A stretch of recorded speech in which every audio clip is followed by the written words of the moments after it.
Hey, welcome back to the stream. So, we only got a couple days left before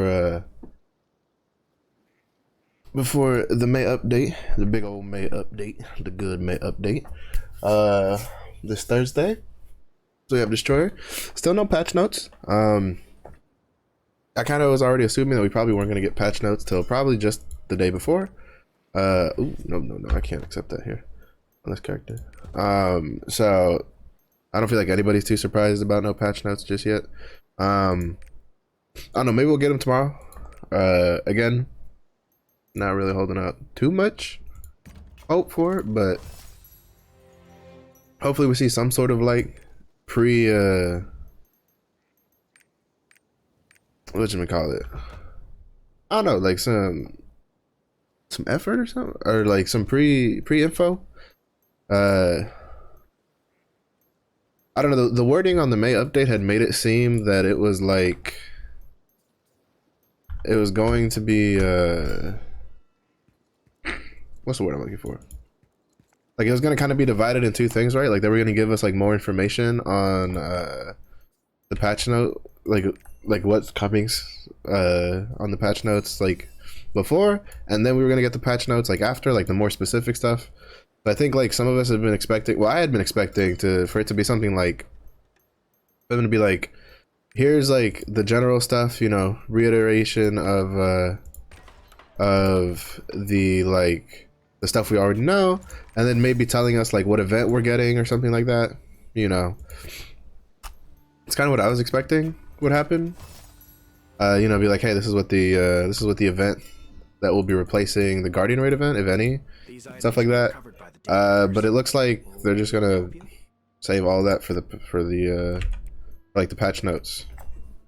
So even I will say the lack of any sort of event announcement like makes me kind of concerned a little bit, because like I feel like even from free-to-play standpoint, I think most people are starting to be done with their ARC pass. Like I was done with the ARC pass like in the first like weekish.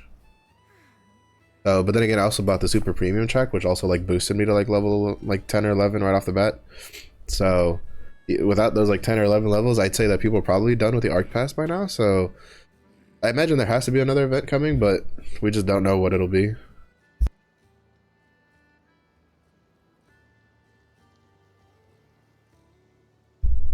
But we'll see. I'm just hoping that whatever it is, it'll bring books, because I took a peek at their like May 13th Destroyer thing that they put out for like, hey, if you don't know what the Destroyer is, here's what it is kind of deal.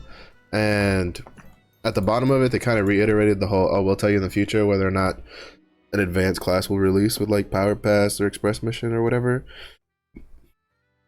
which tells me that there's probably a pretty high likelihood that they're not gonna like give us anything to kind of be like, yeah, sorry, we fucked up, like here's whatever. I mean, we might get some compensation or something, maybe some resource sacks, but I don't think they're gonna give us another second Power Pass, unfortunately.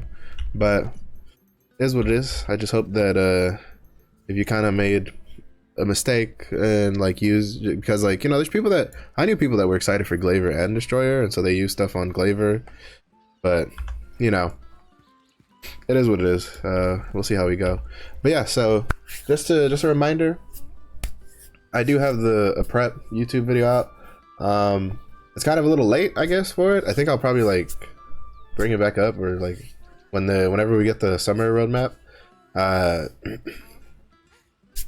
But you can still do some prep work ahead of time. You still have 3 days. So you know, you won't be able to get a whole lot if you haven't been doing anything, but feel free to check out my my videos for the prep. It's just _prep. It'll give you a link to part 1, and then there's a part 2 that's shorter for what you can do on release. So it's still worth watching. Then I also have a Twitter, so I've been tweeting on that almost every day, stuff like this, so you can keep up. It hasn't just been purely Lost Ark stuff. I've also been like tweeting other stuff I'm pretty passionate about, like gacha games and Monster Hunter and all that kind of jazz. So feel free to just follow, just to kind of keep, if you want to keep up. Also, I have to apologize ahead of time if during the stream I seem maybe kind of like out of, like not like fully focused, because my old man did go, is supposed to be going to surgery today. I think he's already in surgery. But like, and so my mom is supposed to like like text me any updates and stuff and all that jazz. But so if you know if at some point like midstream I stop talking or something, it's probably because I'm checking my phone because I got a text message or something. So hopefully nothing should go bad with the surgery. They done all the checks. They say it should be all right, but you never know. So that is going to be on the back of my mind a little bit. So I'm just hoping that everything goes well. So that's just kind of a heads up. Today's plans is we're just going to do we're going to do quick dailies or chill dailies on the scrapper. They're probably not going to be very quick. It'll probably take us about an hour or so to run through these. Let me see what island we're going to today. Lagoon Island. It's been a while since we went there. So for the adventure island for the day is Lagoon Island is the one I suggest because Lagoon Island is the pirate coin one, so which you can use to buy materials with, and has a purple wealth rune. If you don't have a wealth rune and you need it for a class, I'm not gonna say it's 100% drop rate, but everybody I know or I've told to go do it for when they need wealth runes has always gotten it on their first kill. So I think it's like almost a guaranteed drop. If it's not a guaranteed drop, it's pretty close. So you might need to only do it 1 or 2 times, but it also gives pirate coins today, which is really good. It's like a double, it's like a win-win. It's a double win. So it's really, that's pretty good. Drumbeat is the card pack island. You can go there if you want card packs instead and you don't need the wealth rune, because then you can try to get the, you know, the cute little toy hammer thing, which I still haven't gotten. And then Oblivion, I'll just pretend it doesn't exist because there's really nothing worth getting from here because it doesn't even drop a rune or anything. You know, it has a sea bounty map, but whatever. So yeah, but that's gonna be what we do at the end of the stream.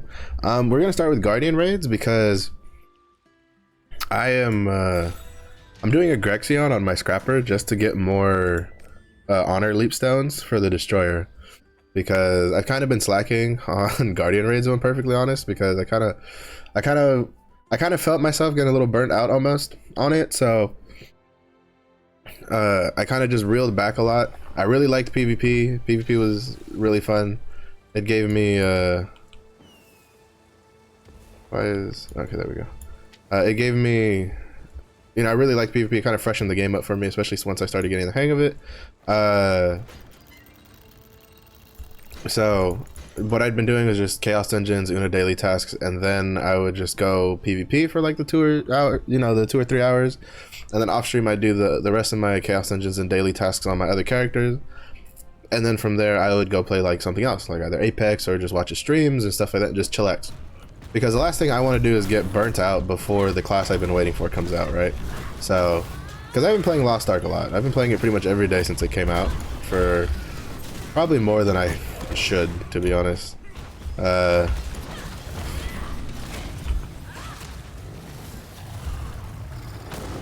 Still didn't get out of it in time. But, you know, now especially with how close we are to, damn it. I risked it for the biscuit, and it bit me in the ass. But with how close we are to Destroyer coming out, I'm kind of putting in the last, like, you know, couple nails down. You know, I'm tuning down the bolts to get it in. I'm getting the little extra stuff on top that I'm like, you know what, I really should be doing this. So I'm just doing I have the scrapper doing doing a Grexion, because I don't plan on pushing the scrapper to 1415, at least not until the destroyer himself is like 1370. But like all of my resources are just going to be devoted to the destroyer, and not to mention it's not like that big of a loss, because any leftover leap stones, if I do end up going for changing to scrapper to 1415 before, because my kind of plan now is to wait for my destroyer to be 1415, but unless they give us a really good like event or something, that's probably going to be pretty hard to do anytime soon. So what I might do is I might just go, damn it, I knew I was gonna miss. I might just get the destroyer to like 1370 or 1400, and then push the scrapper to 13 or 1415, and if there's any like leftover leap stones and stuff, I'll just convert those over to great honors. Yeah, it's a bit of a loss, but you know, you got to do what you got to do when you are passionate about a class coming out. So And so that's what I'm doing.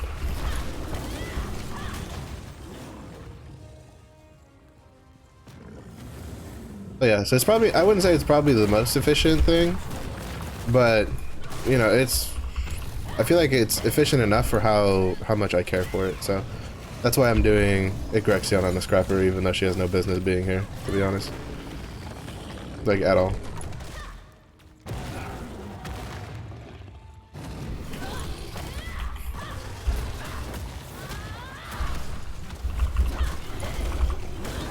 But it's fun. It's really chill. Well, I wouldn't say Yoho is that much more difficult than like than Igrexion.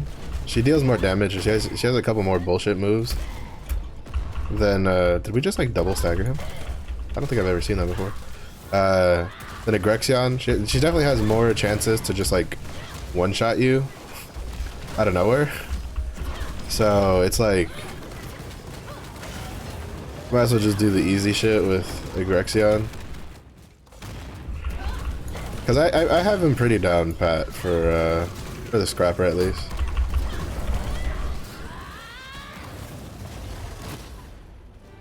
So it's just like, it's easy peasy. And then being this over geared with knowing his patterns for the Scrapper, it makes it really quick and painless. And then this way, if anybody else, you know, I kind of help out other players with Igrexion if they're doing it. So it's a win-win in my book.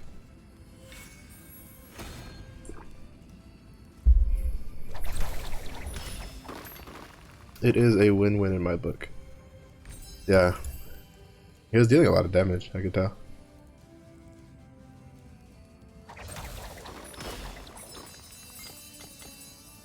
Damage and stagger damage. I mean, man, Berserkers are really strong.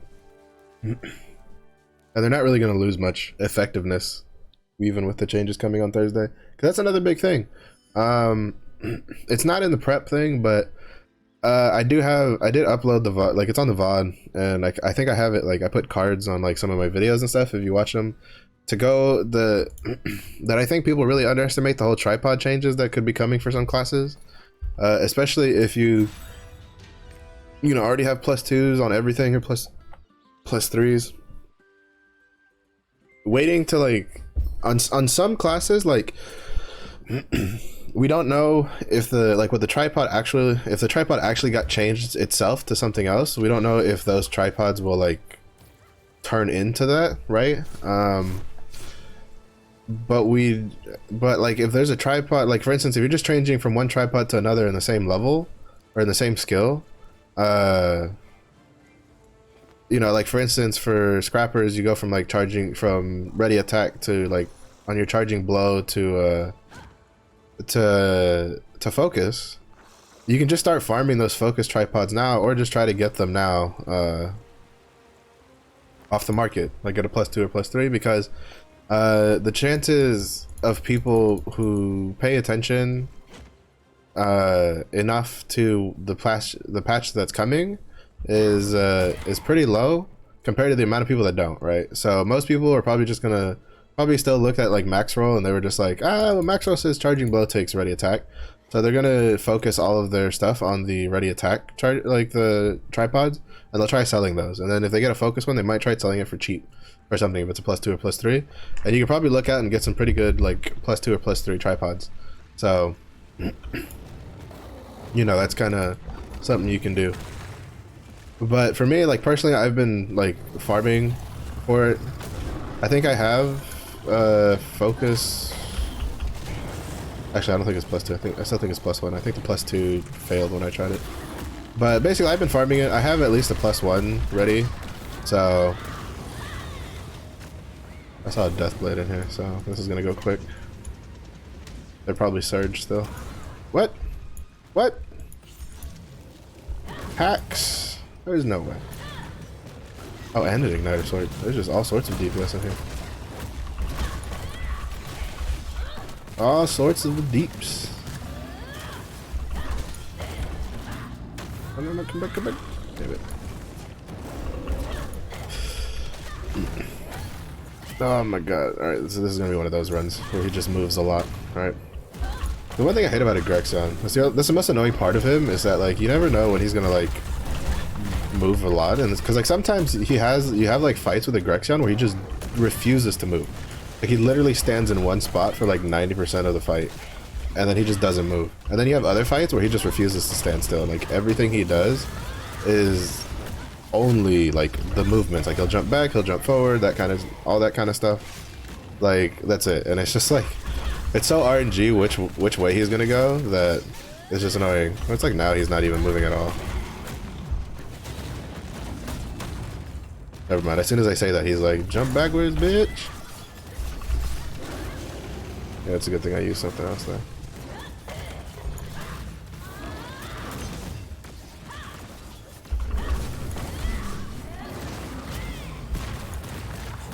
No, this sucks.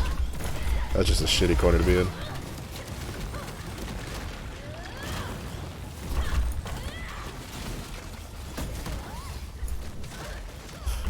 But yeah, so that's just an option, you know. Especially for your main. Like, you don't have to do it for all your characters, but your main, you should definitely, like, figure out, like, what, if any, like, tripod changes they have coming, and then, like, try to farm those tripods ahead of time, because if you wait until then, you're probably gonna be, like, hurting a bit.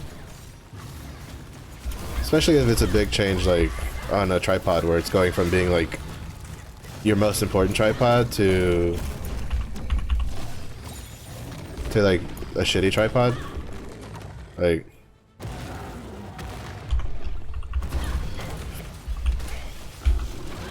that's definitely a tripod you don't want. You want to at least have a level 1 ready to go, because the point is that like you go, well, Marsh, level 1s are 100% like transfer rate. Yes, but you have to get them, and if you're at a level where you're getting level 2s and level 3s, you could be a long time before you got a level 1 tripod of it. And since you don't have since only level 1s have a 100% transfer rate, you know, you're gonna want that time to get done. Yeah, between me, the igniter Sork, and a fucking, I'm pretty sure it was a Surge Deathblade, like the Grexion didn't stand a chance. But yeah, it's just like, you know, it just helps, so you can do it ahead of time. So I had a video about that. You still have a couple days left, you know, you can still get 3 more days, you know, 6 more Chaos Dungeons to farm it, or check the auction to see if there's a good one kind of deal, right? So that's kind of just how it goes. But again, that's also up to you. Like, you don't have to do this stuff. I just personally, like, I think you should, just so that it kind of makes your it'll make it a bit smoother, right? Because like nobody likes it when they spend a lot of time doing something, then all of a sudden they get caught off guard with the patch notes that changes. Because I think at the very least they should have released the class they should have like given an official Western version of the class balance patch, because I think they overestimate how many people actually like pay attention to Korean news, regardless of how big streamers that play in Korea and also on our versions are, right? Like I did one of my live streams when they did when they put the Korean balance patch for classes out. You know, we went over it on the VOD, and then I put the VOD up on YouTube and I timestamped it, and it's probably like so far my best video to date. So there is a group of people there who like watch it, but the amount of people that actually like go out of their way to look up that information compared to the amount of people that won't know about it if they don't say anything themselves officially is a very skewed amount. Like the amount of people that are aware of the class balance patch coming and what it actually entails is very, very few. Not to mention that the only thing they talked about was like, oh yeah, the Korean class balance patch is coming on the May update reveal. Like they didn't specify what the actual changes were, even though as far as I know, if the class balance patch is coming, then basically nothing's changing aside from the fact that we're not gonna, you know, some of the class changes aren't going to come in because those classes aren't out yet in our region. So I really think that either maybe today or tomorrow, for sure today, they should just ahead of time just be like, here's the class balance patch that is coming in the patch notes, just to give people who don't stay on top of information some time to like adapt, because I promise you that's probably going to be a point of contention to like the general population of gamers, that you know, that play this game, is that they're gonna feel that it wasn't very fair that, you know, that Amazon didn't say anything, or they didn't put anything out ahead of time for players who don't look up that information, or maybe, you know, or maybe they don't have time, right? Like there's a lot of people, they play this game super casually, like they just play it for fun. They don't go out of their way to look up guides and stuff, and you know, in my opinion, that's not exactly the right way to play an MMO, but at the same point, I'm not going to tell you how to play your game, you know. It's just that I feel like MMOs are just one of those game types that you just, like, you have to be willing to stay on top of it and look for extra information if you really care about being, like, even playing just comfortably, right? So things don't catch you off guard. I'd say probably the biggest unfortunateness is that while we do have max roll, we don't have anything like Wowhead, right? Like Wowhead for World of Warcraft, like most games don't have anything like Wowhead, to be honest, like on an MMO level, which makes it a little sucky. I wish, you know, there was more communities like that, but you know, setting up something like Wowhead is a really, really big endeavor, and you know, it's not easy. And I remember the first, like, you know, the first couple years of Wowhead's early, you know, it wasn't that great. It was good, it was nice, you know, it put information together, but stuff like this, like the stuff that like it has now where it tells you about like BTR stuff and stuff like that, it took a while for it to get there, and you know, stuff like that. But for Lost Ark, we have the benefit of like the Korean side of things, and that there's players that actively play on Korea and our version. So, and then there's also the fact that we can Google Translate the page and stuff like that, as long as you know where to look and all that kind of jazz. And it's just like, we do have like a bit of, but you'd have to go digging yourself, right? And like some people they just don't have the time for that. You know, they work, they have family, they barely have enough time to, you know, fit in an hour or two here and there to play the game, that kind of stuff. So it's just like, I think they should put, for something like that, because that's actually a pretty big deal, the class balance patch, like they should put out, they should have put out the specifics ahead, like well ahead of time, if not like inside the whole like May update reveal thing. So, but a little late than never. If you're, you know, if you're someone who you don't usually do that stuff, and you you know, you somehow stumbled across this stream or this VOD if you're watching this later after stream, I really do suggest just at least looking for the class balance patch notes. There's a lot of videos out there that talk about it. You know, my YouTube, I have on the VOD, I have like a bunch of videos, actually not just the VOD for that one, I have a couple other videos where I put the link to the website in the description and stuff like that, so you can just, again, it doesn't have to be mine, just, I still think that you should just look for it, and like at least look for your class stuff and see what it is. Like what's changing, because there's some pretty decent changes coming around for some of the, especially on the tripod level of stuff, because they did quite a bit of tripod changing on some of the classes, so that we currently have in our version. So it's just like, it's better not to get caught off guard for those kinds of changes, because tripods, you know, it's gonna take a while. But that's kind of just my advice. So you don't really have to do it. You could just wait. But like, I don't know if maybe Maxroll will update their guides ahead of time with any possible changes or stuff for classes. I haven't checked recently, because to be honest, after getting learning myself like what resources to look through and stuff like that, I've kind of slowly stopped using Maxroll for like class guides and stuff.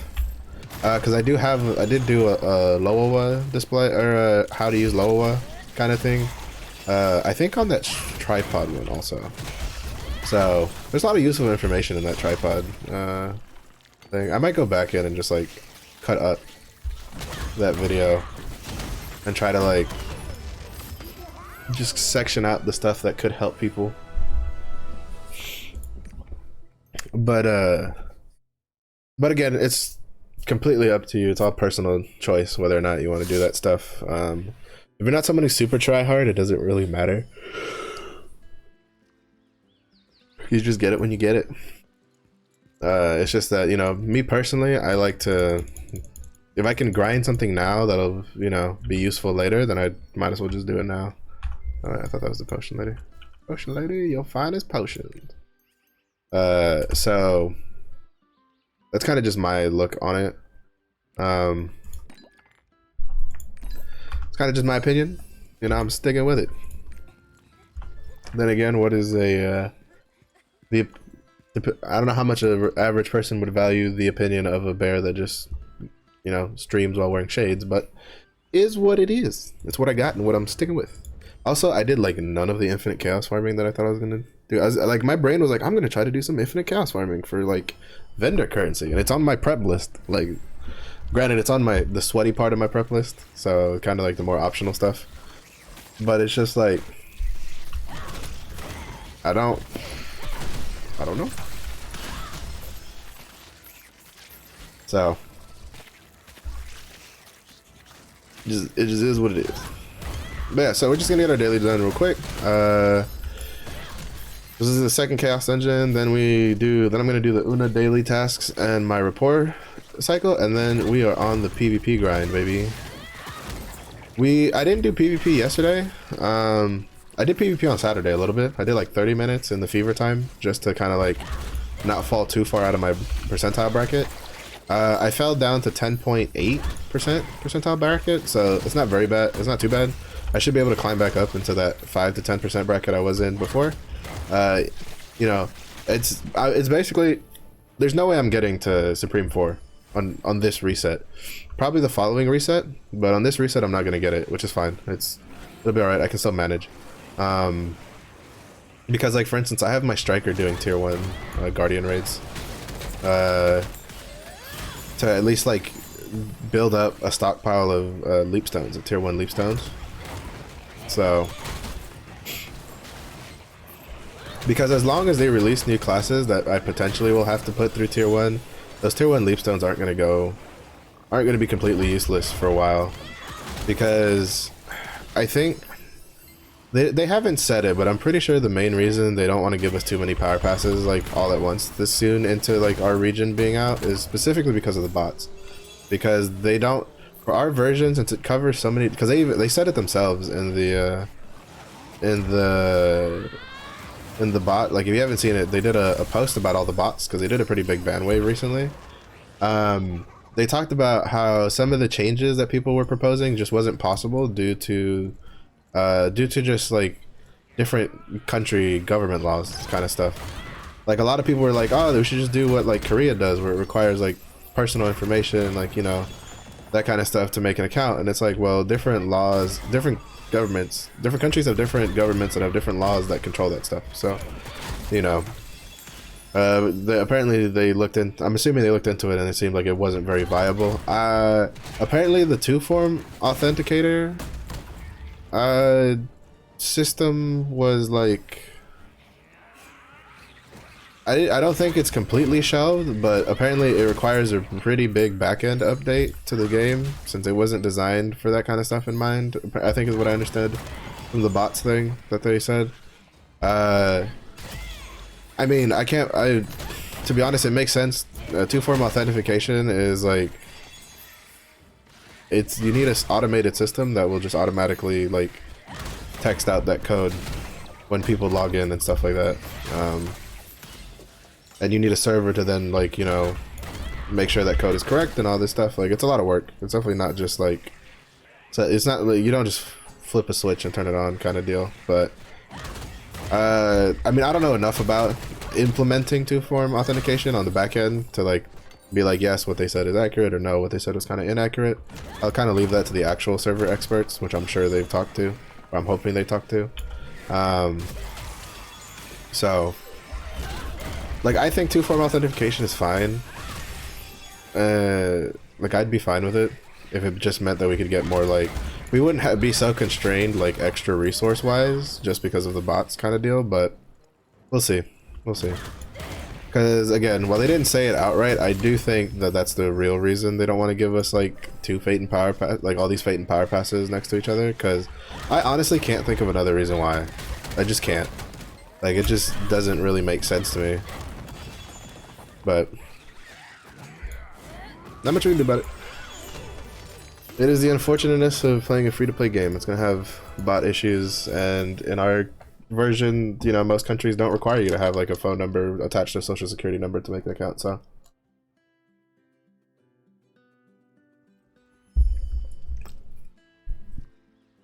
So it is. So we're just gonna have to, unfortunately, cry about the problems. Are any of these any good? Nope. Good so.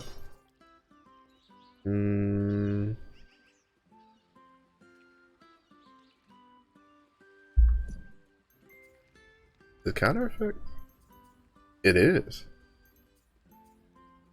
And then I think the other one, well, the other one was True Rising Fist. Yeah, it'll sell for one of the two. Where'd it go? Was it this? Yeah, that'll still sell. I think someone will probably buy that. Master Tenacity Adrenaline. I don't. Are Mayhem running Adrenaline? I don't think they do they? We could check. Increase mass disrespect. Those aren't good. Draw wins. You don't use that one. Garbaggio, both of them. Oh, that's rare. Getting 2 different class engravings on 2 different accessories from Chaos Engine. That's actually pretty rare. Crit Hitmaster, not Mega Extreme. You can try selling that. Nothing there, nothing there. Like Swift, that could have been good, but the engravings are pretty bad. And the quality was pretty shit also on top of that. Nothing good there, nothing good there, nothing good there. I could sell. Nothing, oh wait, no, put that back. Nothing good there. No. Nope. Nope. Nope. Nope. Nope. Nope. Crit spec supercharge. I'm gonna hold on to that. Because crit spec is what you run on a destroyer. Domination. Nothing good there. Nothing good there. Nothing good there. And nothing good there. Okay, good. Oh, that's right. I need to put those in there too. I forget that Agrexion gives you blue accessories. Alright, so this is here. That's for selling. These are for keeping. Sell. Sell.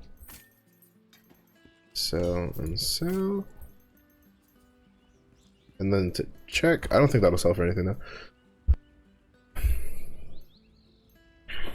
I don't think you would. Nah, that's not gonna sell because you're not gonna waste ability stone slot on adrenaline as a Mayhem Berserker. If you take adrenaline, it's gonna be like adrenaline level 1, and you're just probably randomly just gonna get it from like accessories and stuff like that.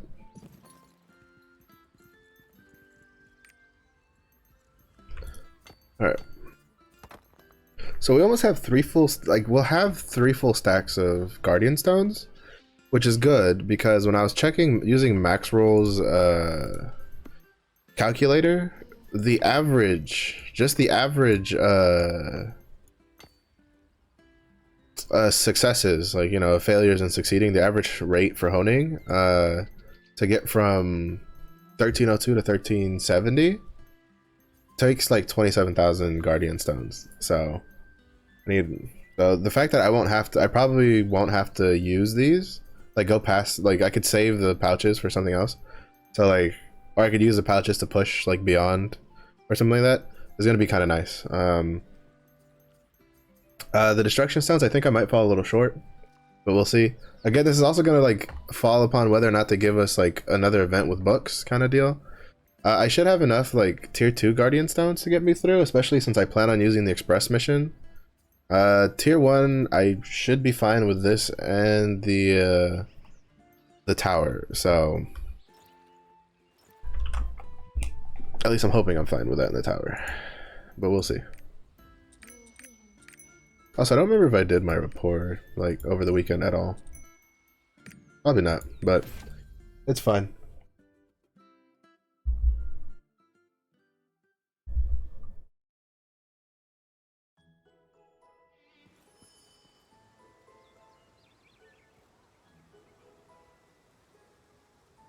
It is fine. Alright, so we're gonna do... Alright, so yeah, as you can see here, like I have Nineveh on the friendly track, but we are like rapport locked like a mother. Like I need 310 charisma and then like 360. Well, no, 310 charisma and wisdom. So I need another 8 charisma and then another 18 wisdom. The charisma is not too big of an issue because I could just put on my skins because I have skins that'll give me more charisma than what I'm wearing right now. So that's fine. The wisdom, I don't know what I'm gonna do with it, to be honest. I don't know what I'm gonna do with it at all. I should have, there's probably like a decent amount of wisdom potions in my reputations and stuff that I haven't gotten, so I could probably just look into that and then see what I haven't gotten, and then just have my alt start working on those reputations to get me more wisdom potions. So we shall see, but we have a ways to go before that'll block us. I don't think that'll block us until we're trying to get from like friendly to trusted, so I should have some time before having to worry about it.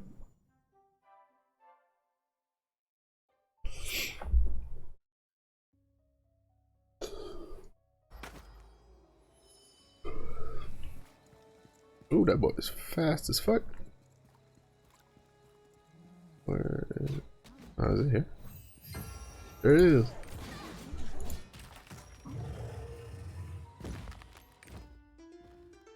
Show is.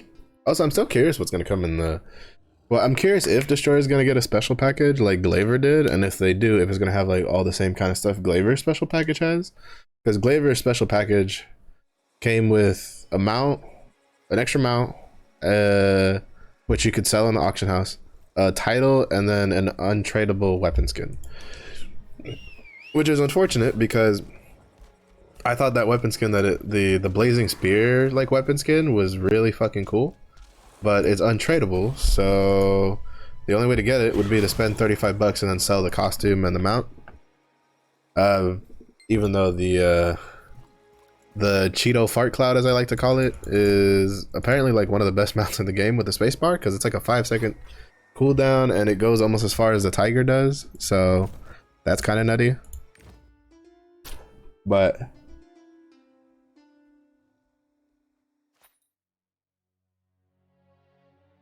we'll just kind of have to see how everything plays out.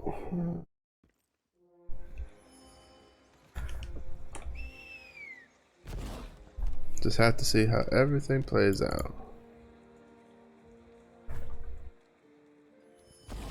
But basically, if I find something in the package lacking like at all, then I'm just not gonna buy the package, which will be fine for me because I still need to buy Monster Hunter Rise Sunbreak or pre-order it on Steam for next month, because I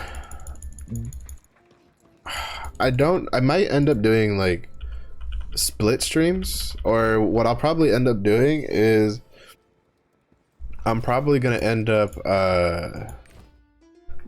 doing like maybe 3 streams a week for Lost Ark and then 2 streams a week for Monster Hunter Rise with Sunbreak coming out, until I get like to a point in Sunbreak where it's like, you know, there's not much to do, which will depend on the release cadences for stuff, because I have a sneaking feeling that it's about to show the same thing that happened with Monster Hunter World is probably what's going to happen with Monster Hunter Rise.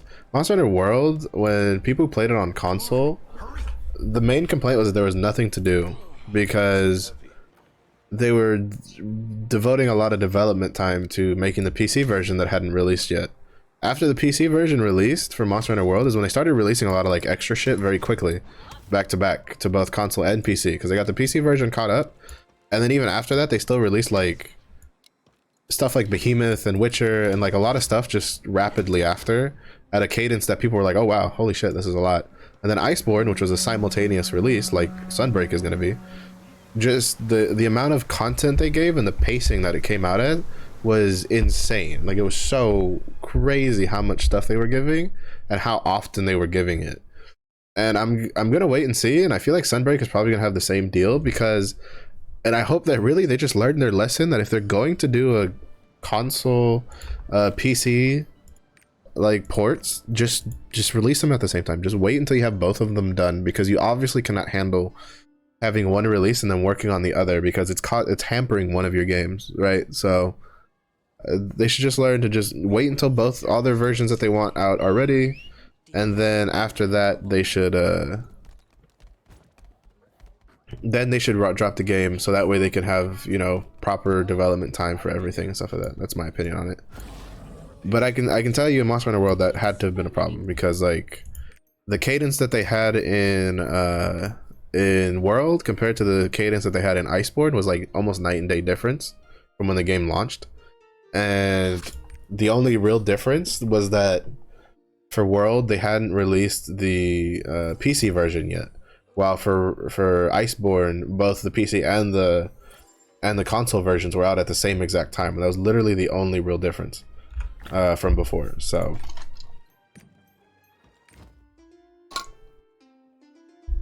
I think it just went to show that that's just how much development it takes to develop a PC port on the side, so they should just do it all at once.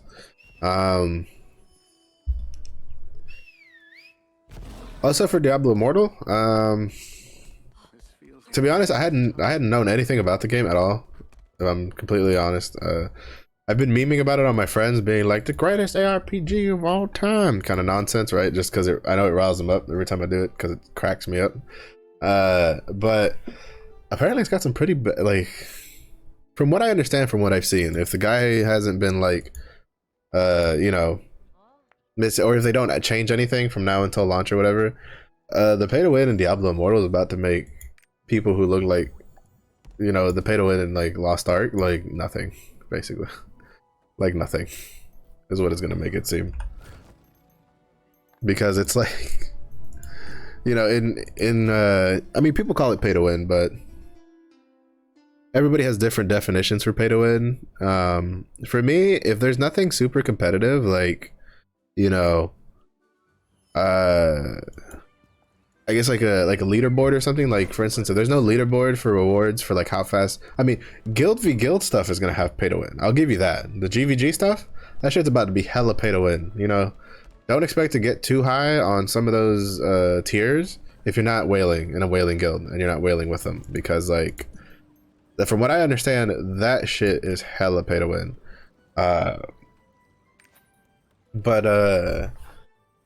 But for the most part, for actually probably most of the player base, it's kind of hard for me to be like, yeah, it's pay to win, because like,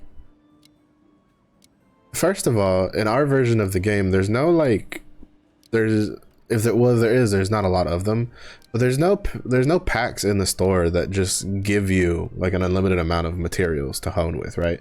Like you swipe to buy royal crystals, which you then trade for gold from actual players, not from like the game, not like a game system. You are literally trading your royal crystals to give blue crystals to someone who's giving you gold. So as a player, we are benefiting from them swiping, because then we can turn around and use those blue crystals for extra features in the shop that we probably wouldn't be able to get without this system in place. Then they turn around and they use that gold to buy stuff off of the auction house. Guess who puts stuff on the auction house? Free-to-play players, because that's how we make more gold, is we sell stuff on the auction house. So in a way, someone else paying to win is helping you, like, in a very roundabout way, but it is. So that's why, like, you know, I'm not gonna, you know, I'm not gonna die on a hill and be like, it's not pay to win. Like, you know, if you want to call it pay to win, fine, but you need to realize that you as a player are also, like, if you put anything on the auction house and you buy any blue crystals, and you are also benefiting from those players being pay to win. So that's just something to keep in mind. And pretty much any actual real pay to win game would not have anything like that. Like real pay to win games, like the transaction is strictly between the company and the whale. They don't put you in the loop of the transactions. So that's just kind of something to keep in mind. But the point is PvP in Lost Ark is equalized all the way. So, you know, somebody can't, you know, you're like level 28 character that you're like, well, I can PvP at level 28, is not going to get raffle stomped by someone who's 1400 just because they're 1400. You're probably just getting raffle stomped because since you started PvPing at level 28, you probably don't know how that class plays very well. Well, they do know how that class plays very well. So it's less of a pay to win thing and more of just an experience thing, and practice. you could argue the raids are pay to win, but at the same point, it's like, bro, if you're getting whales in your fucking runs and they're smoothing out your runs to make it like super easy for like raids and shit, I high five those people. I go, ah, thank you very much. I highly appreciate your service, and please keep doing what you're doing. So, and then for like, if you actually want to be super hardcore and be like, yeah, I'm the best, then you can just wait for hell modes, which are also fully equalized content. So whaling doesn't help you in that either, except for battle items, which you can just get with blue crystals. Granted though, it, from what I understand, hell mode rating is pretty expensive. So I guess there is still some whaling advantage in that, you know, they could swipe for gold and then buy those the consumables that they use, because you go through a lot of consumables in hell mode rating from what I understand. So, you know, it just kind of is what it is. But apparently, like, man, like the guy who was showing the video, because it seems like Diablo Immortal is going to kind of have like a honing armor system, like a honing, well, the honing like gear system, which I think was relatively obvious was going to happen, because it's basically pretty common in most MMOs in general, or not MMOs, most mobile games in general. Well, most like MMO mobile games and like ARPG mobile games is like a honing system for increasing your armor's power kind of deal. And they showed that there was a guy who was free to play, and he had like all plus 17 armor, I guess. I don't know what it'd be called in Diablo Immortal. I'm just gonna call it plus 17 armor because that's what we have it in here in Lost Ark. And then he showed a whale who had like plus, some pieces were like plus 15, some were like plus 12, some were like plus 13, like pretty far behind the free to play player. And he had like double the damage and then like 50% more health than the free to play player, because he swiped for the gems, because of the gem system in Diablo. And I'm like, wow, man, that's insane, right? Like in Lost Ark, you don't have that level of pay to win at all, right? Like a plus 15 legendary piece is a plus 15 legendary piece, whether you free to played it or you swiped it, right? So it's kind of insane. But then again, it's also a mobile game, so I'm like not too surprised. And for some reason I thought that was a spear and I didn't recognize it, but it's not. It's a sorcerer's staff, which is why I zoomed in. It wasn't for the booba, it was to see what the weapon was, because I didn't recognize it from that angle. But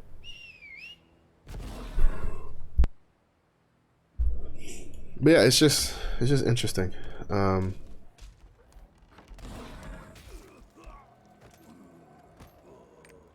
I'm not gonna compete with them. Hopefully nobody's in this channel though. Nice. Because I just want to get my stuff done.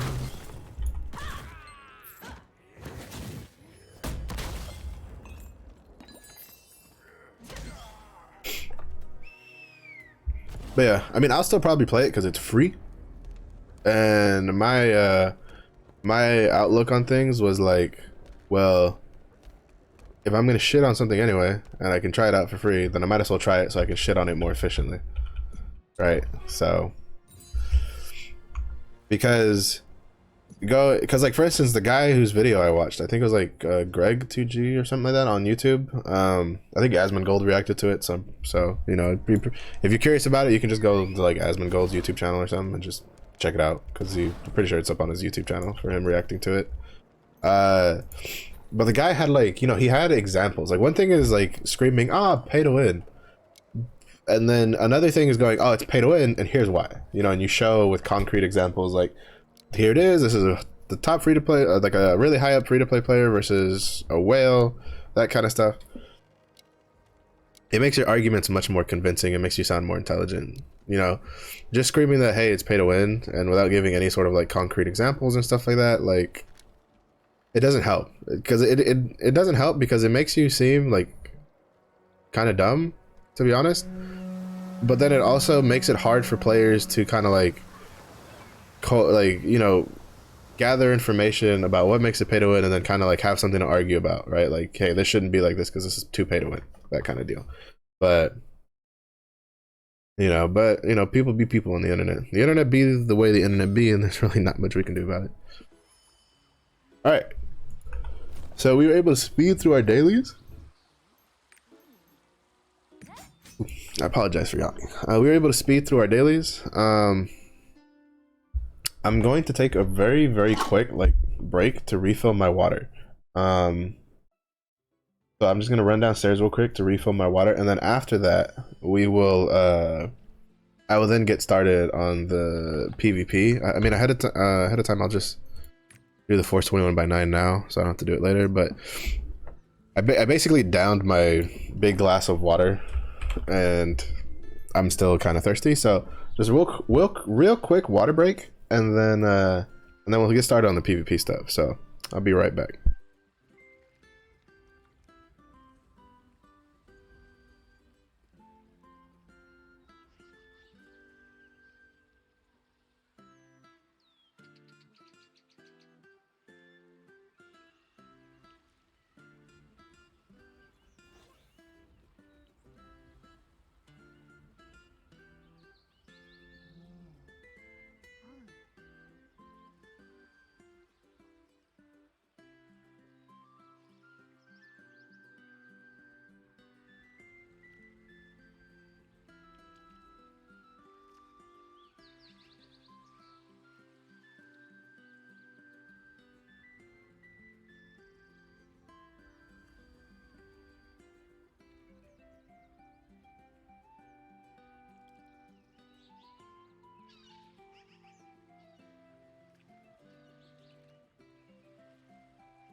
All right, water has been refilled. Good luck overlay has been activated. Now we need to go to our lucky spot, which is down here, because for some odd reason, as a gacha gaming addict, basically you have rituals, and as long as the rituals work, you don't question them. Where was it? I was like up here. Yeah, I was over here. This is like a little good luck spot. I've had some pretty good games queuing from this spot. It might be helicopium, but you know what? It don't matter. All right, so as you can see, we deranked a little bit. Bitches. So we're still at 10.95. So we're here in the 10.01 to 15% bracket. I want to get back into the 5 to 10% bracket, just because that was the bracket I was in, and I'm kind of like, that's probably the bracket I should be in. Actually, I think I was a little higher. I think I was up to here, but that was like super early in the week. So I think I'll probably be able to stay here. Because for my server, I'm currently ranked 159 for the week.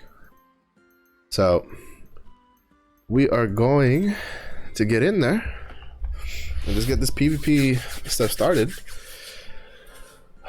Pretty excited. I mean, it's probably going to take me a little bit to get back into form, because I didn't PvP all yesterday, and I PvP'd only like 30 minutes on Saturday.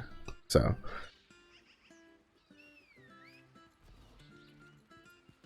it's probably gonna take me like an hour or so to warm up for this stuff, but we gotta play to warm up, right? So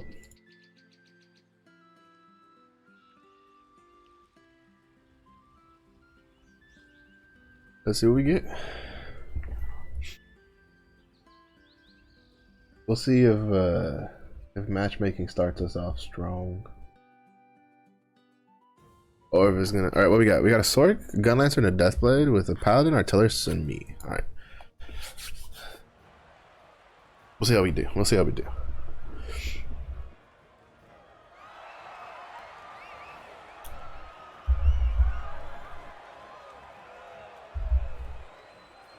I kind of wished when you hid the UI in PvP, it like would shrink the health bars, but for some reason, at least in our version, that like the smaller health bar stuff isn't like in PvP, which I feel like is where it should be. All right. See how this goes.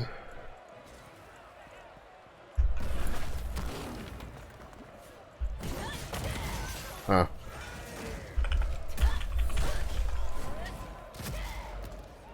Some damage down, but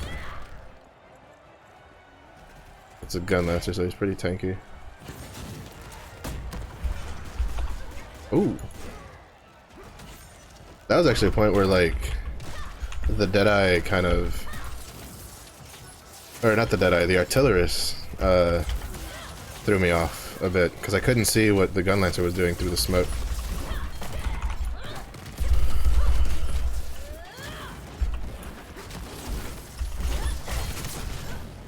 Alright, I can't see them while I'm in here.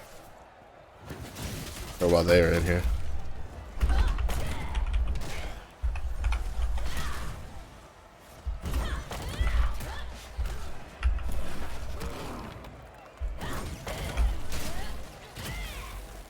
Got frozen.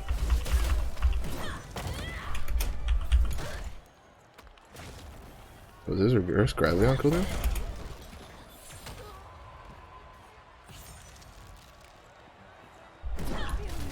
Oh, bruh. That was good. That was a good read.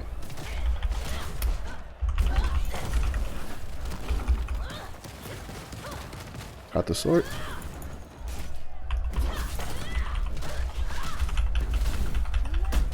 Ooh, good catch, good catch, good catch.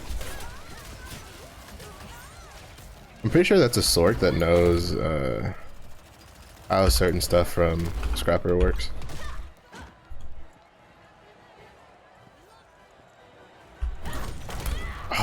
I always misread that, like...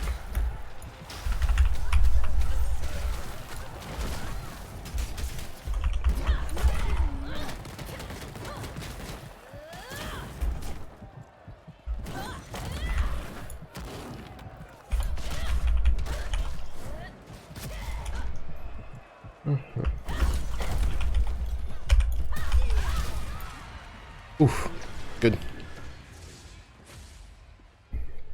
We traded kills, but it's alright. Because Sorks are really hard to tie down, especially at low health. They just end up like tapping, and using their meter to like just run away from players. Ooh, good catch, good catch.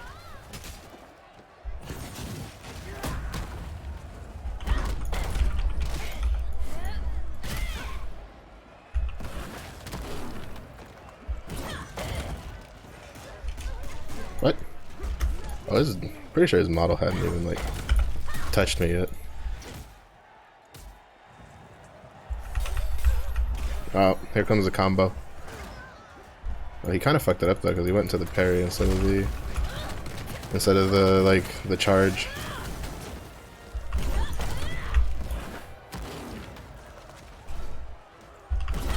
Oh, good call, good call, good read, good read.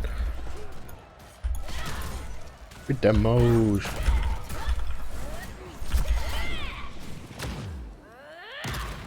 That was such a good catch by the paladin, though. I don't know if you saw that. The paladin, like he threw like a I don't know what it's called.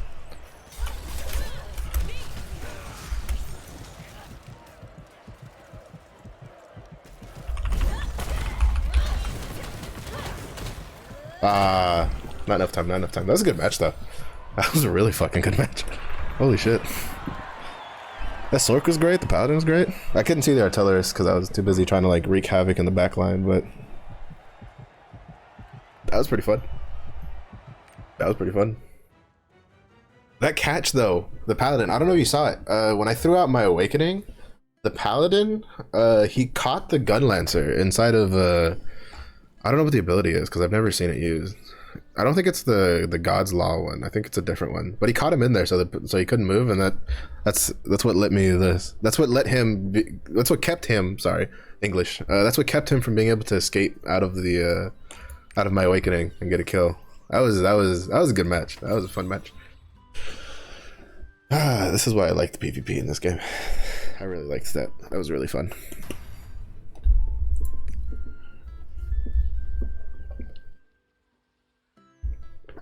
That Sork was really good. Sork was very, very good. I think I was also a little too obvious when I was trying to chase after her, because I definitely could have just baited out half of those like reverse gravities instead of just directly eating them. But You gotta learn. Sork, Berserker, and a Deathblade versus Sharpshooter, Sork, and myself. This could be alright. This could be pretty manageable.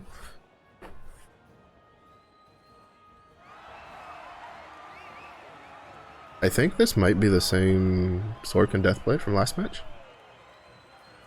Yeah. So the Sork and Deathblade, I think, are running together.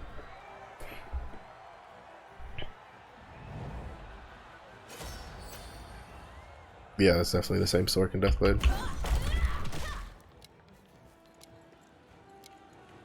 Alright, I think for this match, I kind of just have to, like, stay near my range.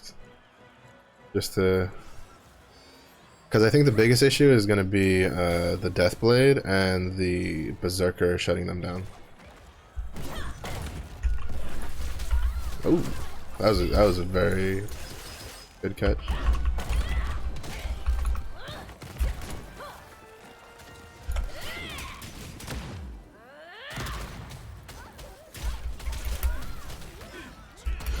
That was a very good call by the Sork.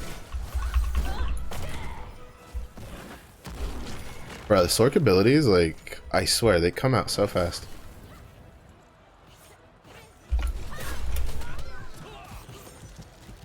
Not who I was aiming for, but I'll take it.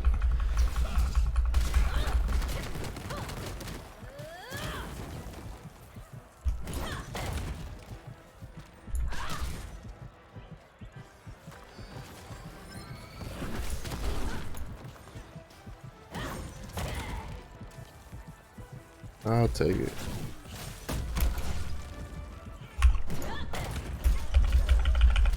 Fuck. Yeah, I'm fucked in this corner. That's the hard part about Berserkers. You get caught out, and then there's just nothing you can really do about it. I used everything to try to get away from him.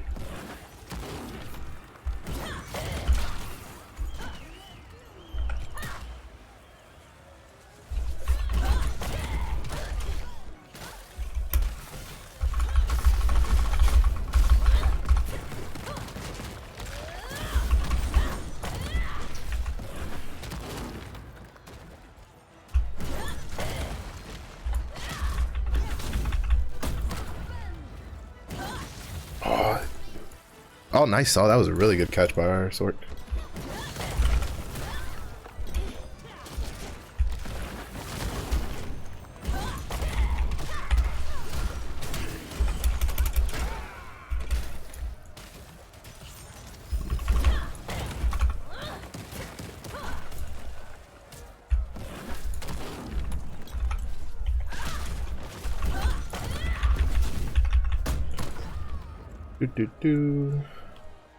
This sharpshooter, I think, is really what's like winning us. And when I have seen him a couple times, he's really been on top of like locking people down.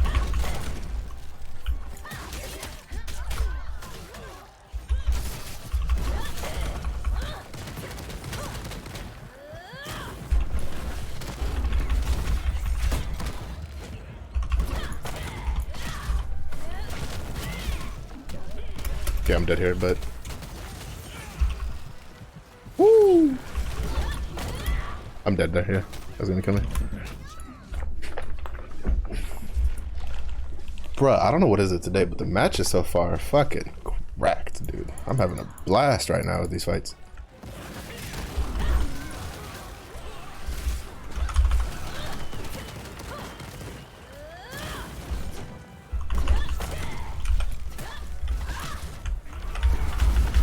Ooh.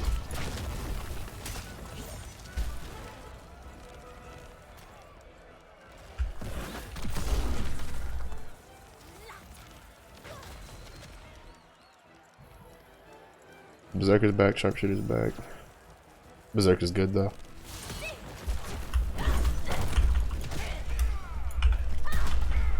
Huh? Oh.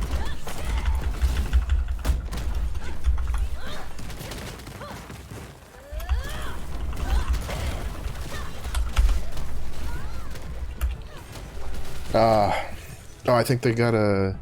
Wait, who did they kill? I thought we were tied there at the end. Oh well. Good match though. Bro, these matches though. These first two matches, they have set my bar high for the rest of this day. These are some These matches are a little sweaty. A little sweaty. That Berserker is pretty good. Like that whole enemy, like these teams, man. I am pumped right now, dude. I'm having a blast. Oh wait, hold up. I got a text message from my mother. Ooh. Okay. All right. Sorry, I'm gonna reply just so she knows I got it.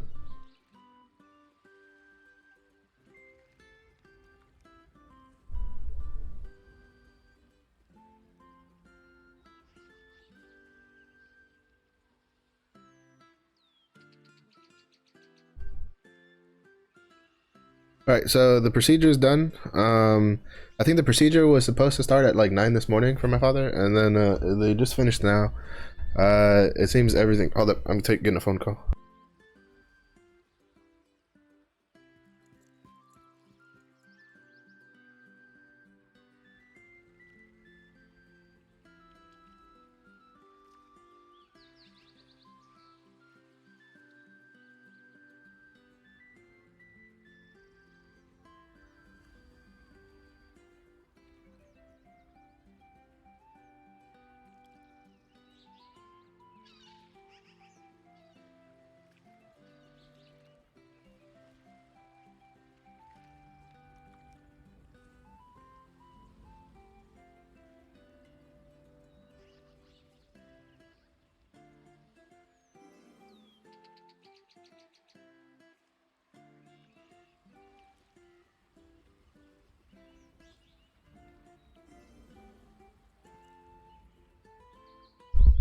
All right, we're gonna have to take a little break from the PvP stuff.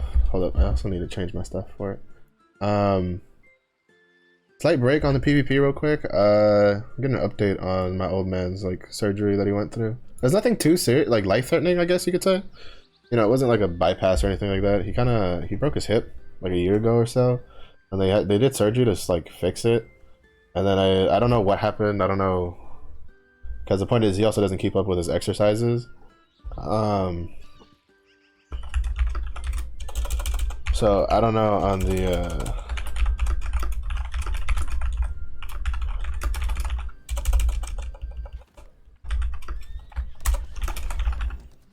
like, I don't know what happened. Basically the surgery, like there was some complications. He didn't really like he stayed in a lot of pain, so they had to do another surgery to kind of fix some stuff, and I will finish talking here in a second.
All right, so yeah, so sorry, I was getting an update from my mother for my old man's surgery.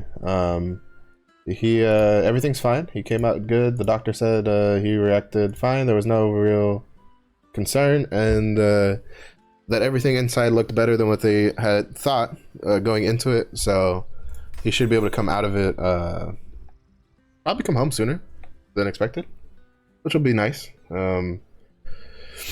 I was hoping that if they sent him back home, they would do it either like Tuesday, Wednesday, or Friday. You know, I don't want to, because if he comes back Thursday, then I'd have to like delay the stream and delay when I do stuff like that. But so far, basically, it seems everything's great. We just have to wait. Like, he's coming out of recovery. He should be waking up in about an hour. My mother told me. So that's good to know.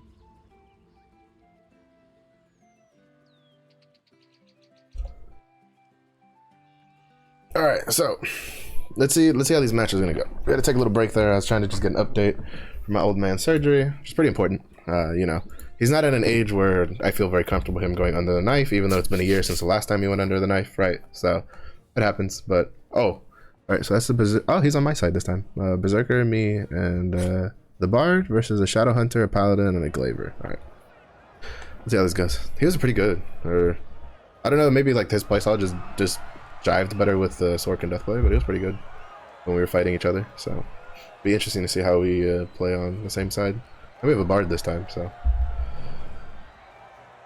pretty even team comps, to be honest.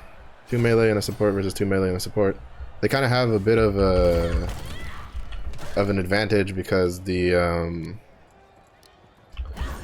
range electrocution on a Shadow Hunter is going to be kind of rough to deal with.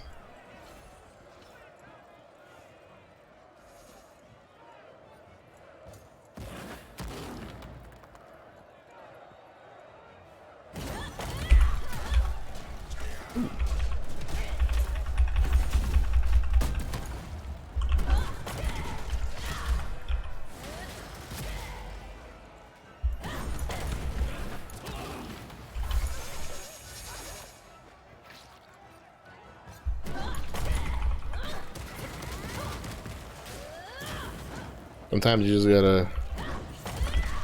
Ooh. He was trying to defend, but he caught me by instead.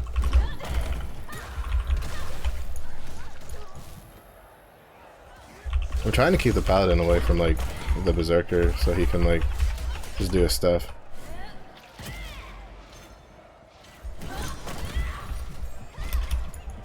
I forget their, like... their, whatchamacallit, the counter for Glaver has a stun on it.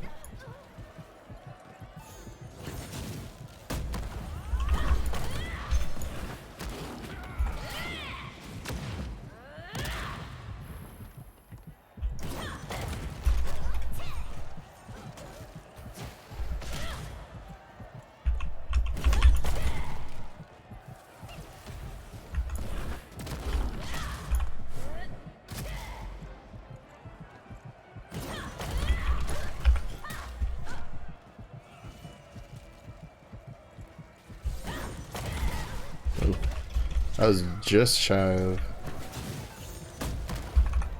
landing that on them.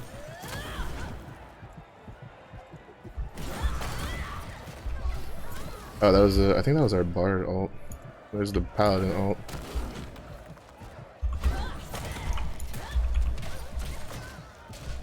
I'm dead here. Oh, nice. That was a good Rhapsody. I think that's what that move's called. Yeah, I had like no health there to survive anything, so it was good effort, good effort. Alright, that's the awakening from the Glaver.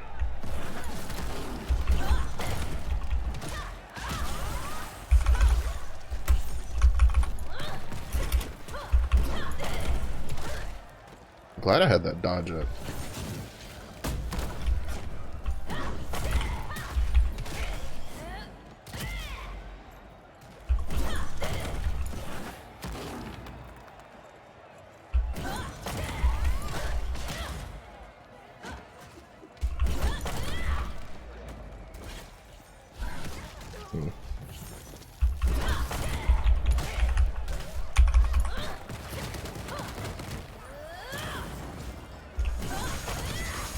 They kind of fuddled with my... with whatchamacallit.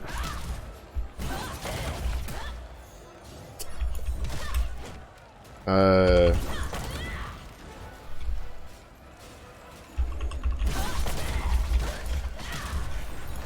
I got caught in that. I didn't think I'd get caught in that.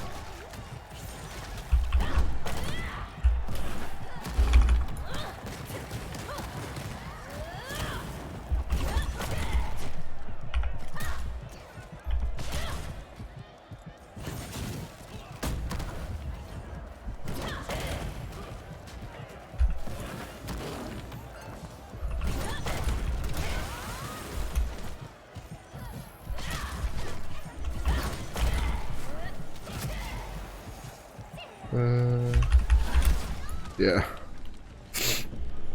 I didn't have anything to really deal with the Shadowhunter's aggressiveness there.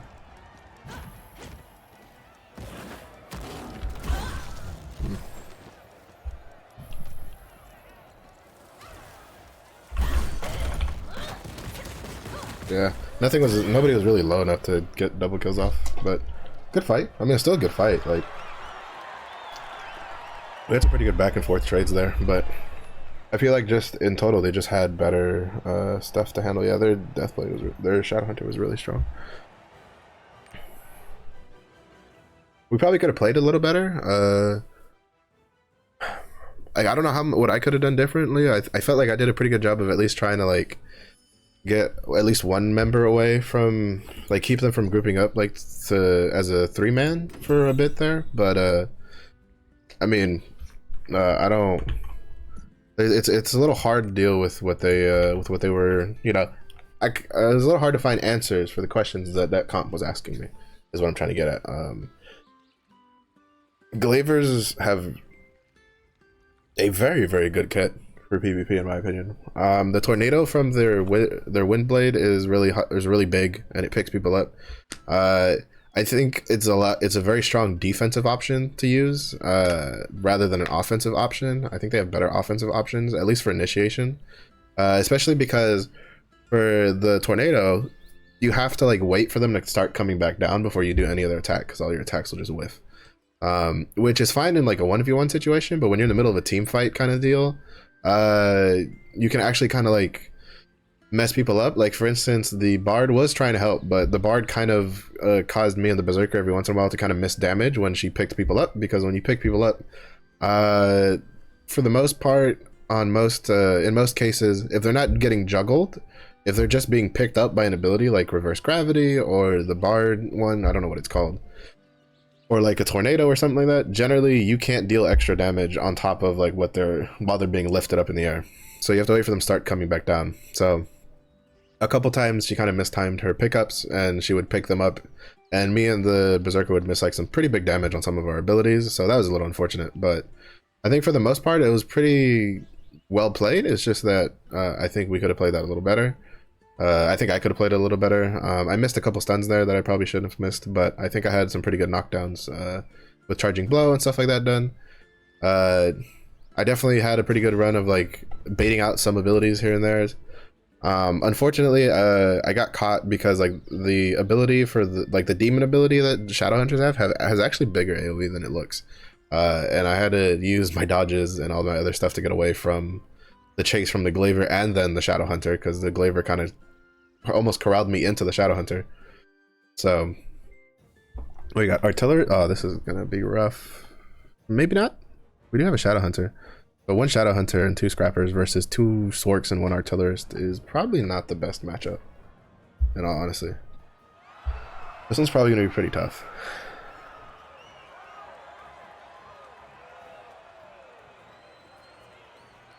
Especially because I think that's a plus 17 tint, which means he's probably a pretty experienced scrapper or artillerist player. Sorry, not scrapper. But we'll see how it goes.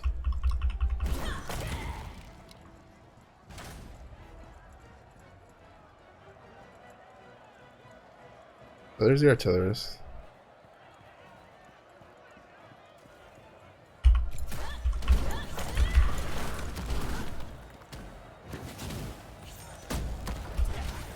I hate that, yeah.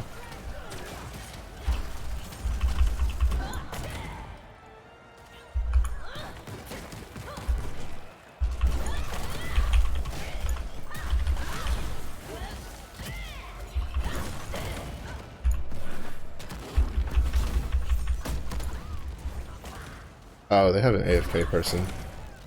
One of their sorks is like AFK. That blows. Or are they DC'd? No, they're just AFK in the spawn. I hate when that happens. Yeah, artillerists, I mean, I'll kill you if you want to come out and fight, but you should probably just, like, chillax.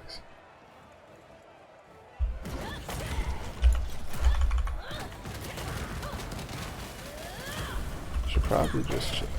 But, I mean... Ooh, that was good. I should have just, like, awakened on top of that.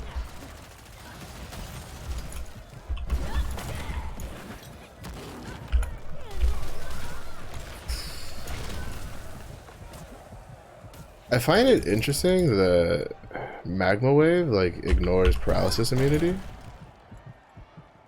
rather than like it's a pickup basically, like it's a juggle.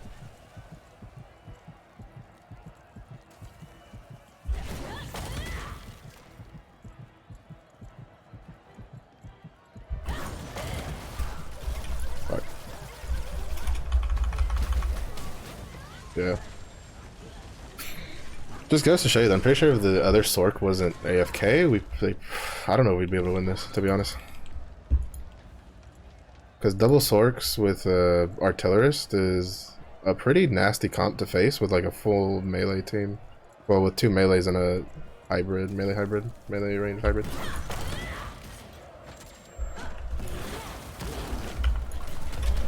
Ah.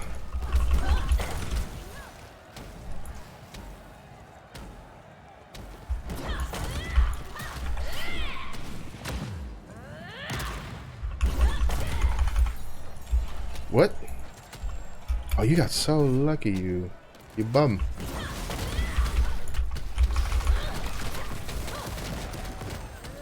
I think my teammate messed up my combo there.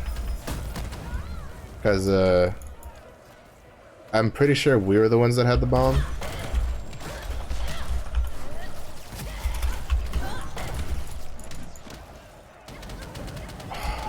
Bruh. I'm telling you, flamethrower and Gatling are two of the most BS abilities in PvP.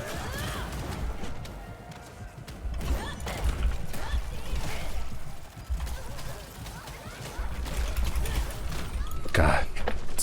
Yeah, this is why I'm pretty sure like we wouldn't have won. The sheer amount of hits done that artillerists and sorks can bring in their kit, like just they shut down melee classes so hard when there's two of them together.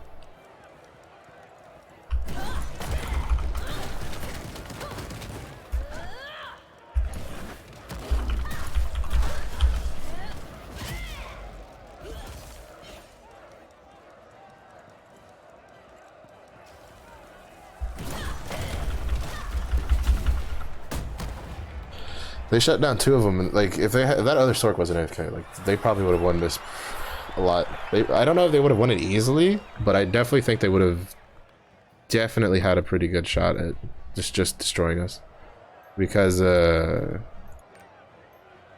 because just as you can see, like it was just one artillerist and one sorceress. The amount of like multi-hit abilities that they have like just stops the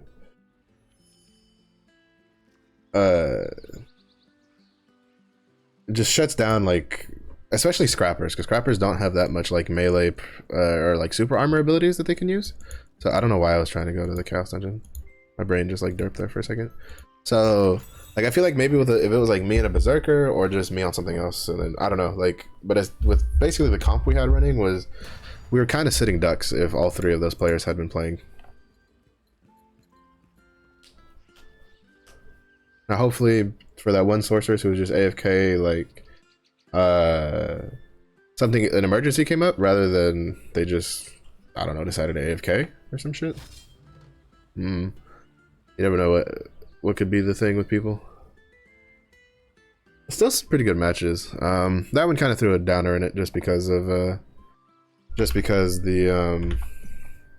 you know, the AFKer, but I think it probably would have been a pretty bad beating if he hadn't AFK'd.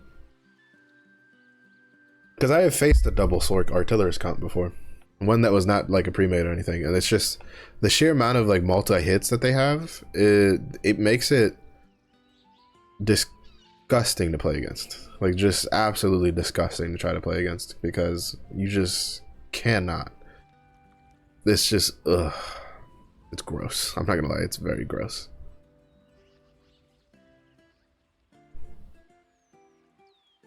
At least for the class I play, for Scrapper. I think maybe a Berserker or like Deathblades, you know, anything with either some range, as in like a Shadow Hunter or Soul Fist, or something with like a lot of super armor ability, or a lot of super armor abilities that can either juggle or hard CCs, in the vein of like, or some good ranged stuns in the vein of, you know, again, Deathblade, Source, Shadow Hunters,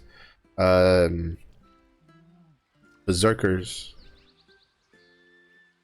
and Soul Fist, I think are probably like the best to deal with like an all ranged comp, because you know, two of those are basically melee ranged hybrids, and then the other two are, you know, they have a lot of good super armor abilities to close in and kind of just deal with that kind of stuff.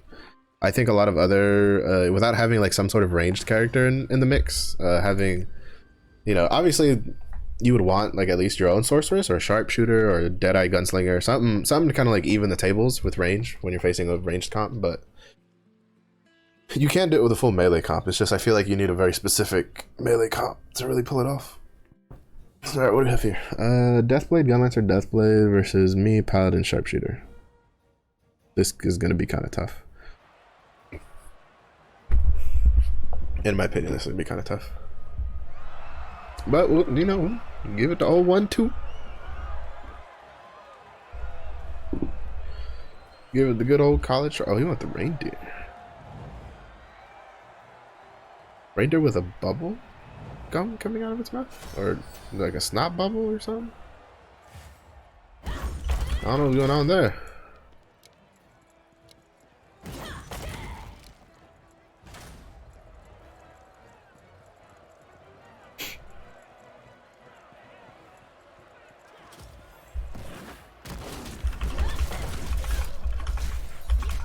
Ugh. He just instantly went into the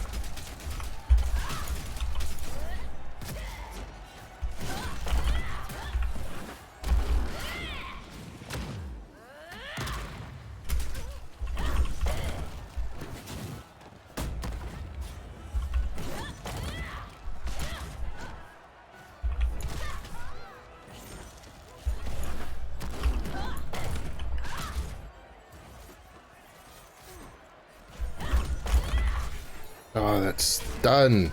Bruh, the Deathblade stun is so brutal.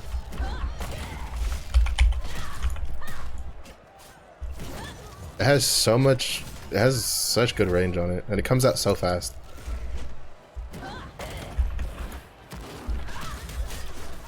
It comes out so fast, like, bruh, this is why I say this is gonna be hard, because like, they have so much like juggling potential, like between all of their classes, that I don't know what we could do against this.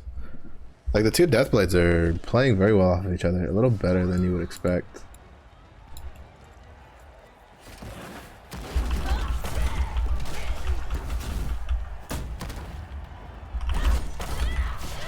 Oh, come on. The fact that like some abilities hit behind them, even though visually it doesn't go behind them, is so annoying.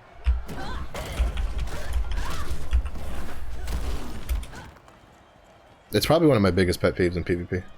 Especially in PvP specifically, because in PvP it's like actual graphical information is so important that it's like having an ability that can cover more than it actually does is such a like it's so hard to defend against, right? Like how am I supposed to defend against a move? Because like and it's not just a deathblade thing, right? It's a every class has something like that. Like Scrapper has it in their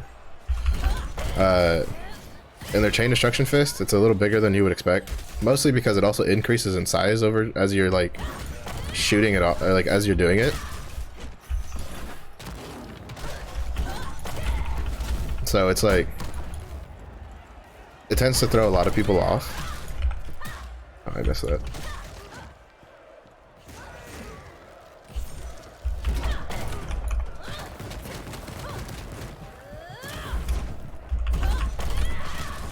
Yeah, I'm dead here. There's not much I can do. I'd use so much to just kill the gun lancer by himself. Oh, that was a nice.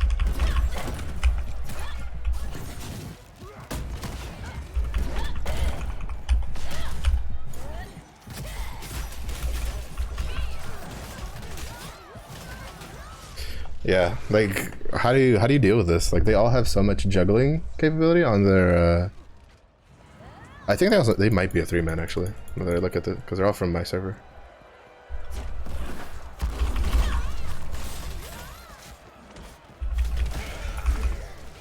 Which would explain why the two Deathblades are playing very well off of each other.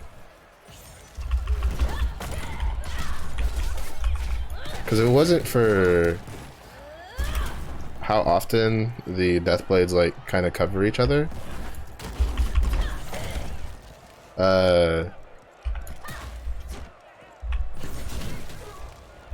they would have died so many times by now.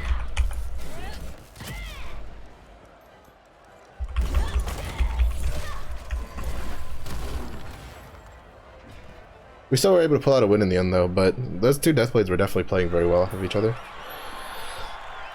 At least for me, whenever I try to like jump on one to kind of like CC them down, yeah, I just kept getting juggled in there, so it was a little hard to deal any damage, but there was a lot of times where I was a little sus, where I would like instantly jump on someone and then I would try to do something and another Deathblade would like stun. It's like, you bitch. Not bad though. But I think like I think a lot of these matches are just kind of like showing really well like what I mean for stuff like the weaknesses of scrappers, right? Any comps that you're facing have a lot of like hit stun, a lot of juggle, a lot of multi-hitting abilities like tend to stop scrappers. Like you have to be super duper extremely careful because if you just one mistake will just destroy you because you have no way of escaping easily.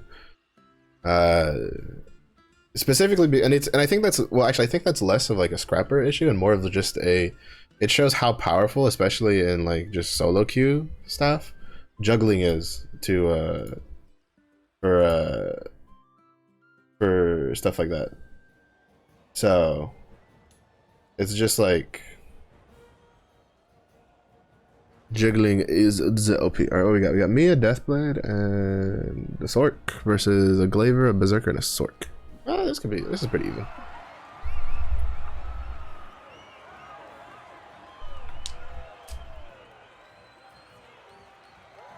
Even though I think we've missed like, I want to say 5 stuns by now? Something like that? I mean, it's still... Scrapper stun is pretty hard to land in my opinion. I'm not gonna say it's the hardest, but other classes I feel definitely have like a little easier times with the... Oh my god, he's one of those. Okay, okay.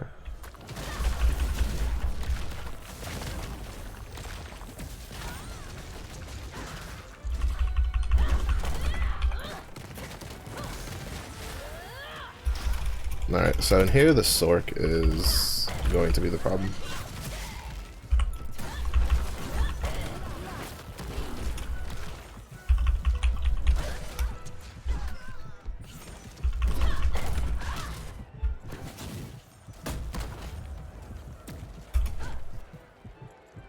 The Sork is playing very like defensively and covering their team member with a lot of abilities. Ooh, they're very good. They are very good. Oh, so close. I think if I could have gotten up a little bit faster out of it, if I hadn't used my flip earlier, I probably could have like killed that Sork. But the Sork is dangerous. It's a very dangerous individual.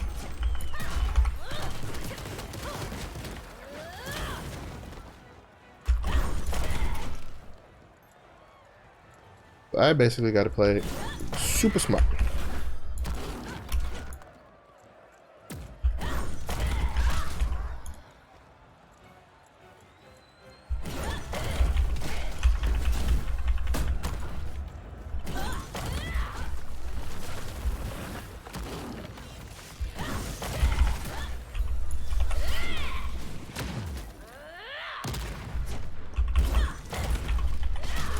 Oh, I should have gone with the chain destruction fist.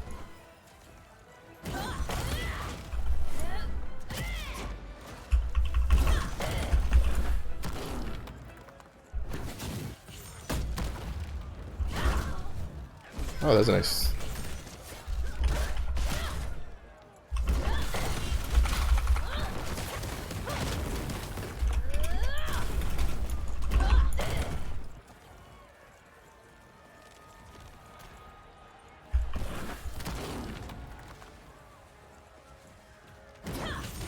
Oh, that was a good magma wave. That was a very good magma wave.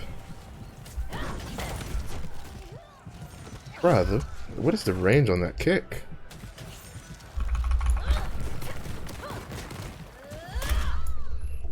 Like, I feel like there was a distance between my model and theirs, and it still picked me up.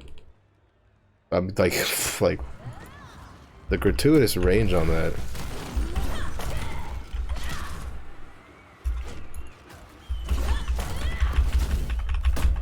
You look a little cold.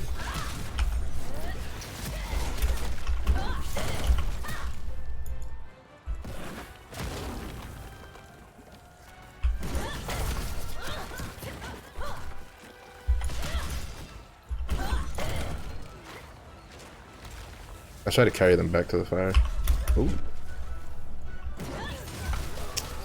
Bruh, the fact that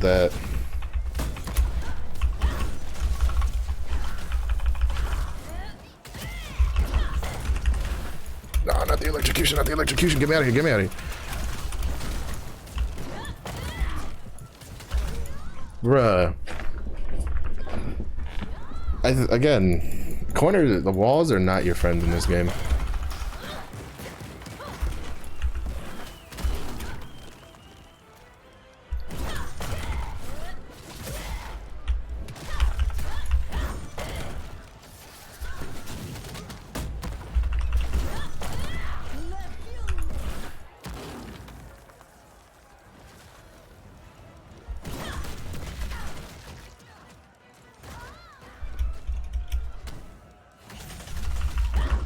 Also, I'm sorry, if this doesn't show you that, like, Scrapper is, like, one of the weakest martial artists in PvP, if not just, like, one of the weakest PvP classes, in my opinion, I don't know what will.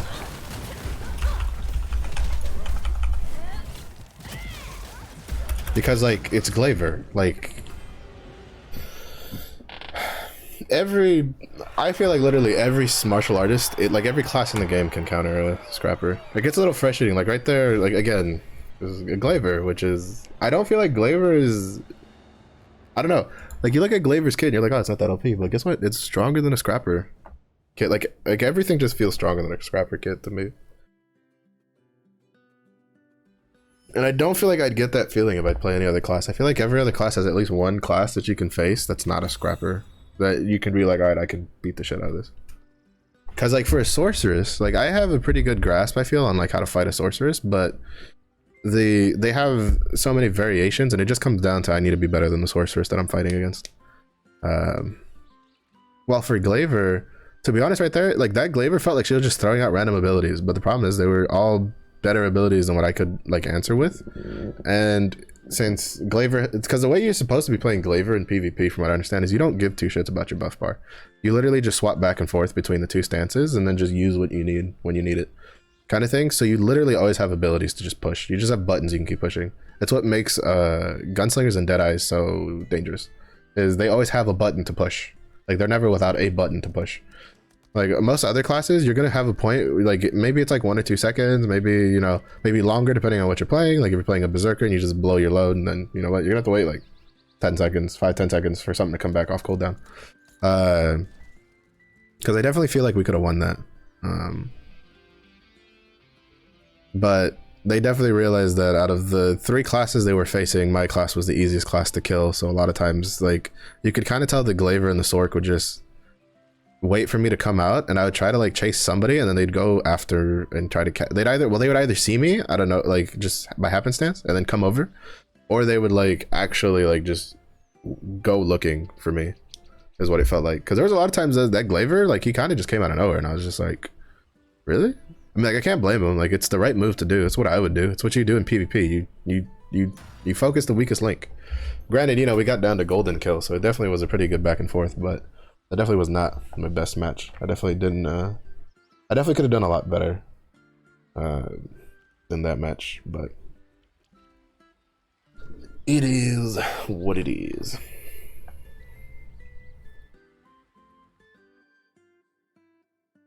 Right, what do you got? War Dancer, Artillerist, myself versus a Deathblade, a Paladin, a Sorceress. And a Deathblade that generally deals a lot of damage. That's a little scary. Because while Deathblades are really strong in PvP, I think in order for them to actually deal a lot of damage, they have to be really good at comboing a lot of their abilities together. Which means you have to... Hafu. I don't know if that's the same Hafu I'm thinking of. There was a Hafu I used to watch for PvP back in the day in another game. But, yeah, it's just like, they went down.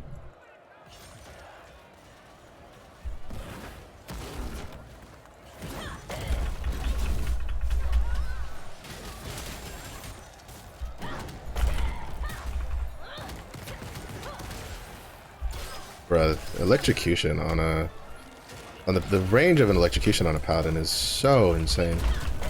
I'm so fucking dead.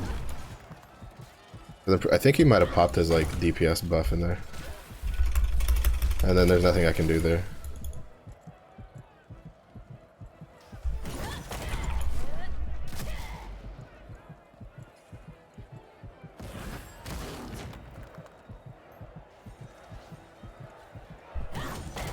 Fuck.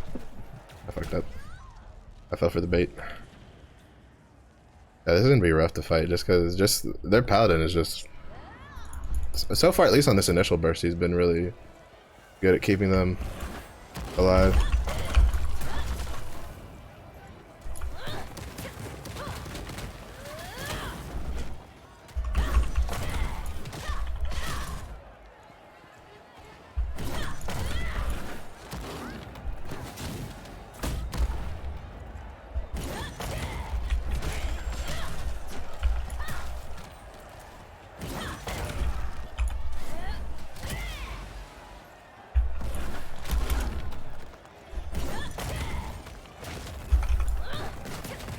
I...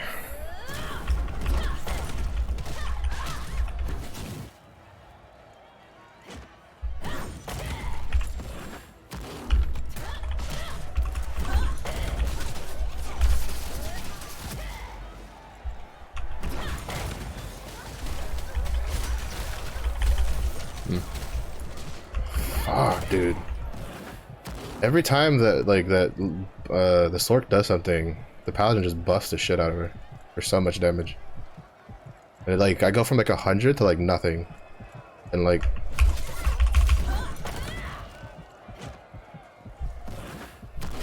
fuck.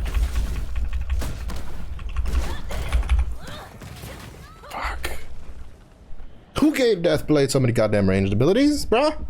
Their stun is ranged. They got a fucking thing that's ranged that hit me for 13k? Bruh, come on now.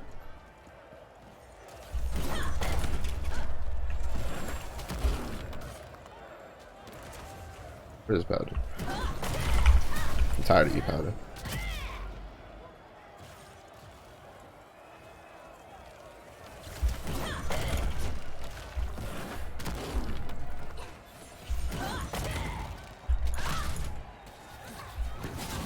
Ooh.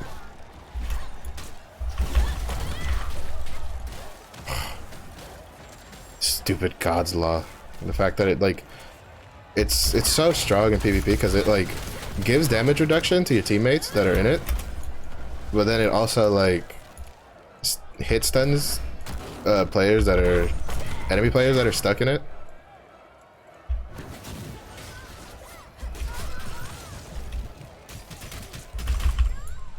What is all that damage? I went from 50% to 0. Come on now. Give me, I just want to play the game, guys. Oh, fuck it.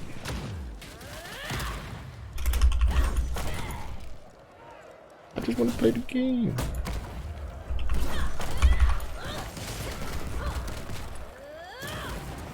I just wanted to play the game. I don't know if it was like, I don't know, that Sork was pumping damage. I don't know what the hell is her build, but like, that's the most damage I've ever seen a Sork hit people for, like, just with one hit, right?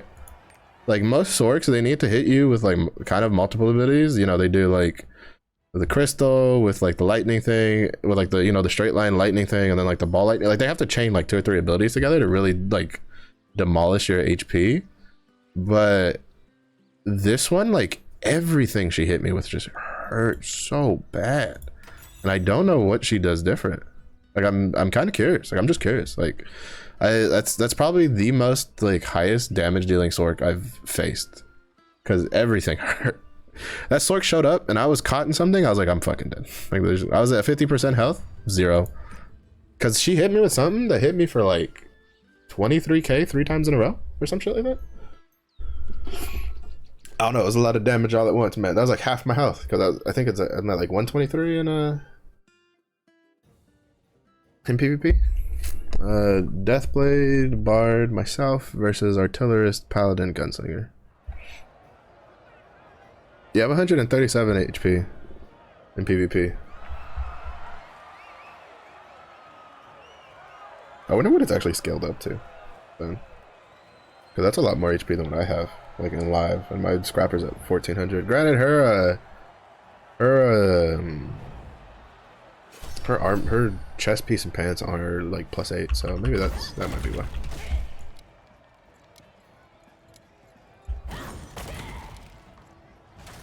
And I think I'm getting a really good hang of like knocking people down and stuff like that with charging blow, but I don't think it's enough.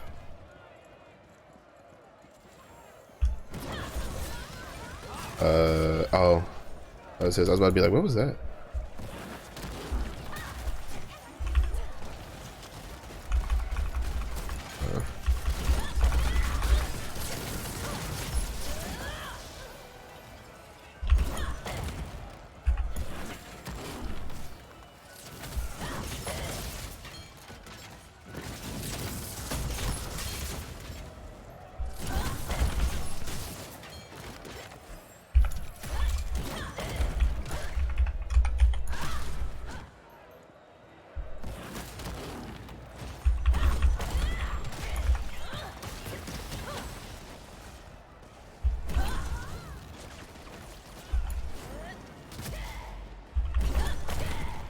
Delayed explosions, man.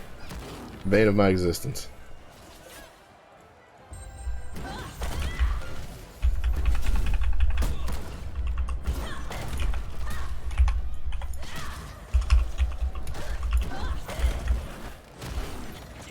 What the fuck? How is he not dead? I hit him with like half my abilities, and he had like no HP. Come on now.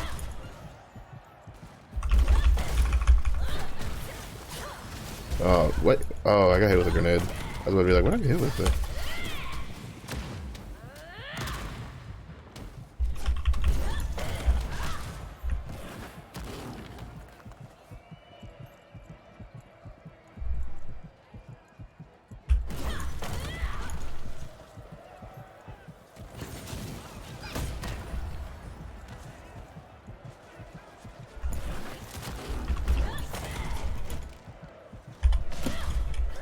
I'm fucking dead. Yeah. They stunned the wrong person. They should have stunned the artillerist because he was what was keeping me trapped. But I feel like, again, that's kind of like, again, visuals. There's no way that I was still inside of that actual like skill effect for the Gatling gun.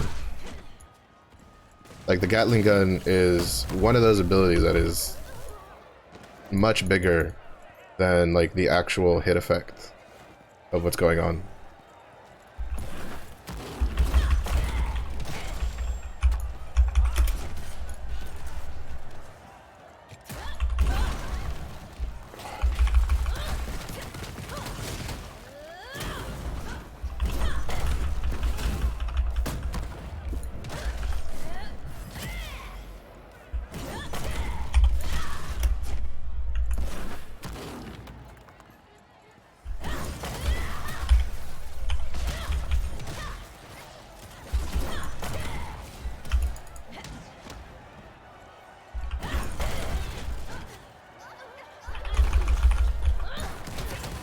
I tell you, sometimes you just gotta throw out raw fucking chain destruction fist.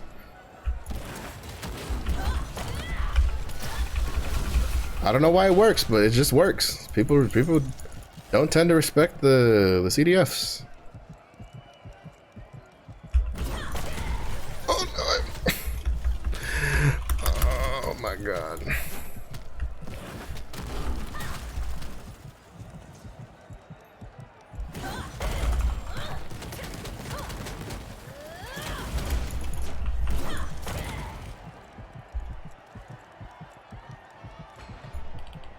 Wait, who died? We were 5-5 when I last checked. What? Where'd they get the extra kill from? I'm confused. Like seriously, I'm confused. Yeah, he got so much damage off. Yeah, artillerists when paired with something that can like stop people from moving is so good. That's just such a good combination for them. But like artillerist and sorceress, artillerist and bard, artillerist and like gunslinger deadeye, like things that have AoEs that they can use to keep like, you know, 1 or 2 people locked without really having to aim it too much, and they can just leave it kind of stuff. Like it's so good on with an artillerist when they have them on the same team. It just makes their life so much easier to get damage off.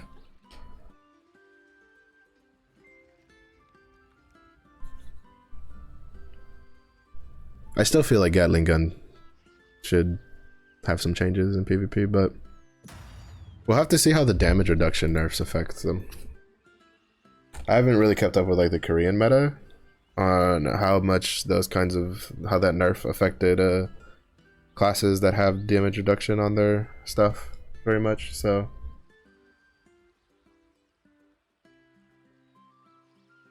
we'll just have to see.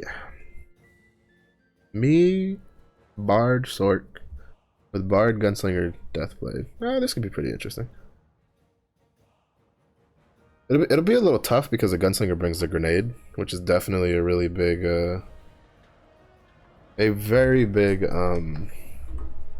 balance shifter, I guess you could say.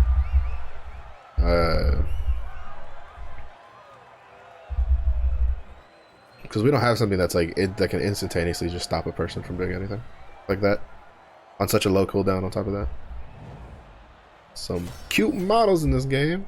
If I do say something, look at that cute purple-haired scrapper. I wonder who made you.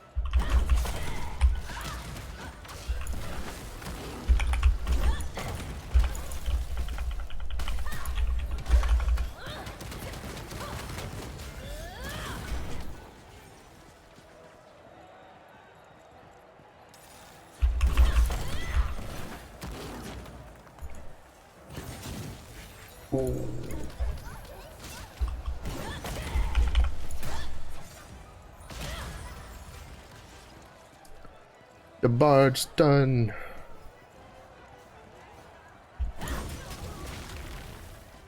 I'm gonna wait this one out.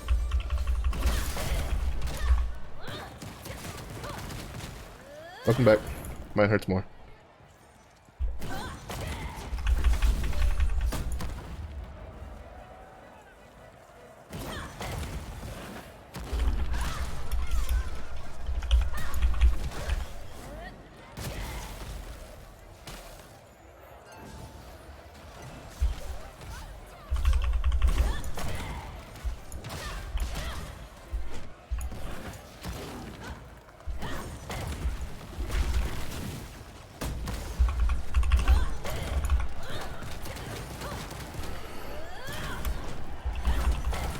Ooh, oh, that wasn't ours.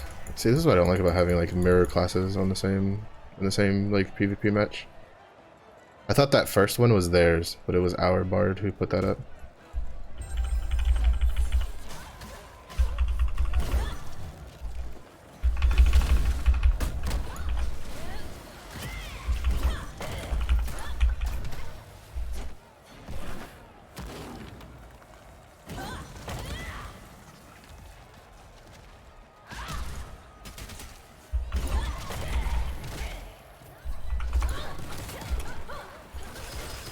Damn it, I still hate that.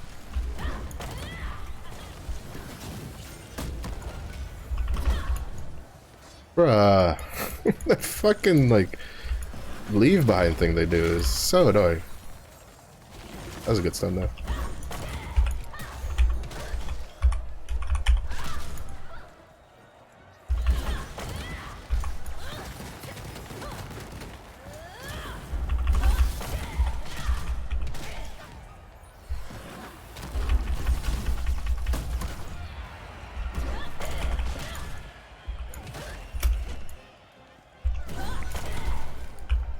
Huh? Oh, the second knockdown part. That was hella delayed.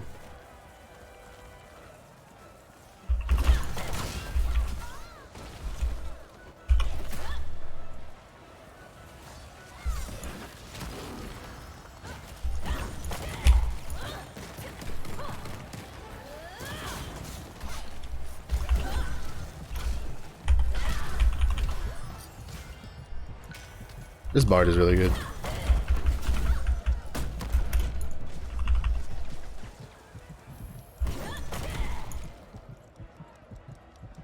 No way, sucker.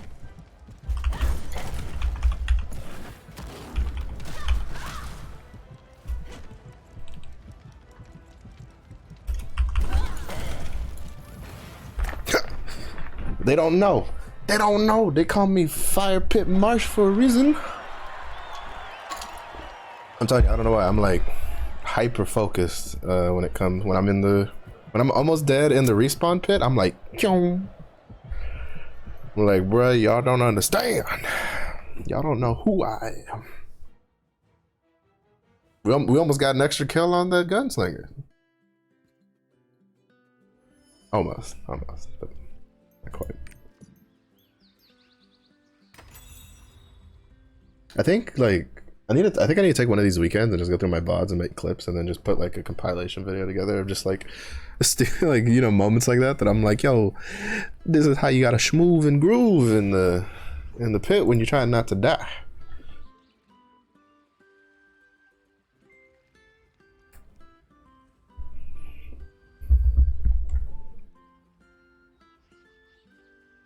That didn't take so much work though. Oh my god. But if that's what you gotta do, that's what you gotta do.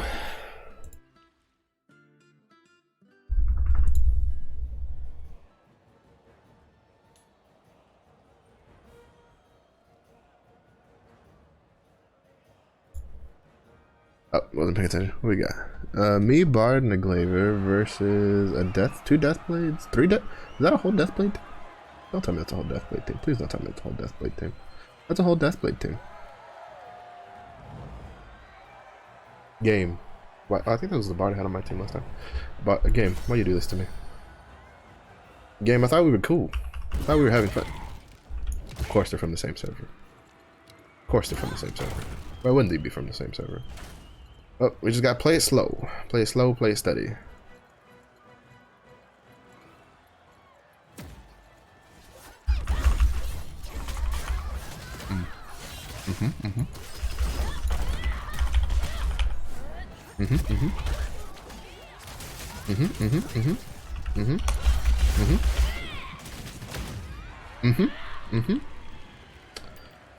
Balanced. Definitely balanced. They literally just 3-0'd us in the first like 10 seconds of the fight.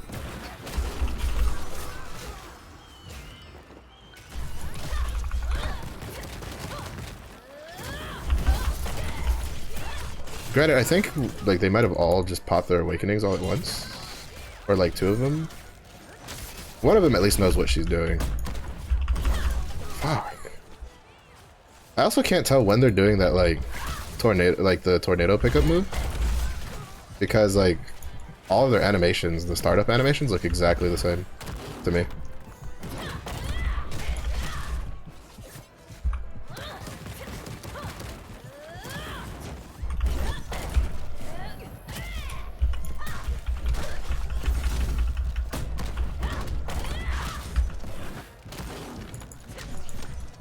Basic attack, baby.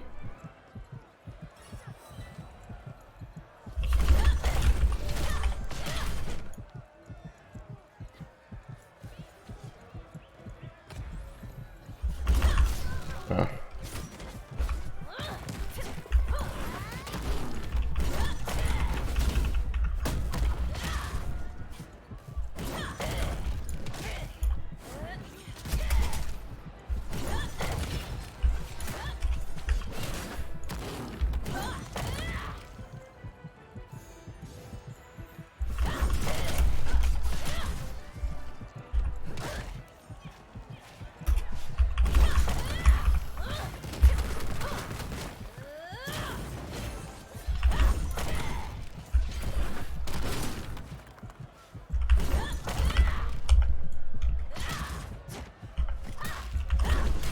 Ah.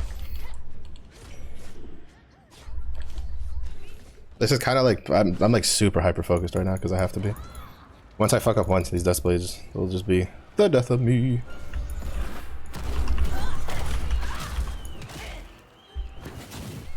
Ooh.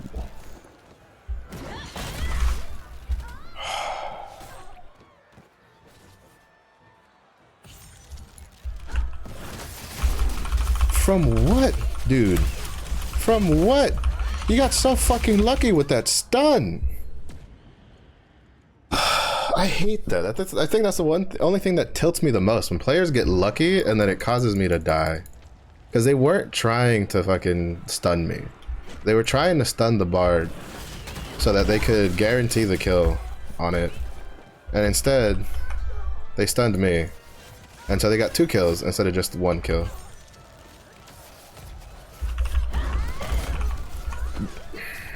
Bruh. This is why juggling needs balancing. Like, they wouldn't be able to get away with this if there wasn't so much juggling. I think this shows perfectly, like, what I'm talking about when I say that juggling is overpowered in this game. For PvP. Like, the fact they can juggle means they don't care about stuff like the like, they don't care about it is like the CC reduction, the diminishing returns. There is no diminishing returns on juggling. So when you have a whole team with like juggling, and it's not like a Deathblade only thing, right? Deathblades, War Dancers, Artillerists, like anything with a juggle, like it's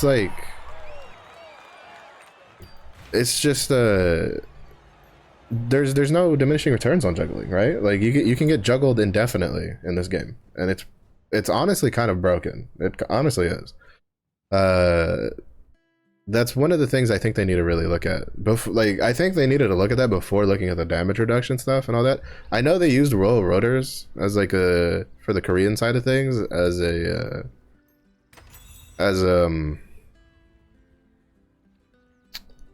whatchamacallit, as a staple to look at, and then they saw like, oh, all the damage reduction is really what's the problem with PvP. No, there's a lot of stuff. There's issues with this PvP.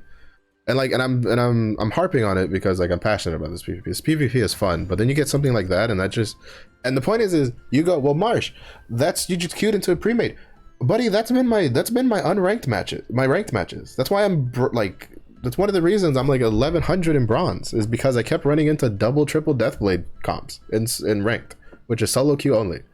Like it's not a pre-made issue. It's a Deathblades or any teams that have multiple juggling characters. Oh, god damn it. There's double scrapper Sork with a Sork, a striker, and a bard. It's gonna be a rough game. Depending on how good the striker is, we could probably win this pretty handedly, but if the striker's pretty good, this is gonna be rough. Ooh, I do like their outfit though. Their outfit's really nice. I like the mix of the platinum with the noble banquet weapons. But yeah, I think like juggling is just that's if they need to look at something for PvP, that's the very next thing they need to look at is juggling.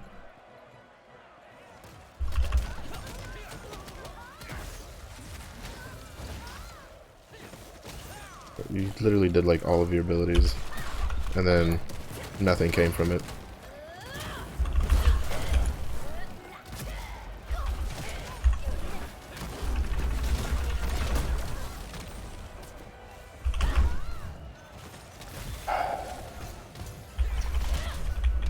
I'm just gonna fight the bard.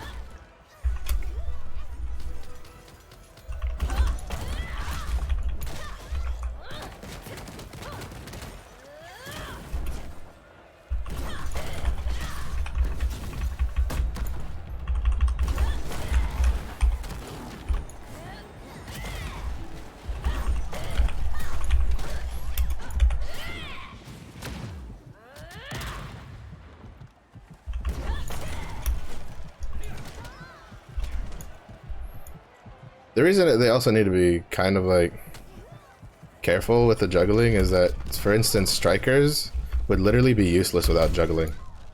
Like if he couldn't juggle anybody, he'd have nothing as a class. Also, why did we all die all of a sudden? Is the gunlancer just that good?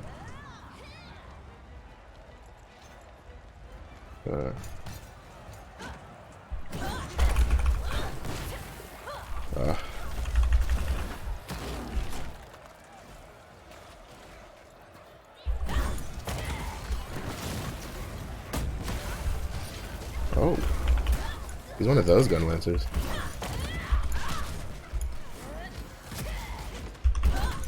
We need to split them up though.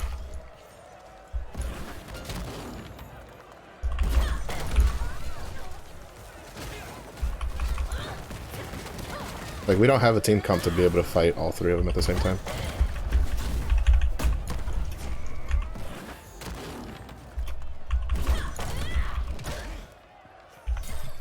Fuck. Oh, I threaded the needle, baby. Interesting. Does that mean he's not running the stun? Like the shield slam stun? Oh, that gives her super armor, I think. The orb thing?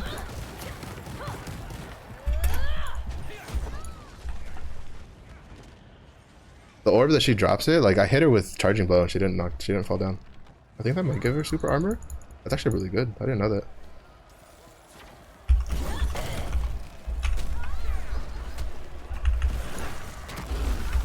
I honestly can't tell if this striker's good or he's just spamming his abilities and then just catching people and getting lucky. Because that's really what it feels like almost. God, the fact that he can get up and instantly go into a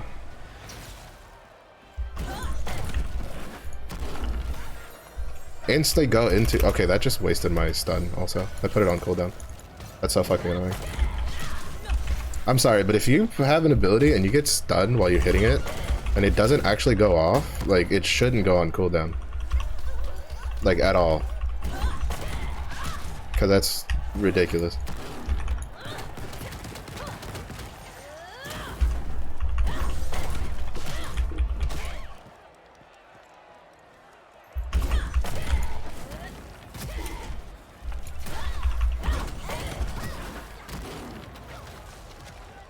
because like it's more annoying than it is ridiculous.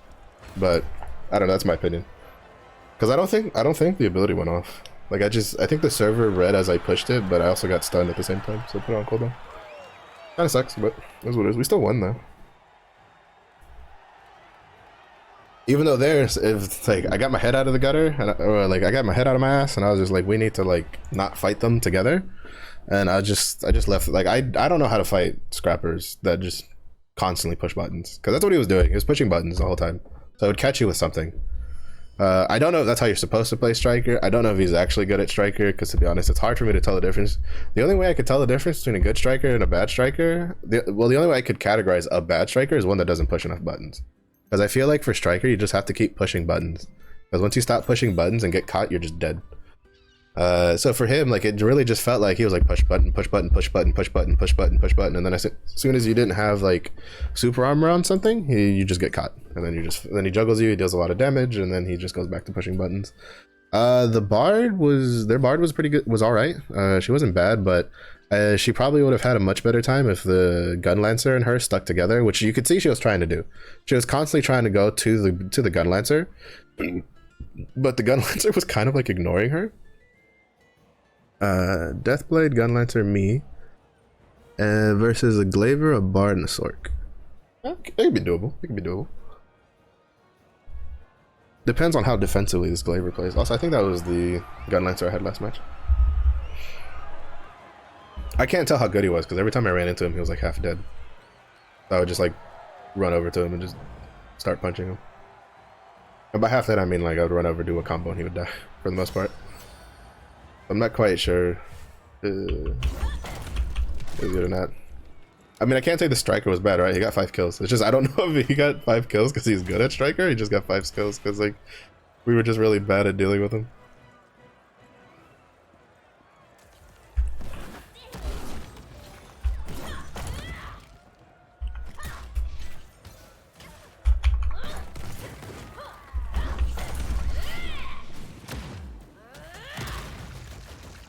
People, it's your spawn. There's only so many areas you can go.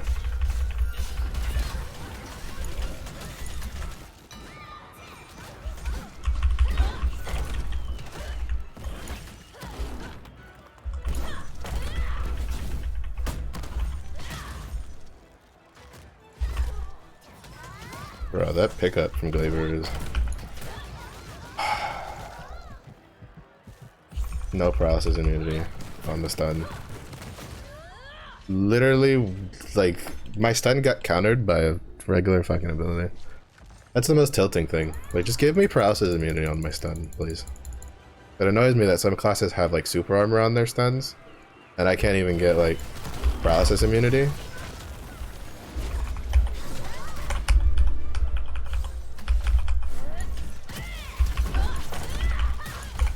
Fuck, I got caught in the freeze.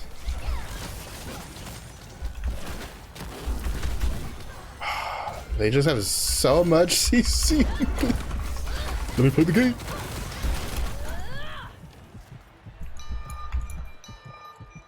We need to get away from there. They're respawning.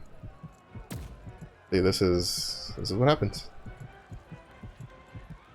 For some reason, they're hell bent on fighting them, and that is one thing I did notice last match. The gun lancer, he really liked going into the being right next to the spawn and fighting them, and that works, right? Like that works for shit. I didn't have my dodge up. I use it to initiate. That works for when we're it's a team fight, like it's equal. Like we have pretty good health, they have pretty good health, and so we're fighting, and so we keep pushing them and pushing them and pushing them. That kind of thing. Like yeah, that helps for that. But when they start dying, they're gonna come out with full health. It's just we gotta leave. We overstayed our welcome.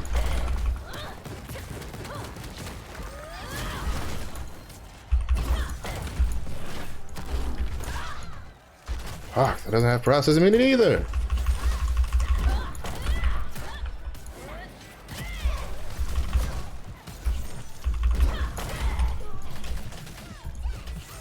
Yes, I know I'm overstaying my welcome. I'm also doing it on purpose to try to keep them away from my team. This Glaver is really good though. Like, she understands what her kit can and cannot do. Oh, I'm so fucked here.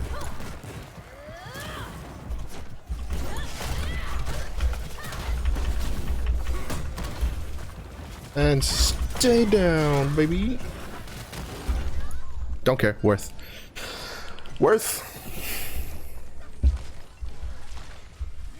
I mean, I'm always down for a good, like, just, you know, dog pile in the middle too. Sometimes you need matches where it's not like 500 IQ level stuff and you're just...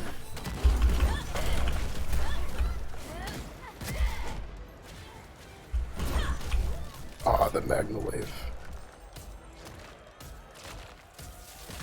Oh, come on. I doubt I was in that. Oh my god. I just want to stand on the ground. Is that too much to ask for in this match right now? I just want... They had so much pickup. They had reverse gravity, lava wave from the Sork, the stupid tornado from the Glaver, the pickup from the Bard. I'm like, bruh, can I just like stand on the ground, please? Like, come on. I just want to have my feet touch the ground for like more than 3 seconds at a time. Oh, there's also the, what is it? The fucking pickup? I forget what it's, I don't know what it's called. I think it's the, like, the counter?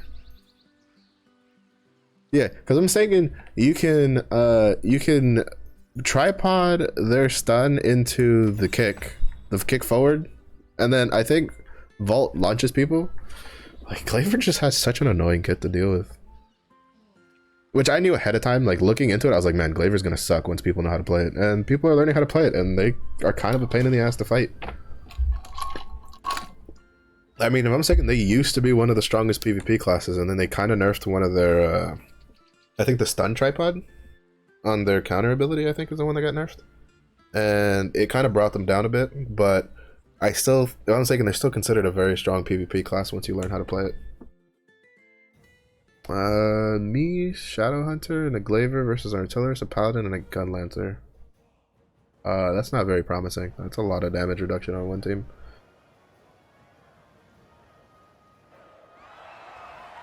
A lot of damage reduction that stacks also, because I'm taking damage reduction from different abilities stack with each other. Like from different full-on classes, I mean. So like if he pops it and he pops it, then he pops it, there's like no damage coming in at all. And then you have shield. Which I still don't know if like shield damage counts towards damage taken or stuff like that. Because I swear, Gun Lancers have really low damage taken numbers when they just getting the shit kicked out of them the whole match. What do you do? Oh, it's this guy.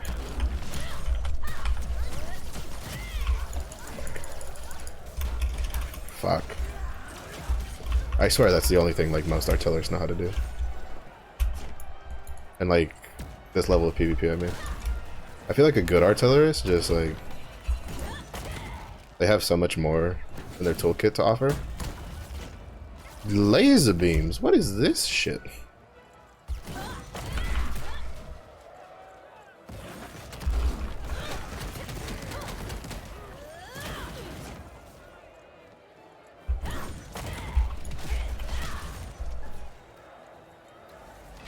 I think this is the first time I've seen someone with the smaller turrets in a PvP match.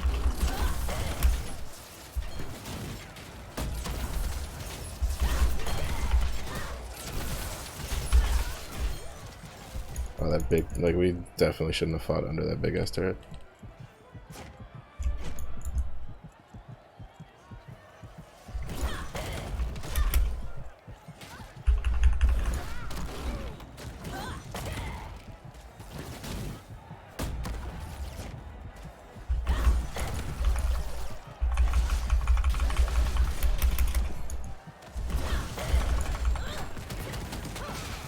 Oh, how? Where did he get the super armor from? He wasn't doing an attack from what I understand. I still don't understand it with Chain Destruction Fist. I feel like on some classes it doesn't like lock them down as good as it does with like other classes.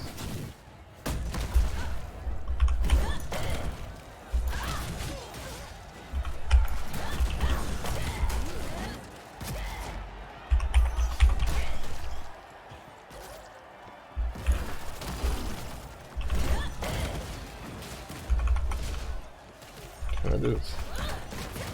What is the chain structure fix this?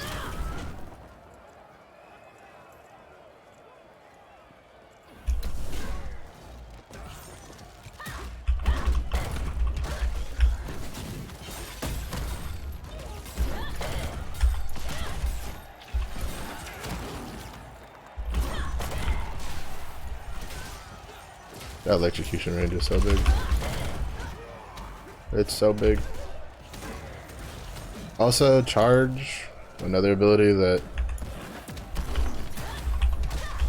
is very is big compared to its hitbox.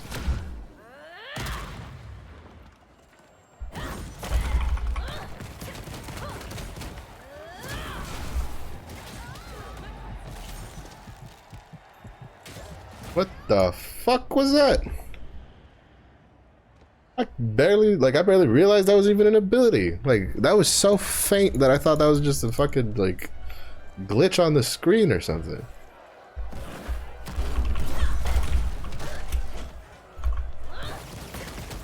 Yeah, you and your stupid Gatling gun thing.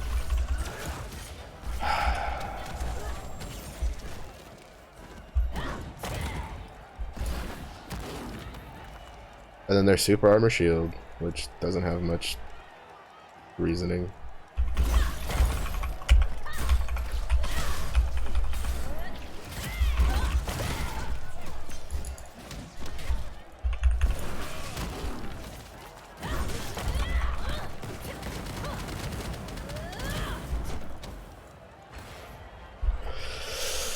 I still find that odd that there's some shields that give you super armor and there's some shields that don't. So like artillerists, their shield ability, the one that gives them the weird, like, I guess octagonal, I think what it is, the shape shield, the blue one that goes up, they have super armor while that's active. Gun lancers have it with their identity, which kind of makes sense when you think about it. You're like, all right, as an identity, sure, as just a random ability that you can push a button, but they're not the only ones. Apparently bards also have I think, I don't know, don't quote me on that. On the also, what's my rank at? Going up. All right, we slightly broke back into the 5 to 10% percentile bracket, but you know, we still have another hour worth of PvP.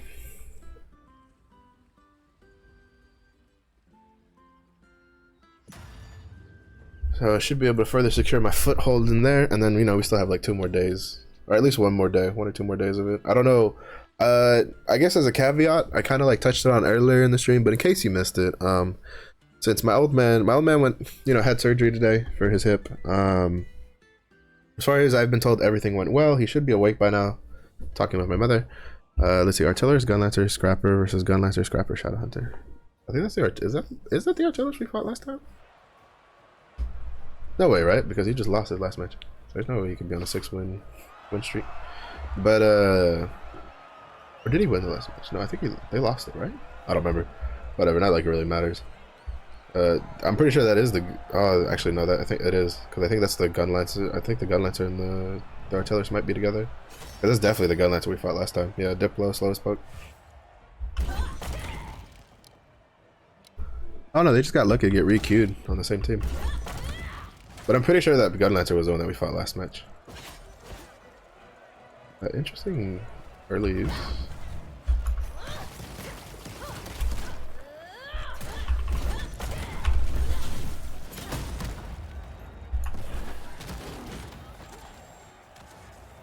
Oh yeah, this is definitely the Artillers from the last match.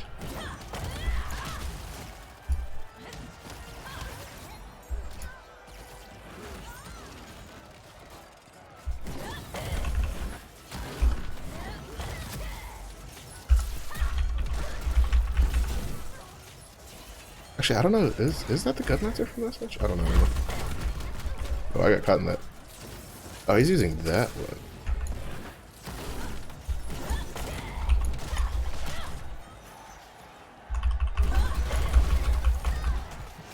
Oh, I'm dead here.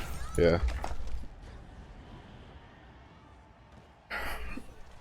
I got stuck between the wall and the Scrapper just kept throwing out abilities, so I couldn't even flip out if I wanted to.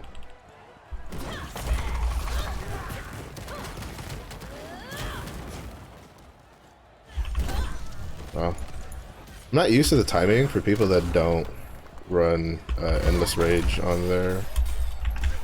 Fuck. I could have sworn that I was out of that.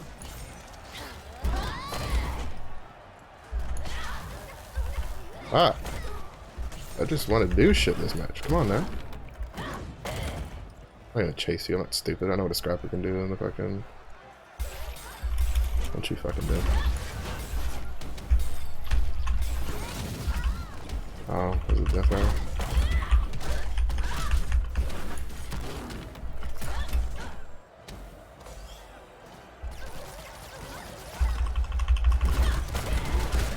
Shit, dude. That Gatling gun, like, even if they don't do anything off of it, it gives their team so much shit they can do.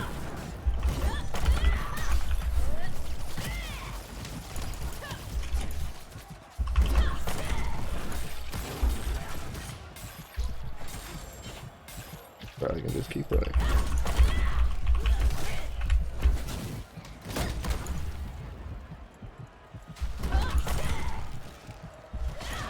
What? Bruh, alright, that was bullshit. The gun lancer caught me with a very, very, very invisible tip of his stupid...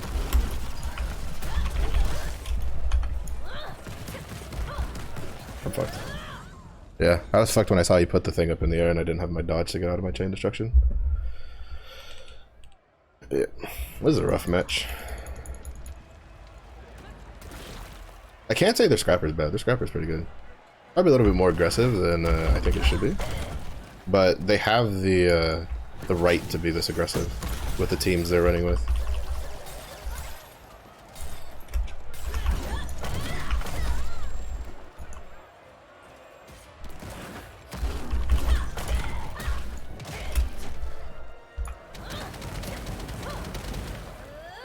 Bro, are you still salty that I killed you so much last match? Okay, I don't... Alright, like, again, I don't know if this is like a game thing. I don't know if it's like a me thing with my mouse or something, but I swear, like, sometimes my abilities go way farther than they usually would. And then sometimes they don't. For fuck's sake, dude. Wait, that knocks people fucking down? Are you shitting me?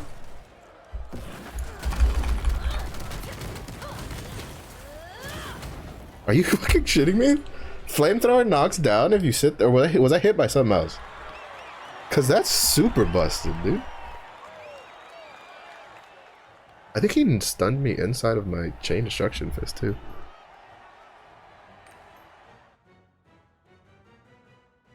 That's busted. I'm not gonna lie. I don't know, like, artillery just suck to fight in PvP, dude. I think they're the one class I hate fighting the most. They just suck. Well, no, them and Deathblaze. Those are the two classes I hate fighting the most. They're just annoying. They have so many annoying shit in their kits to deal with. It's like, oh, well, you dodged this, but here's this ability. Oh, you dodged this, but oh, I fucked up, but yeah, but guess what? I put a nuke down before you actually engaged on me and I fucked up, so now my nuke's gonna save me. And it's just like, oh my god, it's so frustrating.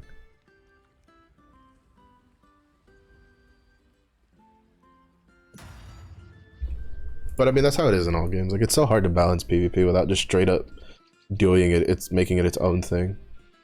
Like, if they really want PvP to be the best it can be, they literally have to take the skills and tripods and just make an exclusive PvP version of them.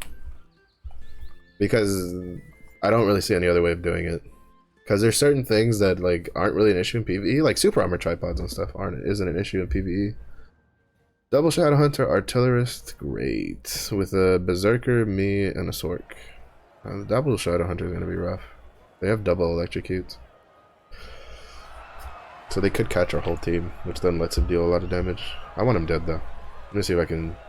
I'm going to use him as my guinea... Well, his build's also weird, because he's using the laser turrets. Interestingly enough.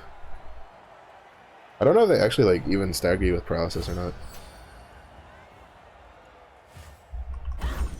It's just that I think part of it was also, like, the scrapper wasn't bad. She was actually really good. Again, a little over-aggressive, I think, but I think she had the right to be that aggressive, specifically just from the team comp that she had. Oh my god, dude.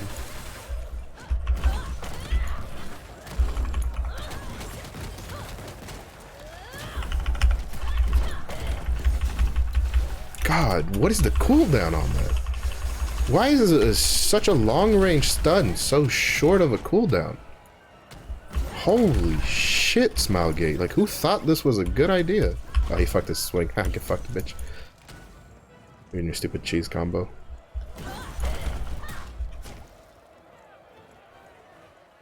I'm just getting tilted there because I got electrocuted twice, basically. Are you serious? The fucking ult got me out of that.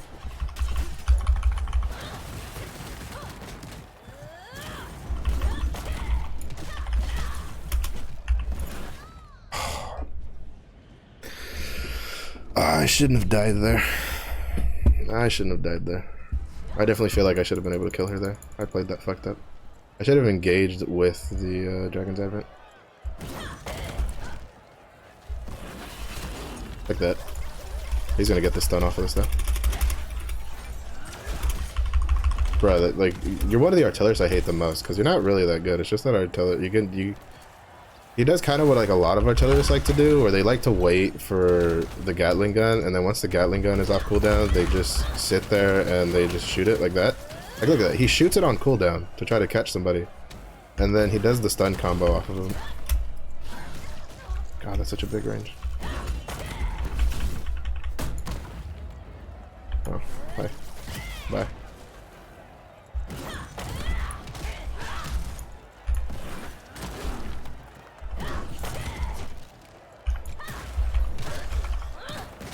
Hi. Bye.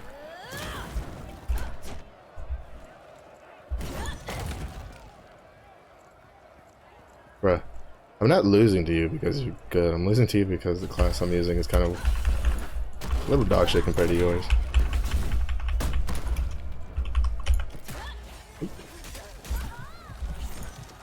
Double shot. Fuck. Yeah. When you have double lasers, it makes chain destruction. Like, I need to stop pushing chain destruction fist when I see both shadow hunters up, because one of them's gonna have it up because of how low the cooldown is on that. But this is why I say that like PvP is gonna have like some sort of like they have to balance shit separately in PvP, because like that electrocution beam is not a big deal in PvE, but in PvP, with it being such a short cooldown ability, is busted. It's one of the Shadow Hunter's like strongest moves in my opinion. I'm also fucked because I'm fighting two fucking Shadow Hunters in a corner, and I'm not quite sure what my team's trying to do on their side. That's a good awakening though.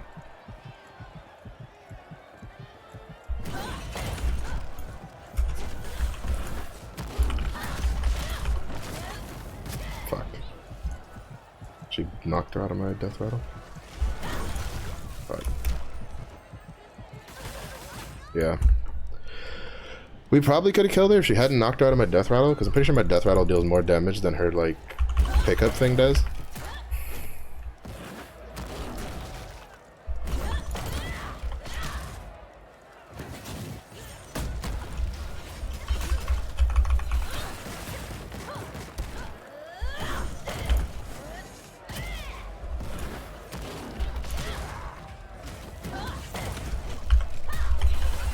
Missed that. That's gotta be like the 20th stun I've missed.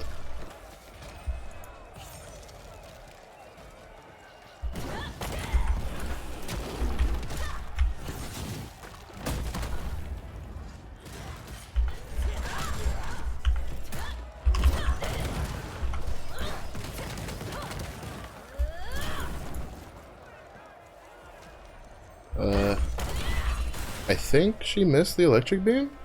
I think she tried to beam me as I was like the actual last hit of Chain Destruction Fist was going off, so it interrupted it. I don't know, it was weird. Because I think I saw the effect go off, but I didn't see like the damage didn't happen. Like the electrocution portion of it didn't happen. It was weird. I think if the two Shadow Hunters like ran just next to each other the whole time, I don't think we could have won that. Just because like they were both really good with their electrocution beams, and they didn't use it too often, right? Like they used it at the opening to try to catch people and then do something with it.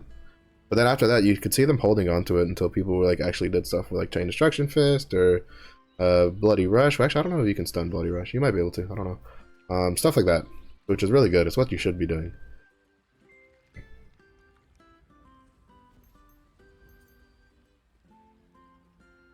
God, I wish Supernova didn't cost so much fucking shock though. Supernova, I feel, would be good in PvP, but I don't think you can, like, you don't take it because I feel that Chain Destruction Fist and Death Rattle probably offer more. Well, Death Rattle for sure. Chain Destruction Fist also for sure, because they're also, if you swap out Chain Destruction Fist or Death Rattle, you're swapping out one of your super armor abilities, which is a big no-no. Because then all you would be left with would be like Death Rattle and like Dragon's Advent. Granted, I don't know how good Chain Destruction Fist really is, to be honest, with it being a tenacity skill. Because it's like, yeah, it's a tenacity skill, but you're also standing still for a long period of time. Granted, Death Rattle's the same thing. Like, we just don't have out of like super armor abilities where you move a lot or come with some sort of stuff. So like, for instance, I'll give an example. Berserker, because I know Berserker off the top of my head because I play Berserker a lot. Berserker has tenacity on Sword Storm, which they can then tripod to Earthquake, which means they have tenacity on, they basically have super arm. So basically, in order to beat a Berserker who's engaging with a Sword Storm, you need to have electrocution or like a freeze to like properly time your freeze thing or something like you, or a grenade or something like that. Like you need another hard form of CC to stop them from engaging with an Earthquake, which is a hard CC. And then Finish Strike also gets tripoded with tenacity, both in PvE and PvP. And the first, like, I'm taking the first hit with Finish Strike, because the way it works is when you try, I think you have to tripod it for this also, but you slam your sword down and then you stab your sword into the target. Basically, is the animation of it. I'm saying that first slam down knocks you down, and then you get shunked. So it's just like, it's pretty strong. Scrapper Sword Glaver versus Deathblade Sword Bard. That's gonna be kind of hard with the Bard on their side, to be honest. That's gonna be pretty rough.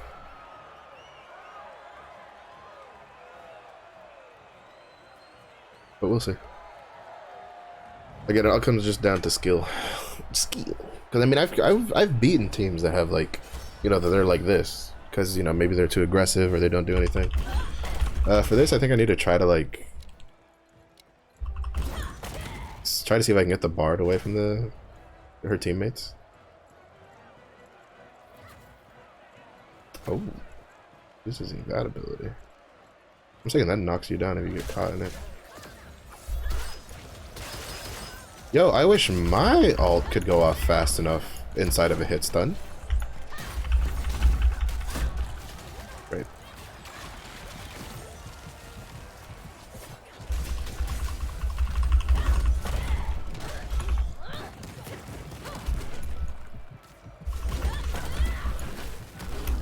Like, God. I got caught on the outside because I was trying to fight the Deathblade. Oh, they're also from the same server. They might be a 3-stack.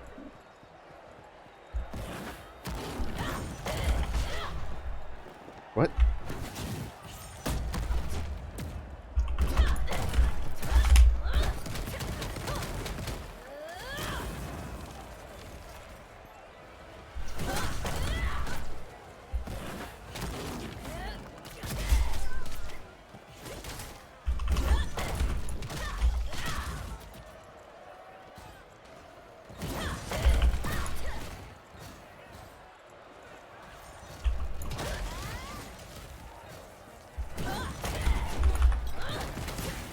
Fuck, that was good stuff.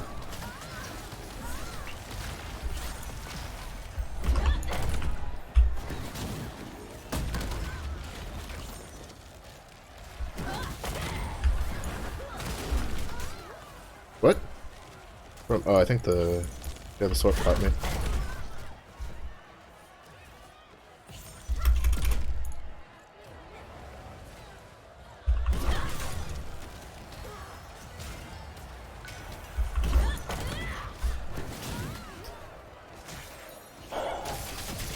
I'm telling you, I can't tell half the time when the fucking Deathblade is gonna do her tornado or when she's gonna do any other ability. To me, the animation looks exactly the same amongst all of her abilities, so it's so hard for me to tell when she's gonna do what. I wish they would clean that up a little bit.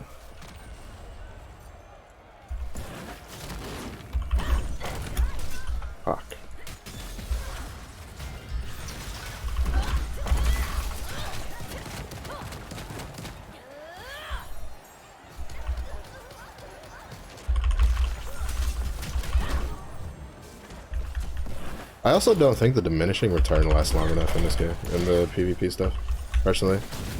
Like there, you know, like this is supposed to tell me I'm like I have diminishing return on CCs, but I'm still getting fucking wrecked on CCs. Because like it lasts so short. So you wait like 2 seconds. And it's like, oh, I waited 2 seconds. So that means I'm good to go. Yeah, they're definitely like, that's a 3-stack. At least the Bard and the Deathblade are together. Because that Deathblade came from across the entire arena.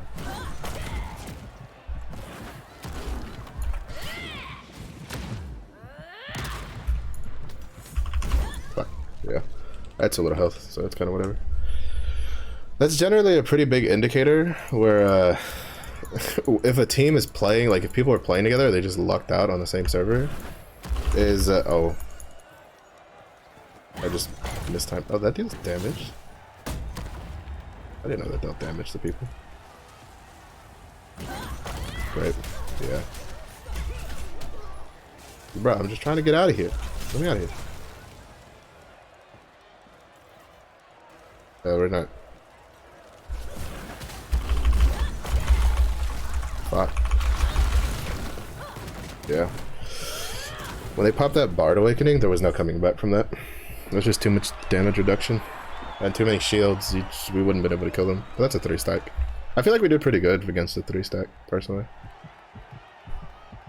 Because you could tell they were working together. Every time I tried to like jump on the Bard, this Deathblade would literally come from across the entire arena to come save the Bard. That's not happening if they're not playing together and in Discord. Like, that's not happening at all. Like, because not only are they so far away, like to cross, like, all right, so let's say this was like the bottom row of the arena. Where I was fighting the Bard was here. Like, so that starfish, if you're standing here, you can't see where that starfish was. So there's no way they would have known that I was fighting the Bard here. I mean, they might have seen like a glimpse of like a figure here and there, but there's no way to tell visually what me and the Bard are doing up here. Not to mention the Bard would also be able to let him know like, hey, I don't have anything, I'm getting stunned in the, like, up top, right? Like, and that's just the power of communication. So I think for at least, I think we did pretty good, to be honest, like as a team against them. Because you could tell they were very communicating, and then you could also tell the Bard was experienced in PvP quite a bit. Especially with the fact that like a lot of Bards, you'll see them pop their Awakening like around the middle of the match, or if they see a lot of damage coming out, they'll just panic pop their Awakening. They saved it for like the very end, where they knew it would last most of the end countdown. Yeah, they did it also to just not be able to get, for us that we couldn't kill them, because I think they were low enough health that if she had used her Awakening earlier, we probably could have killed all 3 of them and tied it. Maybe, potentially. That's also not a guarantee, because again, they were playing very well together. Even if they were losing, that would be a smart move to do, because you would pop it and then they could just go all in, and it would be so hard to like just to stop them, because yeah, you could stun them, but you're not going to deal any damage because you can't. Trying to break through the shields and a damage reduction of a Bard or a Paladin ult in PvP is nigh impossible, unless you're like all beating up on one target. So having 3 people engaging with shields up, like with that big of a shield up, like you're not doing anything. You're really not going to chunk through that, and that gives them the freedom to like just engage and just try to get things done. So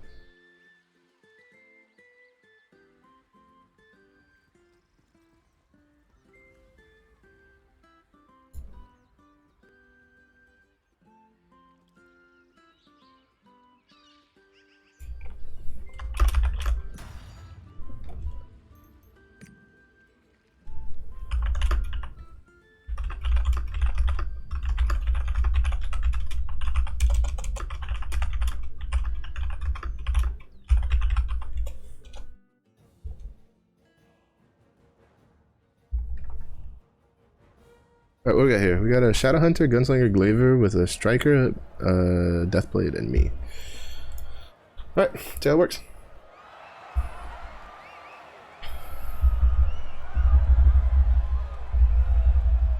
I have to say, all in all, the matches weren't too bad. I'm getting a little annoyed with like, it does get a little annoying how like if you just get unlucky, like if you get near a wall or something, like just one or two people can completely literally keep you from doing anything for a solid like 10 to 15 seconds. But that's more Striker? Hello? Thank you. That's more of a they just need to add something for like juggles rather than a class thing.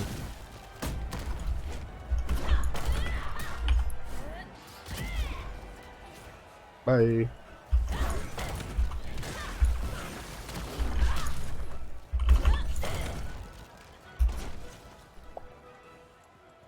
I don't have anything to.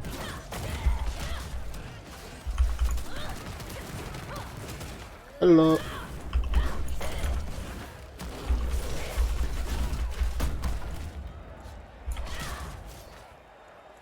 That failed me for the last time, Skywalker. Alright. Interesting maneuver. Oh, Hafu. You back. I was supposed to say, interesting maneuver from the Glaver to just W key out of respawn.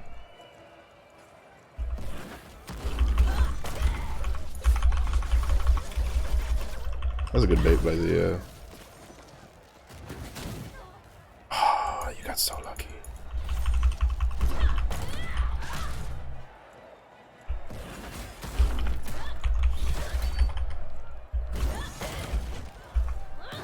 Aw. Wait, where did I get bleed from?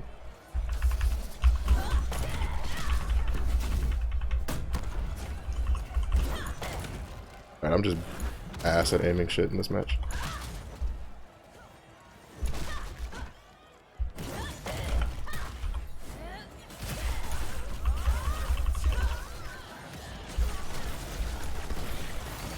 I need assistance. Because I didn't think that the fucking Shadowhunter could lock me down so hard immediately after. Oh fuck. Charging Blow just loses that to so many abilities for knockdowns.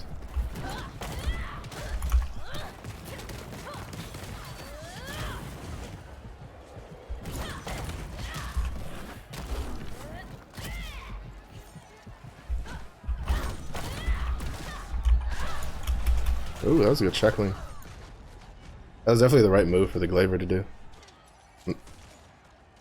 She wasn't hitting ability, so she just shackled to stop me, and that was definitely the proper maneuver that you want to do there.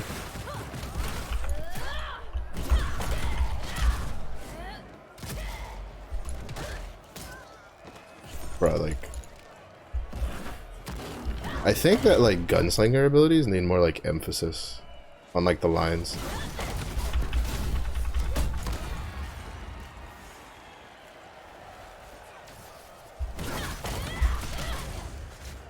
Because like the lines are so hard to see when there's like 20 abilities going off and then they just snipe you from a corner.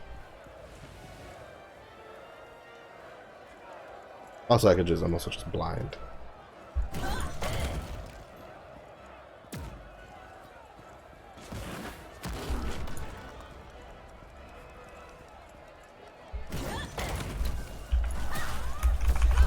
Fuck. Come on. That's why everything comes out faster than Chain Destruction Fist. Oh shit. I thought I dodged that in time.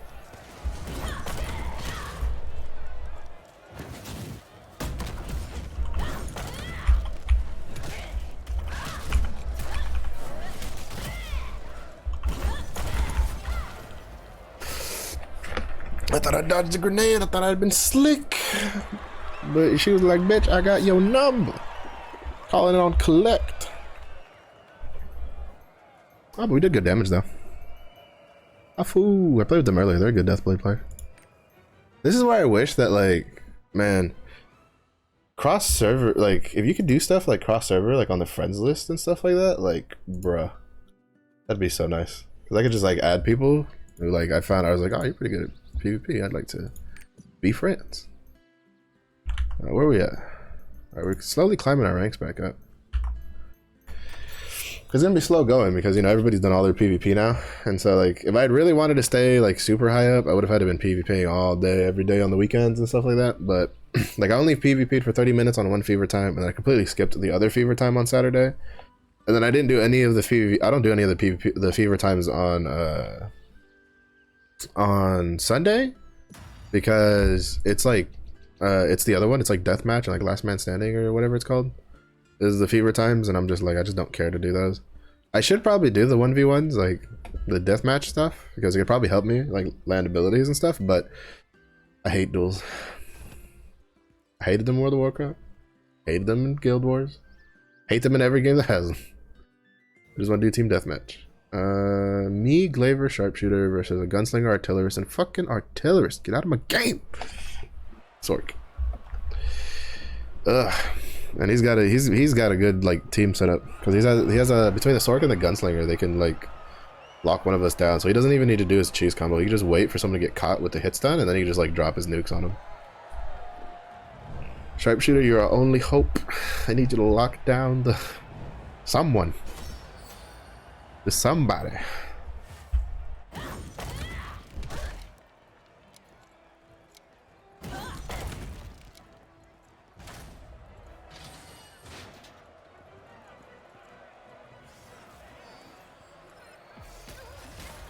Eh?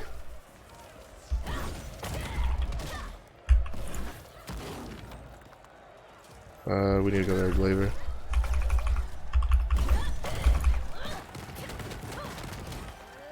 At least that's what I thought. Oh, are you? All right, that's some BS. So.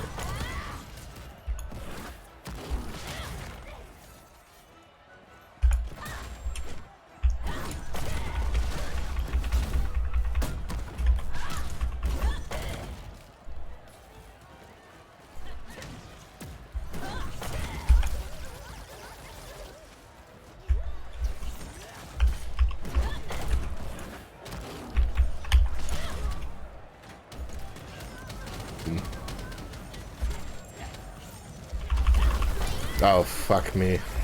Shit. I do that every time. I always fall for their stupid, like, random awakening. Bull nonsense.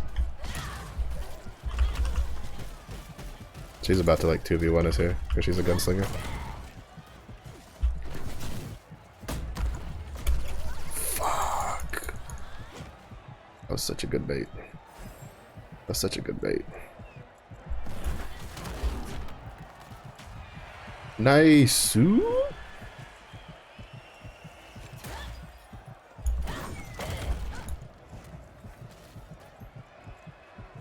It's basically that's literally the only way to stop a. That's pretty smart by the artillerist to pop his shield before. Oh come on! There's no way they caught me before I hit chain destruction fist.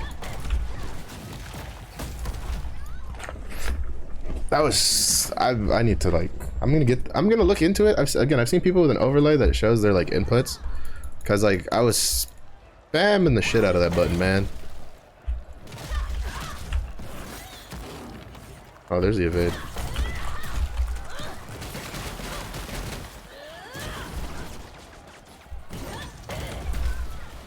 Yo, that's so wide. Oh, that was a good snipe. That was a good snipe.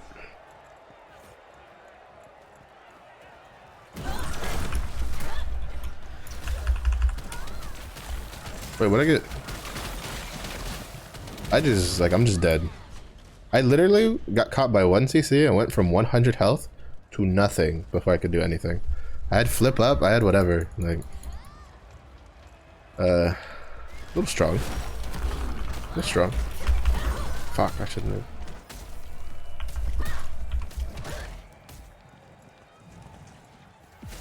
Are you shitting me right now, dude? How fast does that fucking ability come out?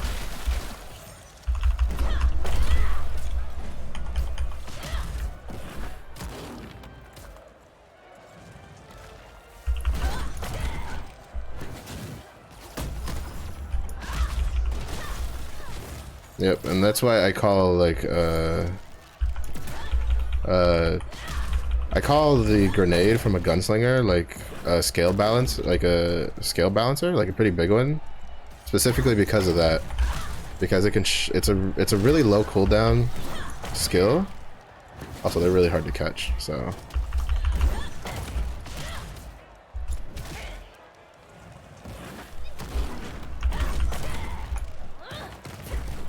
Fuck. All right, what am I fighting? Like, they're not pre-made. Fuck, that sword is just annoying. That sword caught me with so much of her CC. Just frustrating, but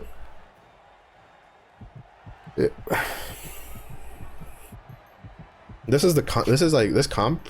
I think the only difference would be maybe swapping this for a bard. It's like my worst nightmare on Scrapper. It's like my worst nightmare. So many different forms of CC, so many different forms of paralysis, and I just don't have enough buttons to push him. And then usually what happens, which is what's gonna naturally happen, is even if they're not a pre-made, because like right there, like that sword just like every time I tried to do any sort of chain destruction fist or stand still for longer than 2 seconds, there was always an electric ball coming at me, a freeze coming at me, which is how you're supposed to play Sork. It's how they can be so oppressive in PvP. That one freeze that freezed me and gave me absolutely no way of getting out, and then my team for whatever reason ran away, literally allowed them to 100 to 0 my ass, like just with no help. I don't know, I don't think I would have died, but I'm not sure if one of my teammates died and then the other one was low health. I couldn't tell. I just know that basically they left me by myself and then I just got 100 to 0. Why does this always happen? Like, yo, can I just trade you, Sork? I will trade you 2 paladins for your Glaver and your sharpshooter, because I hate double paladins on my team. I hate it so much. I don't want them. I just don't want them. Like, just I'll trade you 2 paladins for your Glaver and your sharpshooter, Sork. I know you want 2 paladin sorcerers. Like, I'm willing to bargain. Like, actually, I'm not. Like, you know what? Fuck it. Just take it. Just have a 5. I'll do a 5v1. Like, God, I hate having double paladins on my team. I'm like on this class specifically because this class just doesn't do enough to take advantage of double paladins. If I was a Sork, I'd be like all over this, or like an artillerist or something. Oh my god, that's such BS.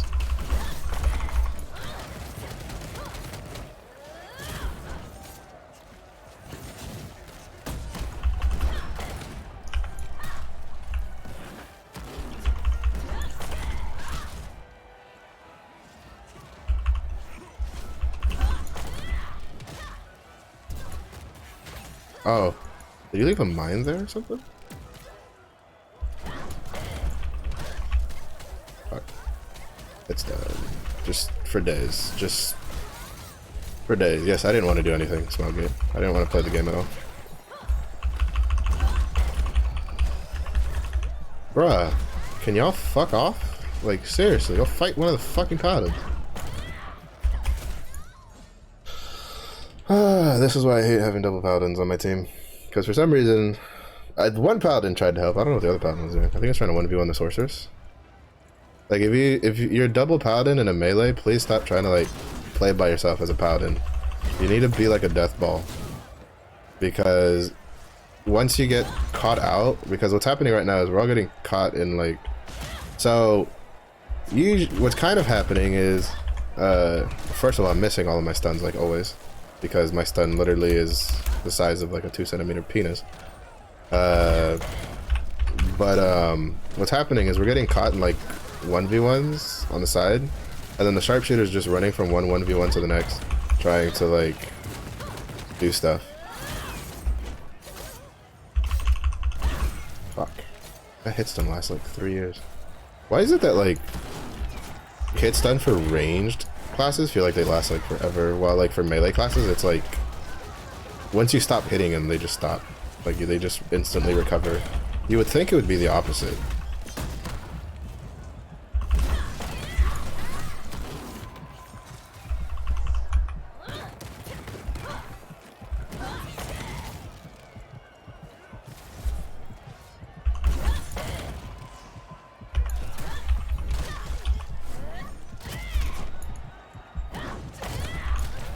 Oh, that was... Oh. I don't think that was luck. I think he did that on purpose. Because this shit, okay, like these three, like literally are just chasing me down the whole time. Well, at least the Glaver is. Which I'm pretty sure it's because the Paladins aren't good enough to like threaten her. So she's just shutting down the only source of DPS, which is me.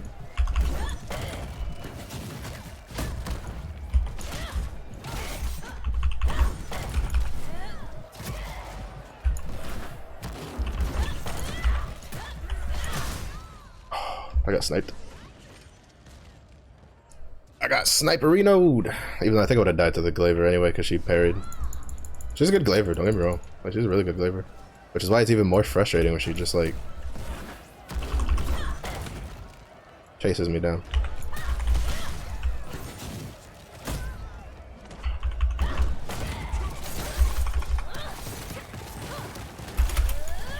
Shit.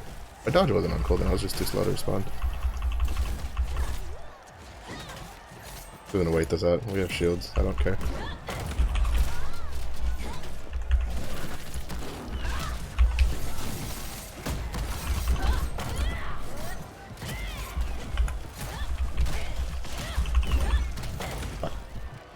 Almost. That was a little bit of damage off from killing him to even it up in the end.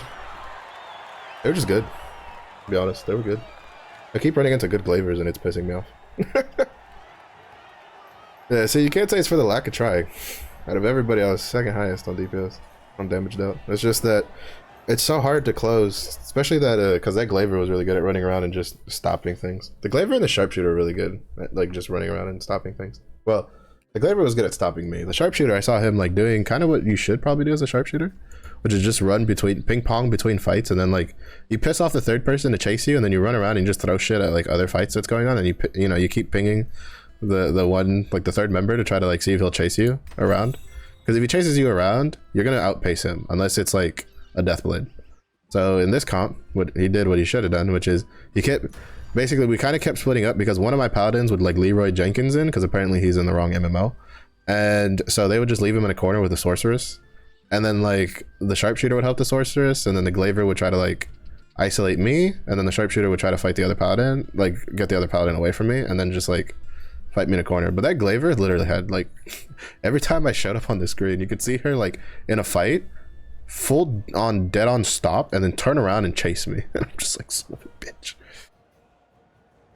All right, Bard, Paladin, Deathblade. Let's see, if I had that, maybe we could have done something. Because the other thing is that when you have the same support, Paladin's probably the worst support to have two of, because a lot of their stuff doesn't stack.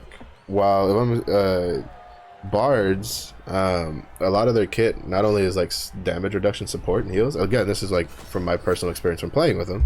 They have a lot more CC. That's a lot safer for them to hit, because a lot of like Paladin CC, they have to get in the nitty gritty.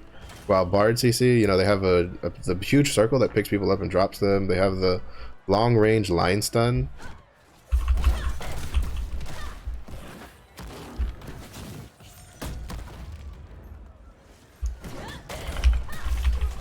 Oh my god, I stunned them and their ability still went off.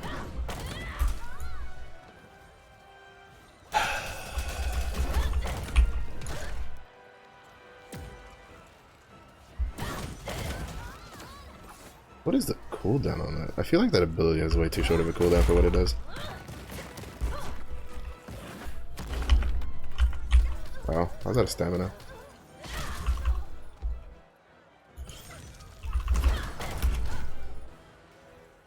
I was out of the stamina. We've also like dealt no damage because again, Bard and Paladin CCs just stack. So, or not CCs, their damage reductions. What? Did he like curve that blade? I swear he was looking down.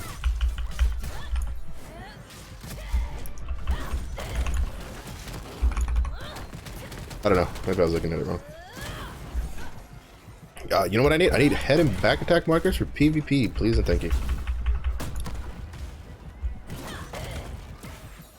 That was a good stun.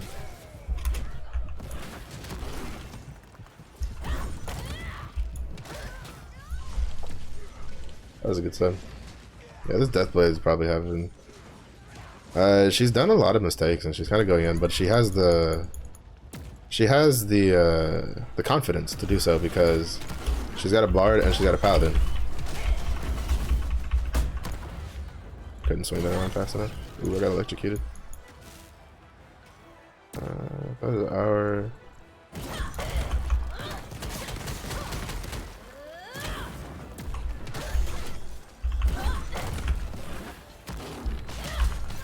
Oh.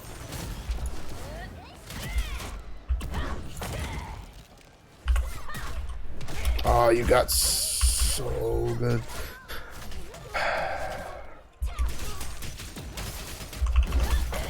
Oh, you have like damage, like shield, big shield.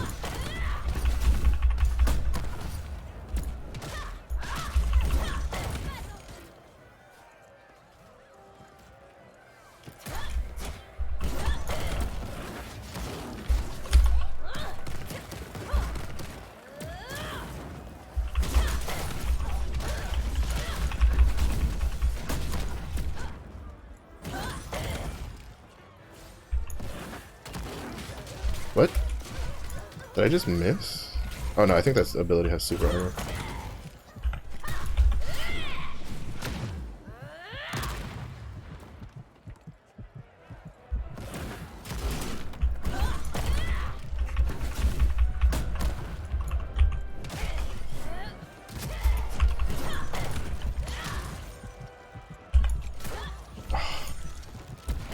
I wish my abilities had any sort of range on like, whatever, we're losing, so one more death won't make us lose any less. Rather just fight and try to see if we can do anything off of it.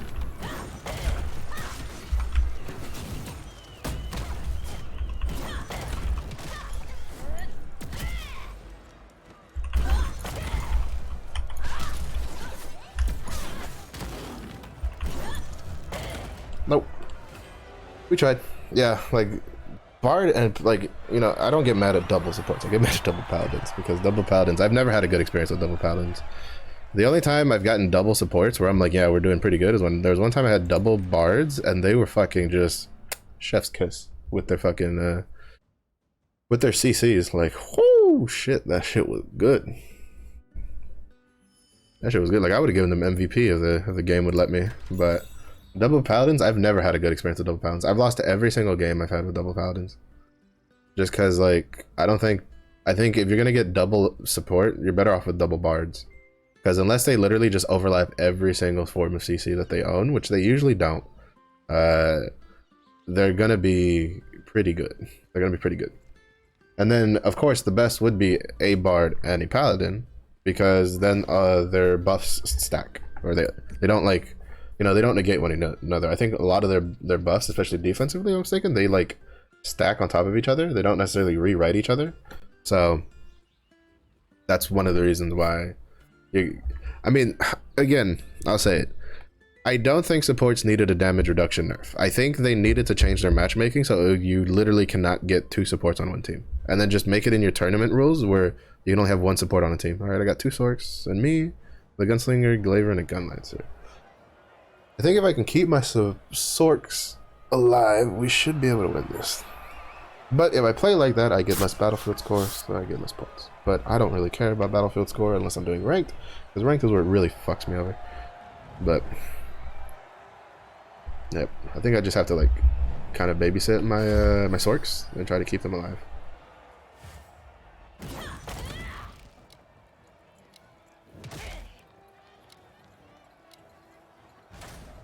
Also, I don't know why people keep going down to the bottom. Like, you give them a visual advantage when you do that.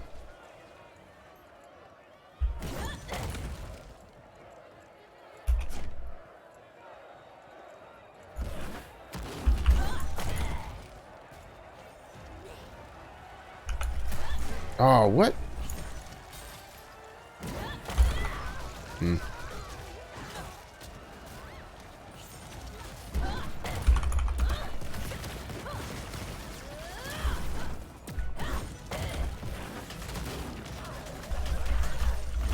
Does that have super armor? I think I need to start looking into what like glavers can actually do. They keep getting caught off guard with their abilities. Also, I somehow missed that stun. I'm not sure how. Like, how do you miss a stun on a fat ass gun lancer?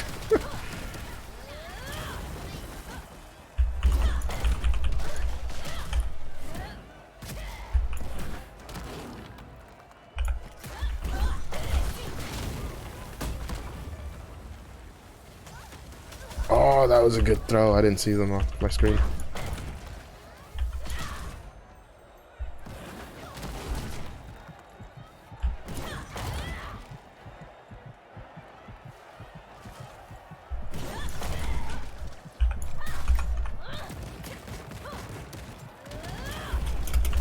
Yeah, that was a bad move by me. Made him waste his counter though.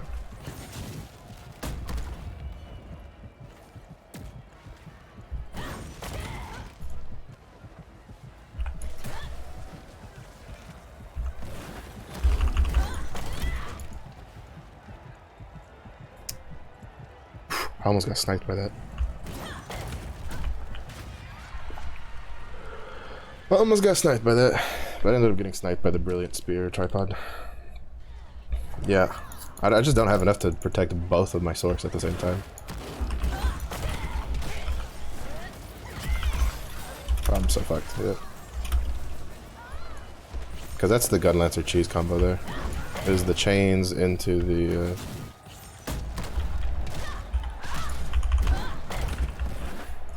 chains into stun into supercharge ability.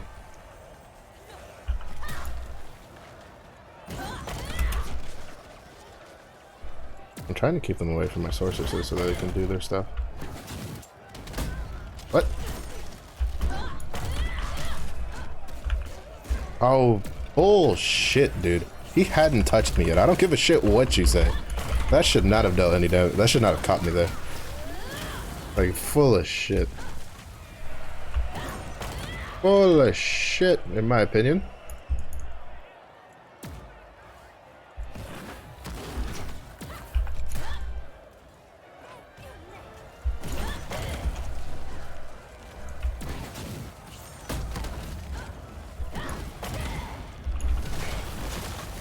What do I get? Oh.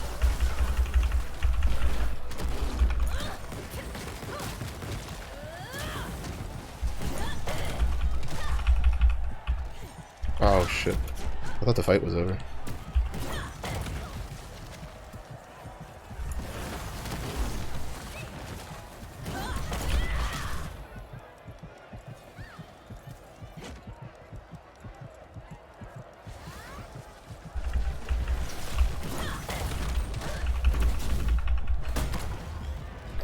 Alright, we pulled it back.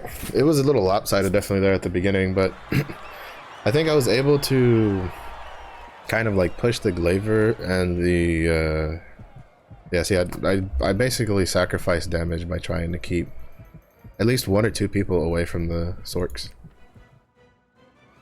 Especially towards like from the later half of that fight, like kind of at the midpoint where we kind of like started staggering, like we were able to start killing people. I would kind of like just try to leave the Sorks alone with whatever we're fighting and then just run over and then just try to like, I guess, bait them at me. And just try to give Sorks enough time to kill whatever they're fighting. That was what I was attempting. I didn't do very well at it at the beginning, but I think during the second half I was able to do it pretty good. Or at least the intent was there, and I think that was kind of what allowed the glavers or the sorceresses to do the business. Granted, it was hard to do because the gun lancer has a lot of things to run away from me. You could see that I would try to like bully the gun lancer and try to get him to fight me.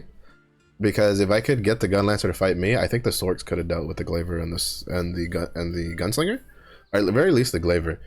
But the gun lancer would just like ignore me and just use his charge to get away from me sometimes. Scrapper, bard, deathblade versus a sharpshooter, a paladin, or sorceress. All right, we'll see. 2 melees and a support versus 2 ranged and a support. This will be interesting. Sharpshooter is gonna be an annoyance, especially if. No, I don't think I fought with him yet. I have fought with that paladin though. That paladin was one of the 2 paladins I had on second on my team. I think that was the one who was actually trying to like keep me alive while we were fighting. I don't remember. I think they were pretty similar in their appearance.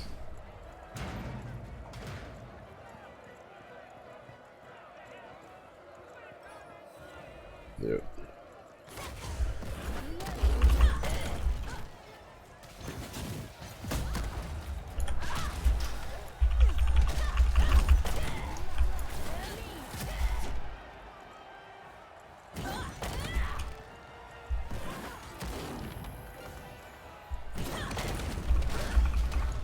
All right, we don't have a sword in this one.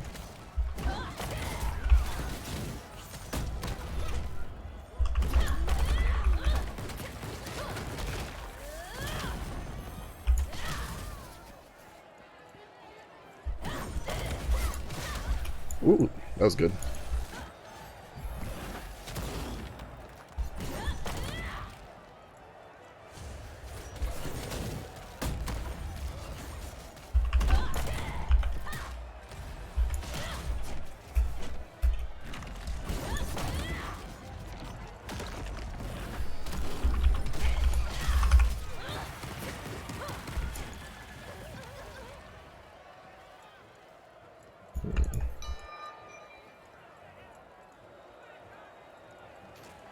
Yeah. They're coming back with full health and we have half health, so we kind of definitely don't want them to give them any freebies. But this guy's just running a weird build.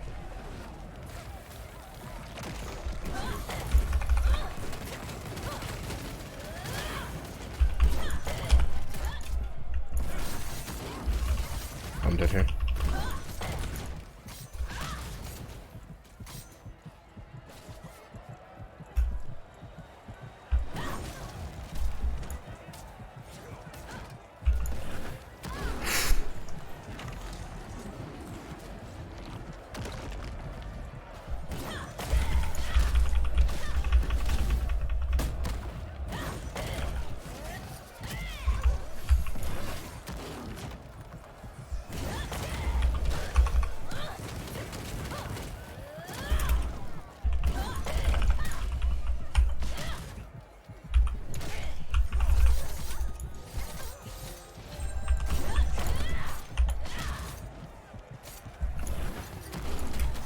Oh, I died for it, but I followed commands. I took the key. Worth. I mean, I had to die eventually. Oh.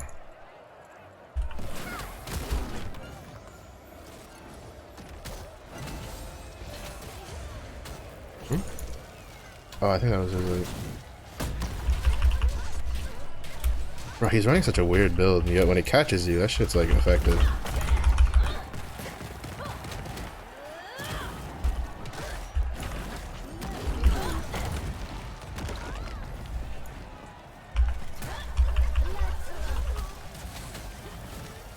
Oh, for a second I thought that was their, like, their awakening. I somehow threaded the needle through 2 players with my awakening. Ooh.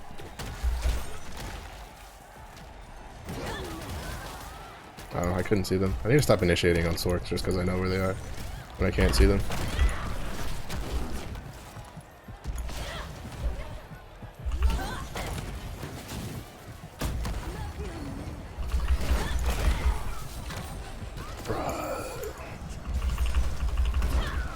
The reverse magma wave is like, it's so trippy because like, that's one of the biggest variations that can just really fuck with melee players when they fight Sorks, is whether or not a the magma wave comes back and implodes upon itself. It's so good at catching melee players off guard. Wait, why did I get? Oh, because I died a little less. I got more assists. It's a good match though. That paladin was running such a weird build. I mean, when he caught you with like the sword, I think out of all the abilities that he used, the one that had the swords that rain from the skies, I think is probably the only good one out of all the abilities he's using. Like, that's different from normal. Because that one really like that lasted so long. It lasted so long. It activated the fucking the scales, which make you immune to CC for a bit, for like a second. And even then, I still got knocked down at the end. So like it didn't even matter because the scales are kind of a bait. They make you, you're immune to CC. Well, guess what? Apparently knockdowns and knockups are not CCs. So it's really easy to get scales and then you just get knocked down and then you get knocked up and then you get juggled. And guess what? None of that is CC, or at least not considered CC from what I can tell. So those skills don't do anything. What do we got? God damn it. What is it with all the scrappers on my team today? Go away. Go somewhere else. I don't like you. I don't like your kind. Scrappers sort me with a bard, a deathblade, and oh my god. All the artillers are out in force today. So are the scrappers. Go away. Go away. I'm getting on my team. Go on the enemy team. I want to fight you. I want to fight with you.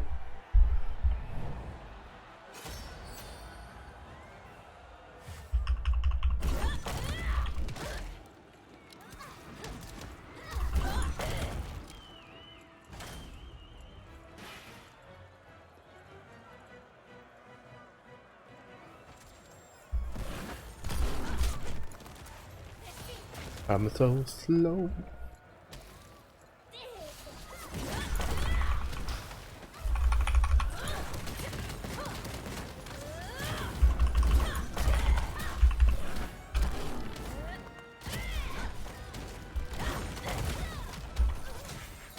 Oh, that was a good stun.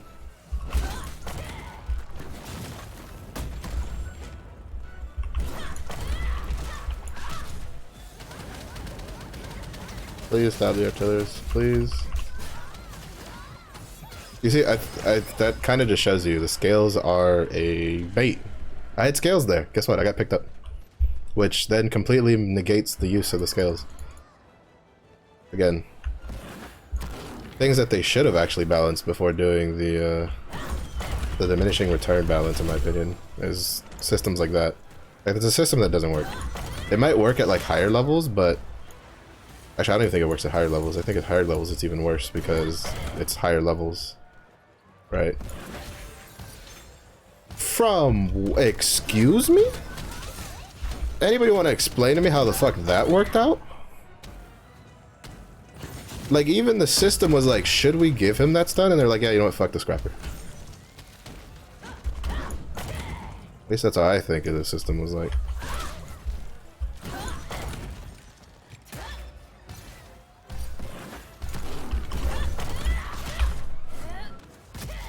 Ah, dude. I swear, every other class has like some sort of like combo that can like, you can pull off of hit stun except scrapper. Everything you have takes like 3 years to get off.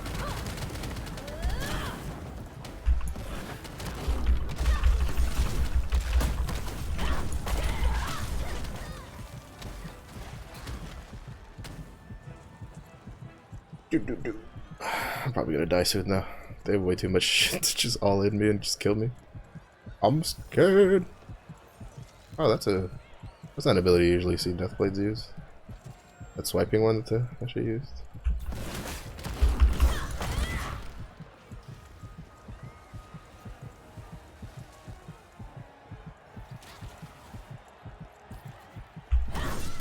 Ooh, that was a good.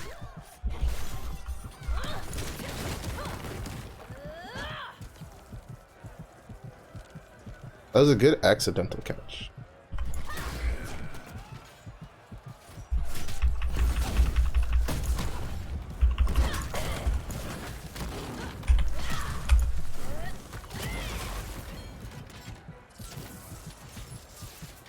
Because I think they were trying to catch the sword and I just ran into it.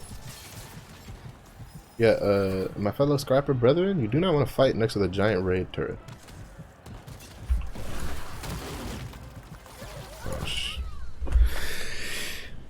Good awakening, good awakening. That's our team to fight. This will be the last match though. After this, it's time for chill and like mental revision.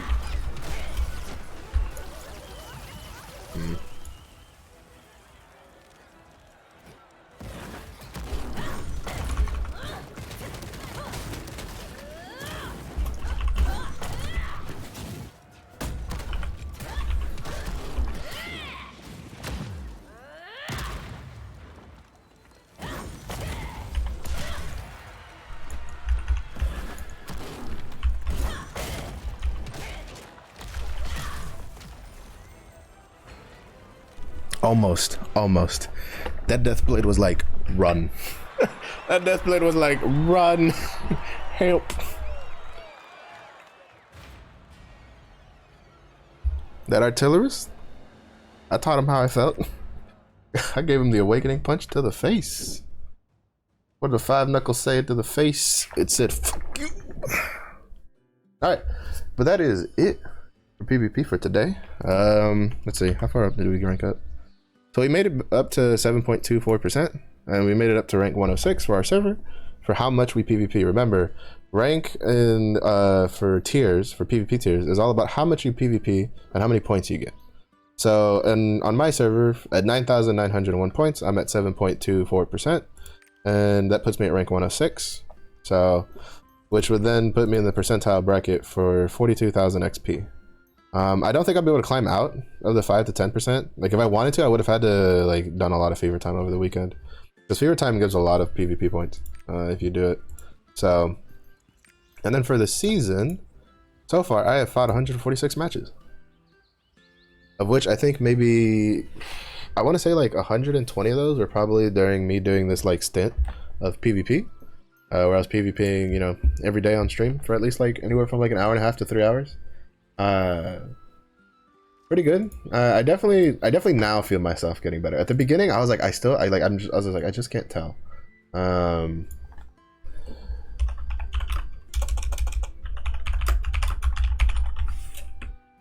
So it's just like,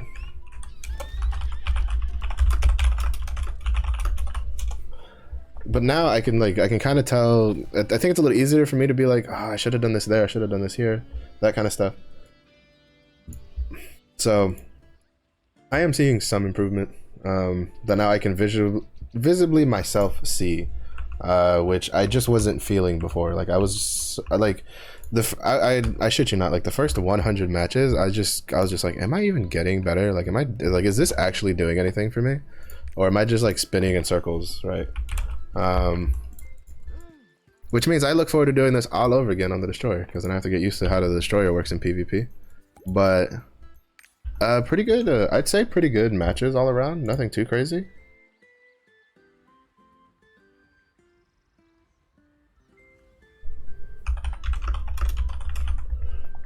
But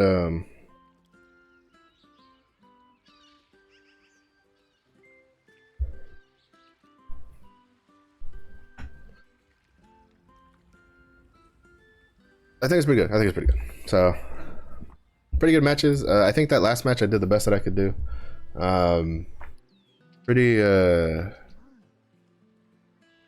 Pretty content. You know, almost kind of brought it back at the end. That death blade literally, like, we killed like, well, I don't know if he saw that I killed the artillerist, but he might have, because like I don't think a lot of people in unranked run with their UIs turned off.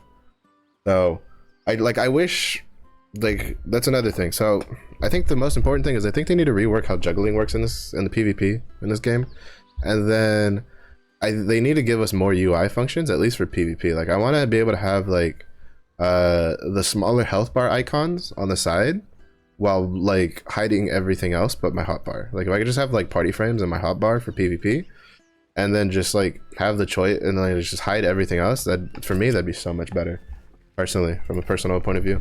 But all right, let's see, how much fishing do I need to do today? Quite a bit. Riv, if you're still watching, do some fishing. Help a brother out. Don't make me do this by myself. 2 dispatches completed. But, you know, I know you're not fishing, you bitch. At least do it once. You're gonna need the fusion material anyway. God, yo.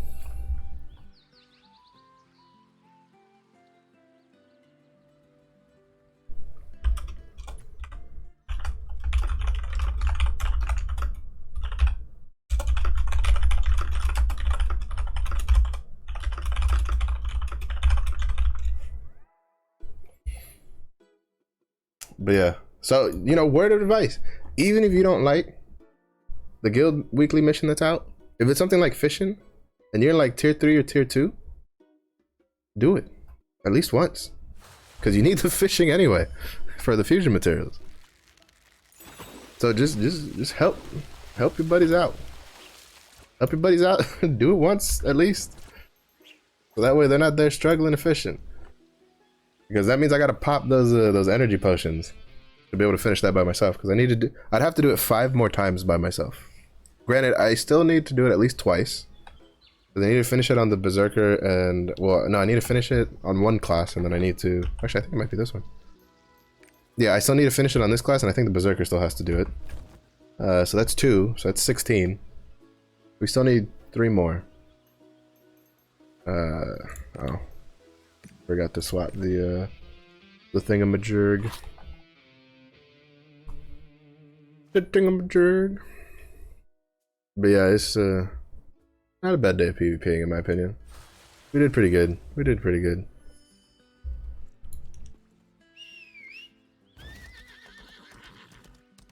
So, okay. So we need to go to Lagoon Island, which we'd have to go to South Vern, so we'll be doing it on the Berserker because I'm just gonna do Chaos Engines real quick, and then I'll do my Una daily tasks later. I'm just making sure that my weekly is here. Yep. Chaos Dungeon stuff, because I was doing Abyssal Dungeons yesterday, so I have to double check on all my classes to make sure that they're doing what they do. So basically what I've been doing for these last couple days is, so my Scrapper, who is at 1400, has been beating up, you know, basically abusing Agrexion for regular honor leapstones, just to build up some extra stockpile. Like, my plan is to empty out all my rested bars and then just keep them unrested until the destroyer comes out, and then just like reactively do stuff based on what he needs. So like the Berserker, the Glaver, and the Scrapper are all fighting Agrexion for regular honor leapstones, because Agrexion really doesn't take that long and he's not that bad of a fight. The Deadeye is fighting Lava Chromanium solo. Like, I take him in there solo by himself. And he's, you know, he still takes this. He takes some time, but it's definitely faster than if I like matchmade it. So he's been doing that for more tier 2 leapstones. Then and then I have the Striker, who's in tier 2, fighting regular Chromanium in tier 1.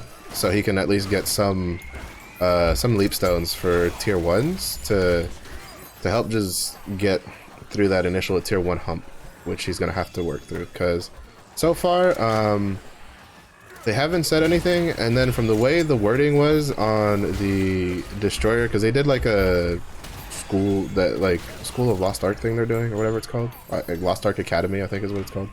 The way the wording was at the end was, it still doesn't seem like they're planning on being like, oops, sorry, we should have been more clear, and like giving a power pass for destroyer, which is whatever. I've already come to terms with it. The salt from that is already like you know, it's flowed, it's out. I don't really care anymore. If they do surprise us with one, cool. It'll save me some time and effort, but if they don't, it's whatever.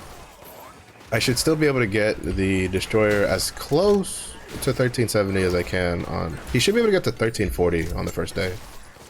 As long as he gets all of his tier 3 stuff on the first day.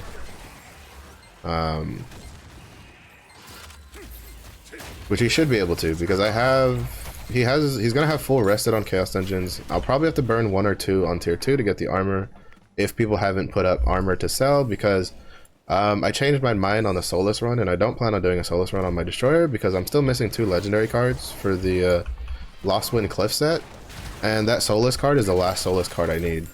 And well, it's not necessarily that Solus card. I only need 1 more card awakened, right? So let's say that the next like time I do a card pack unopening and I get like 2 legendary card packs, and so I get like 2 Carmines. Well, then I just did an extra Solus one for literally no reason. So I might as well. What I plan on doing is I'm gonna wait. I'm gonna wait to see what they announce for the summer roadmap for what classes we're getting, and at least one of them will probably be a class I'm interested in playing. And then if that's the case, then I will just slowly level that class to 50, so then you can do a knowledge transfer and stuff like that, and then have him do like just a chill Solus run on the side, because to be honest, the only 2 classes I cared about getting into tier 3 as soon as possible that were unreleased are this coming Thursday will both be officially released. So so any other class are like, they're just hardcore alt classes, so it'll be what it'll be, so it'll be fine, but we'll just see how it goes. I have stuff, I've done my pre-planning, I've done my prep, so now all that's left is to just wait for the class to drop and then do whatever I'm gonna do for him, and then just push through, because I've done about as much prep as I'm willing to do, because I've also like tempered my preparations with keeping myself from getting burnt out, because I was kind of going pretty hardcore on the prep for a bit, and then I kind of could feel myself getting burned out, and I was just like, no, let's dial this back a little bit. And PvP has definitely helped me avoid burning out, because it's been a nice little fresh breath air. I really do enjoy the PvP in this game. That's why I'm so critical about some of the stuff. Like, that's why I can be a little bit vocal. You know, it might seem like my complaints is like, oh, you hate PvP. It's like, no, I don't hate PvP. I like PvP, which is why I have these critiques, because I want them to do it better. And especially because there's very blatant issues where I feel like any experienced PvPer can, or anybody who has any sort of PvP experience from previous games can tell. Like, having a CC diminishing return system that is supposed to make you immune to CC, that isn't immune to juggles and knockdowns, is kind of redundant. More so the juggles. I think the knockdown, it makes you immune, but I don't think it makes you immune to the juggles. Because, you know, as we could see, I had the scales, which were supposed to signify that I am immune to CC, but I still got picked up by the Deathblade ability. Now, that could also just be timing, right? Like, maybe I got hit just before that went off, so it still picked me up. But if that's the case, and that in my opinion, that's still an issue. Like, your system needs to be tighter, and in my opinion, the scales need to trump the pickup in, like, on the server side of things. But and stuff like that that's like universal, right? That affects all classes, not just like specific class stuff, because there is specific class balancing that could use some work, but that's a bit more nitty gritty, and that's kind of just gonna leave it for them to deal with. Stuff like other stuff I'd like to see that isn't just like specific class balancing is I'd like to see them make either the actual hitbox match the model, like the actual like visual effect of abilities better, or by either, like, you know, making the hitbox the size of the visual effect, or just making the visual effect the same size as the actual hitbox. So that way it's a little easier to tell what's going on, because definitely with like gun lancers and artillerists, I've had a lot of moments today alone where I was like, how did that hit me? And Sork is also another one, but she's not as bad. She has like 1 or 2 abilities that do that, but gun lancer and artillerist are definitely the 2 that I've been like, man, how did that hit me?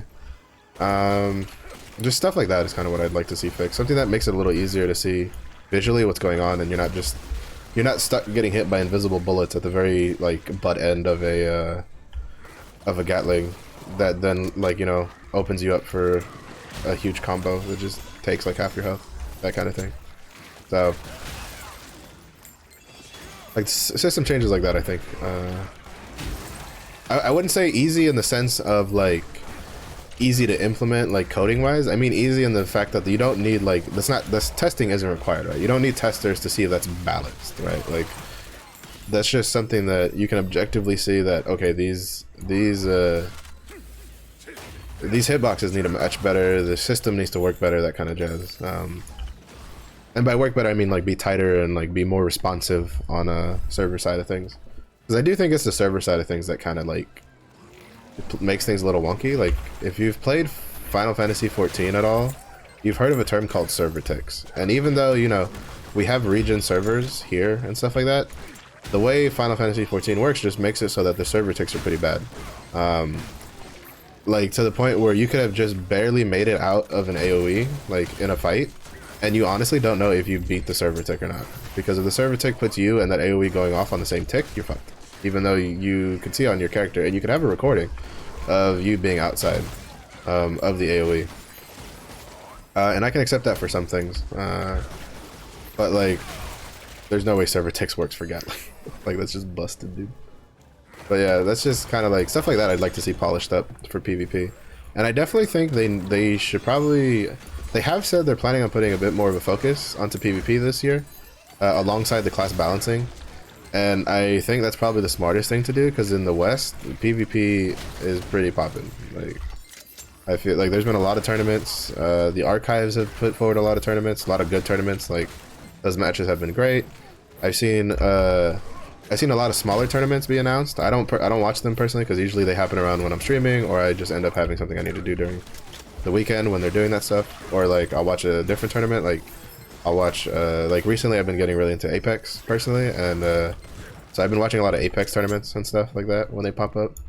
Even though there's not much, there won't be one for, I think, July is the next big one, because that's the global one. That's the global finals, which will be pretty hyped to see. Which is going to be in North Carolina, if I'm mistaken. That's going to be stateside, so that's going to be pretty cool. So that means I won't have to wake up super early to catch it. Because like the last one they had the qualifiers, and then the last chance tournaments were like, I usually missed the first half of those tournaments on the day because they started so early for me. So, well, at least the ones I was watching, because I was watching the EU guys play, because I'm a Scars fanboy. But like, you know,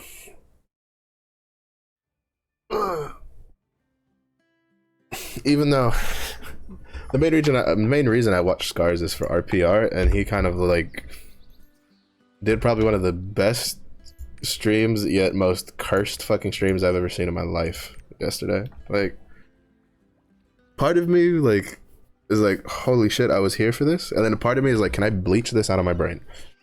Because it was fucking something else. I tell you what, it was something else. Nothing quite like seeing a grown man cosplay a bunny VTuber while getting drunk, while playing with other VTubers. Nothing quite like it, to be honest. Cracked me up quite a bit.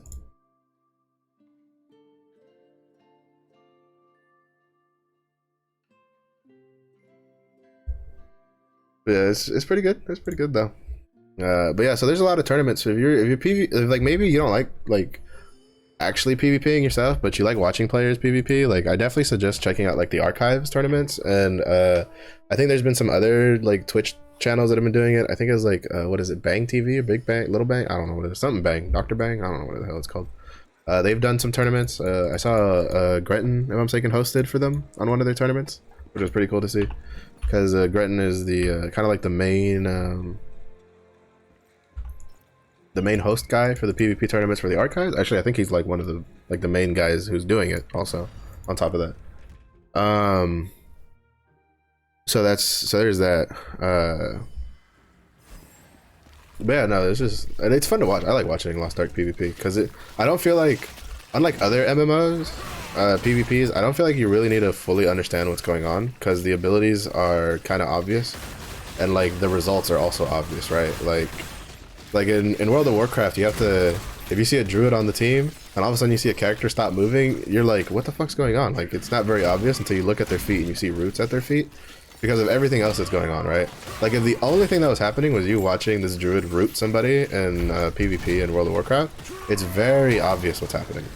But in an arena match with 3v3s, you have so much stuff you're trying to pay attention to that you might not understand that the druid just rooted somebody, or they just, like, you know, or the mage just sheeped somebody in the corner, that kind of stuff. Which for World of Warcraft, that's enormous information to have. Because that's the other thing, like the arenas, the angle for PvP and Lost Ark kind of just makes it easier to get like a bird's eye. Well, it's like, you know, it's basically a bird's eye view. So it makes it, I feel, easier for like new players who don't play the game to just watch it and be like, yo, this is actually kind of sick. That kind of style of things, in my opinion. So that's pretty cool. So I really do think that even if you've never played Lost Ark at all ever, that that you should give like PvP a try, just like to watch. I mean, like something to watch, because I do think it's very exciting. Unlike PvE, it doesn't have weekly lockout, so people can stream that all the time. So I'm pretty sure there's probably always somebody streaming PvP at some point. Now whether or not they'll be in English or like Brazilian or French or whatever, I can't say any of that because our region is very multilingual because of all the different countries that are in it, which is pretty cool in my opinion. It's cool to see. So yeah, I do think PvP as a whole is actually pretty big. So I really hope they like really tighten down the bolts on PvP because I feel like for the West, it has very big potentials for. I guess we could say like esports stuff. Like probably not. I mean, but at the end of the day, I think people still find stuff like first-person shooters more exciting to watch because that's even simpler to figure out what's going on, right? It's just like he shot person is dead. I also missed that like red dust. Don't judge me. That kind of thing. So it's just like, thank you. I was gonna say, could you die already? I'm about to die. But so I think like it's a really good thing to try out, stuff like that. So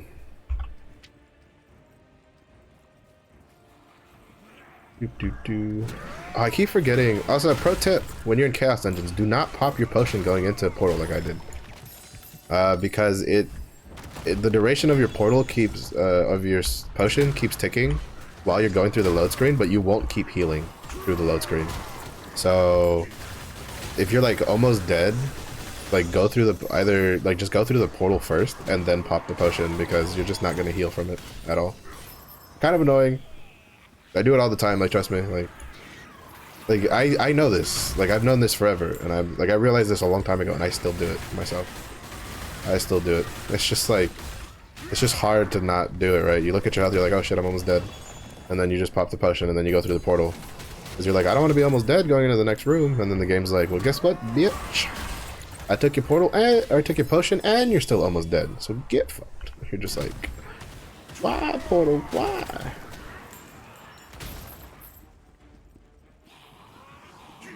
All right, the bats take like 3 years to like land. I need you bats to like. Well, are they bats or are they like gargoyles or something like that?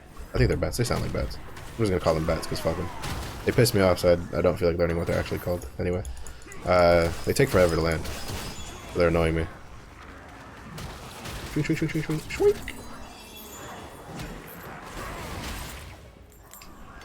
But yeah, so to be honest, so far today's been pretty good. Can't really complain. PvP games were fucking great for the most part.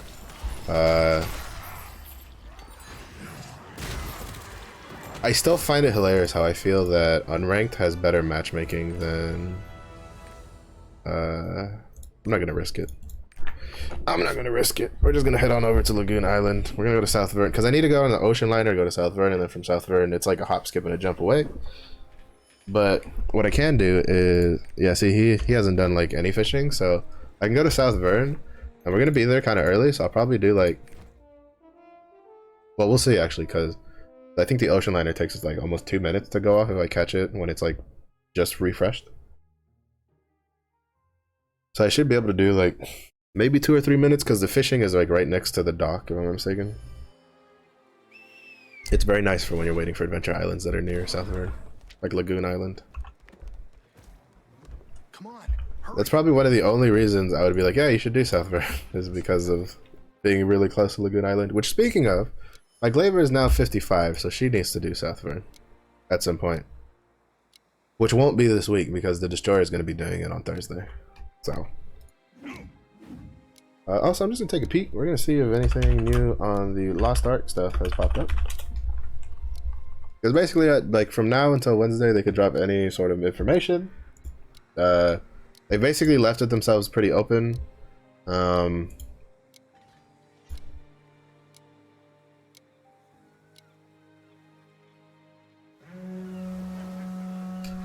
Let's see.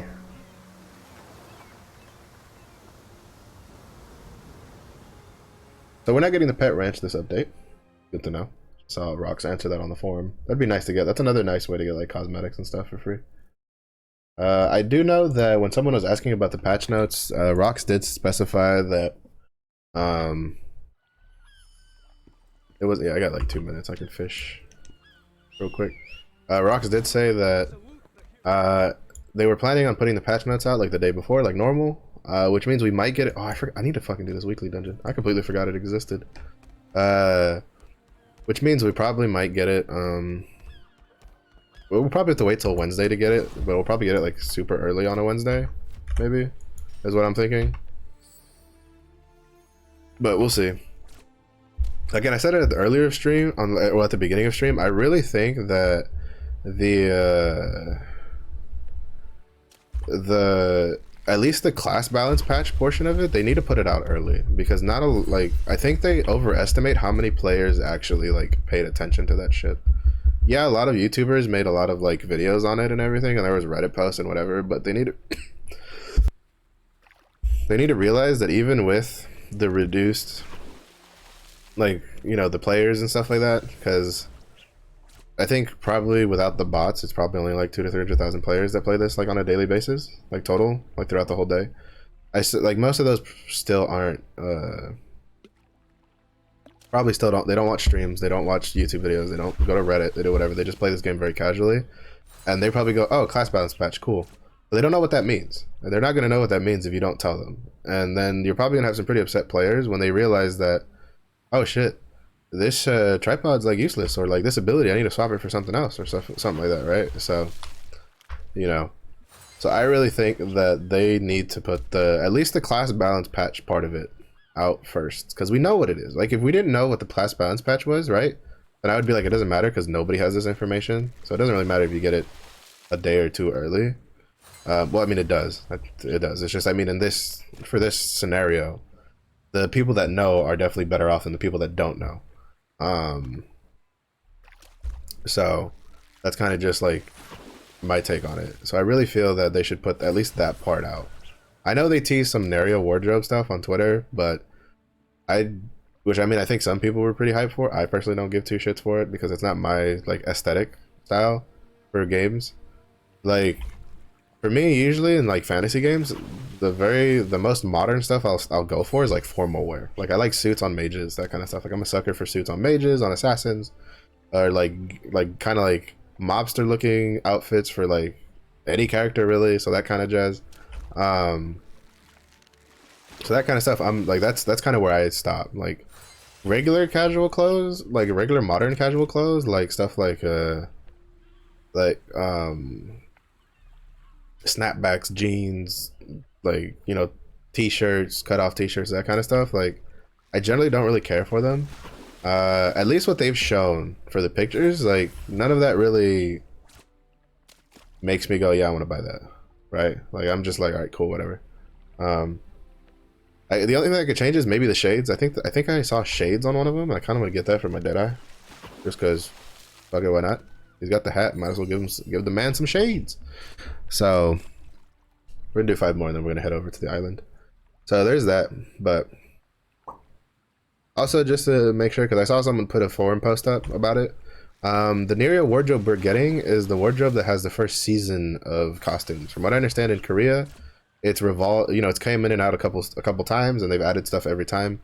Our stuff apparently is not going to have like everything that they have available in Korea when it pops up. It's just going to be like the very first implementation. That's what we're going to have in our Nario's wardrobe.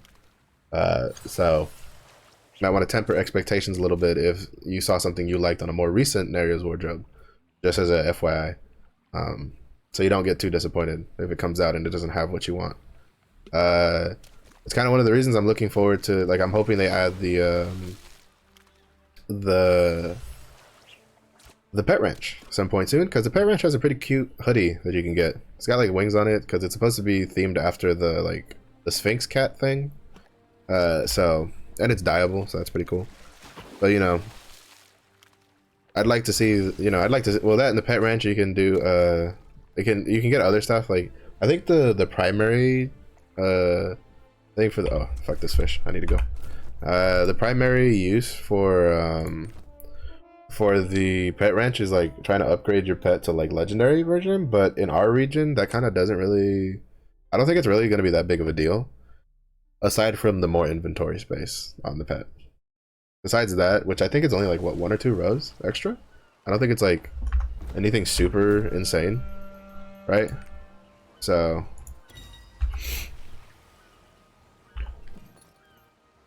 Let's see, is this any good? No. Supercharged necromancy, domination. And then no tripod armors. Oh, ba-doop, ba-doop. And we dismantle. That way we don't have to worry about a bloated inventory later to go through too much stuff. I think for the most part I've done at least the guild weeklies on every character at least once. Oh, damn it! See, this is why I always try to check my weeklies before I do stuff, which means I'm gonna have to do at least one run of Infinite Chaos, which means I guess I'm gonna do one run of like tier 2 Infinite Chaos on the Berserker then, because it doesn't matter what level it's at, I just need to do it because I won't have enough times just through doing it from one day to the next to actually have to do the weekly stuff. Also keep in mind, I don't know if it'll be longer than normal, but remember maintenance is Wednesday night, so if you're someone who generally plays late, you might want to try to get all your stuff done like Monday, Tuesday, like all the weekly stuff and all that kind of jazz, and maybe you trying to procrastinate on, because I don't think they've said anything. I don't think it's going to be longer than like a normal maintenance, because they did do the emergency hotfix maintenance for back end stuff on Friday. I think it was like, yeah, I think it was like the day after reset. And then so I think that with the patch from earlier in the week from that they did for when the holiday was going in for Korea, which is why we got the patch early. But it didn't do anything for reset day, right? Like reset was still on the same day. It's just that we got a patch like a day early. So, or a day or two early. Was it like Tuesday? Tuesday was it? I don't remember. But basically, I don't think this next maintenance will go any longer than normal. If anything, it might go the actual full duration, but for the most part, I think it'll still be the normal amount of stuff. So, but just in case, in case they do decide to like bring the servers down a little earlier, just to give themselves more time, you probably want to like make sure that make sure you get all your weekly stuff done ahead of time, so you don't have to, so you don't go, oh shit, I forgot to do XYZ, and the servers are going down in like 5 minutes, right? So it's kind of just an option.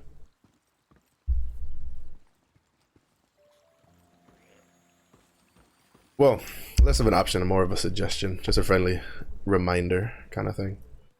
Also, again, if you've never been to Lagoon Island, after you do the full quest on this island, which requires you to go into this little like alcove over here that has a NPC you need to talk to, you will then be able to access this Makoko seed that's off the map. You need to come here to where the hay is, and then like around here, as you can see, you'll have a jump icon. It's not exactly on the hay. It's like kind of like at the front of it. This will let you jump up, and then you just follow the pathway up, and you get the Makoko seed like that. So that's in case you've never been to Lagoon Island. But remember, you have to finish the quest first, because you have to complete the quest with the mermaid to access that. At least according to, I'm pretty sure that's what it said on Max Roll.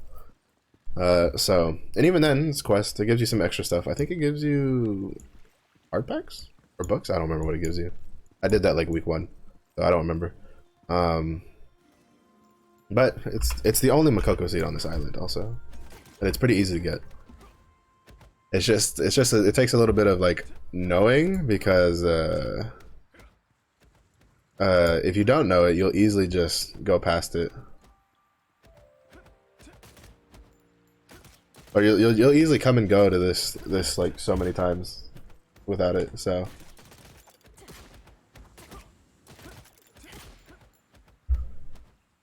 but yeah, some good PvP matches. I'm today's PvP matches. I'm pretty good. I'm pretty content. Like I had a good time, even on the losses. Like there were very few whatchamacalls very few one-sided, like lopsided losses. I'm still a little salty about losing to a pre-made triple Deathblade comp, but what can you do? They took one of the OP classes and they stacked it to 3, and we didn't have anything to really deal with it. So it just is what it is. You just kind of got to like move on and do the next one, right?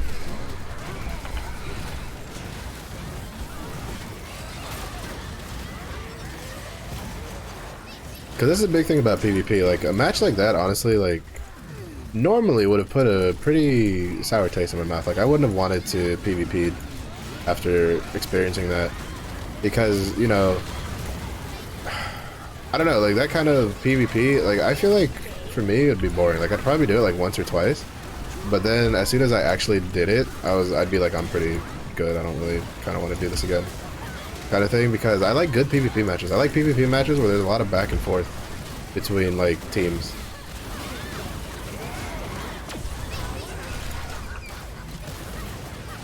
So like I think that's why, like, for me today, I'm pretty content PvP wise for the fights that we had, because like even the losses were pretty they were pretty close. You know, we would lose by like 1 or 2 kills, and then the fights, you know, there was a lot of trading back and forth between our team and their team.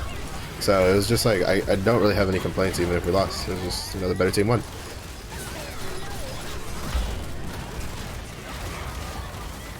Choink. I hate how I deal reduced damage to her. But a Grexia on that Schwink would have hit for like 1.4. On her it hits for like 500,000. It makes me sad. I just barely missed the thing. She does a slap. Get fucked. Learn the fight, nerds.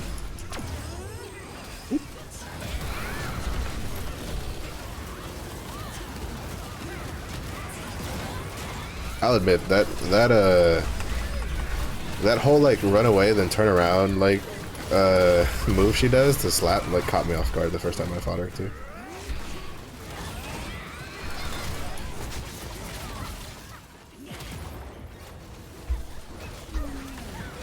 I saw someone's Master's Tenacity activate when they got hit, and I'm pretty sure that's like someone who isn't a Mayhem Berserkers who's like Master's Tenacity just activated.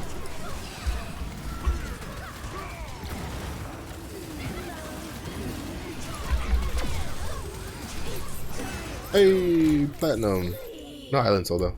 Unfortunate. But that's basically gonna be it for the stream though.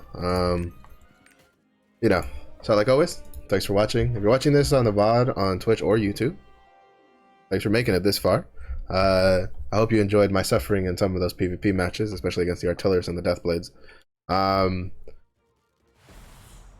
I don't know. I think one day this week I might have to against the Artillers and the Deathblades. I might have to take a day off from streaming because, like I said earlier in the stream, my father went into surgery. He came out, as far as I know, everything was fine. The doctor said he reacted fine. They said that everything was in a better condition than they expected, from what they had from the previous, like the pre-surgery looks and stuff like that, and that he should be fine. You know, he's going to be in a much better condition, so he might be coming home sooner rather than later. So hopefully it'll be like Tuesday or Wednesday. But depending on what time he comes home, I may or may not be able to stream that day, or I'll have to stream later. So that being the case, don't forget to follow my Twitter with !socials, because that's where I'll kind of like, I'll put it in the updates in the Twitch panel, like downstairs. But especially if you're watching this on YouTube, like you'll if you follow my Twitter, I'll specify there whether or not I'll have to actually delay or cancel a stream for a day, and you can know like pretty much ASAP. I also have a prep video out with the checklist that you can follow for both stuff to do before and on the day the new class releases. It's a pretty generalistic list of things to do, so you can kind of also look at it and like follow it when you for future classes, so like Reaper, Scouter, Artist, Summoner, Arcana, like those classes when they come out. So it's not just a Destroyer exclusive thing, so you can also watch that on my YouTube. So if you're watching the VOD on YouTube, I'll have a link in the description, and also a link in the description to the class balance patch from Korea, in case you're curious about that stuff. But yeah, like always, thanks for watching, and I'll catch you guys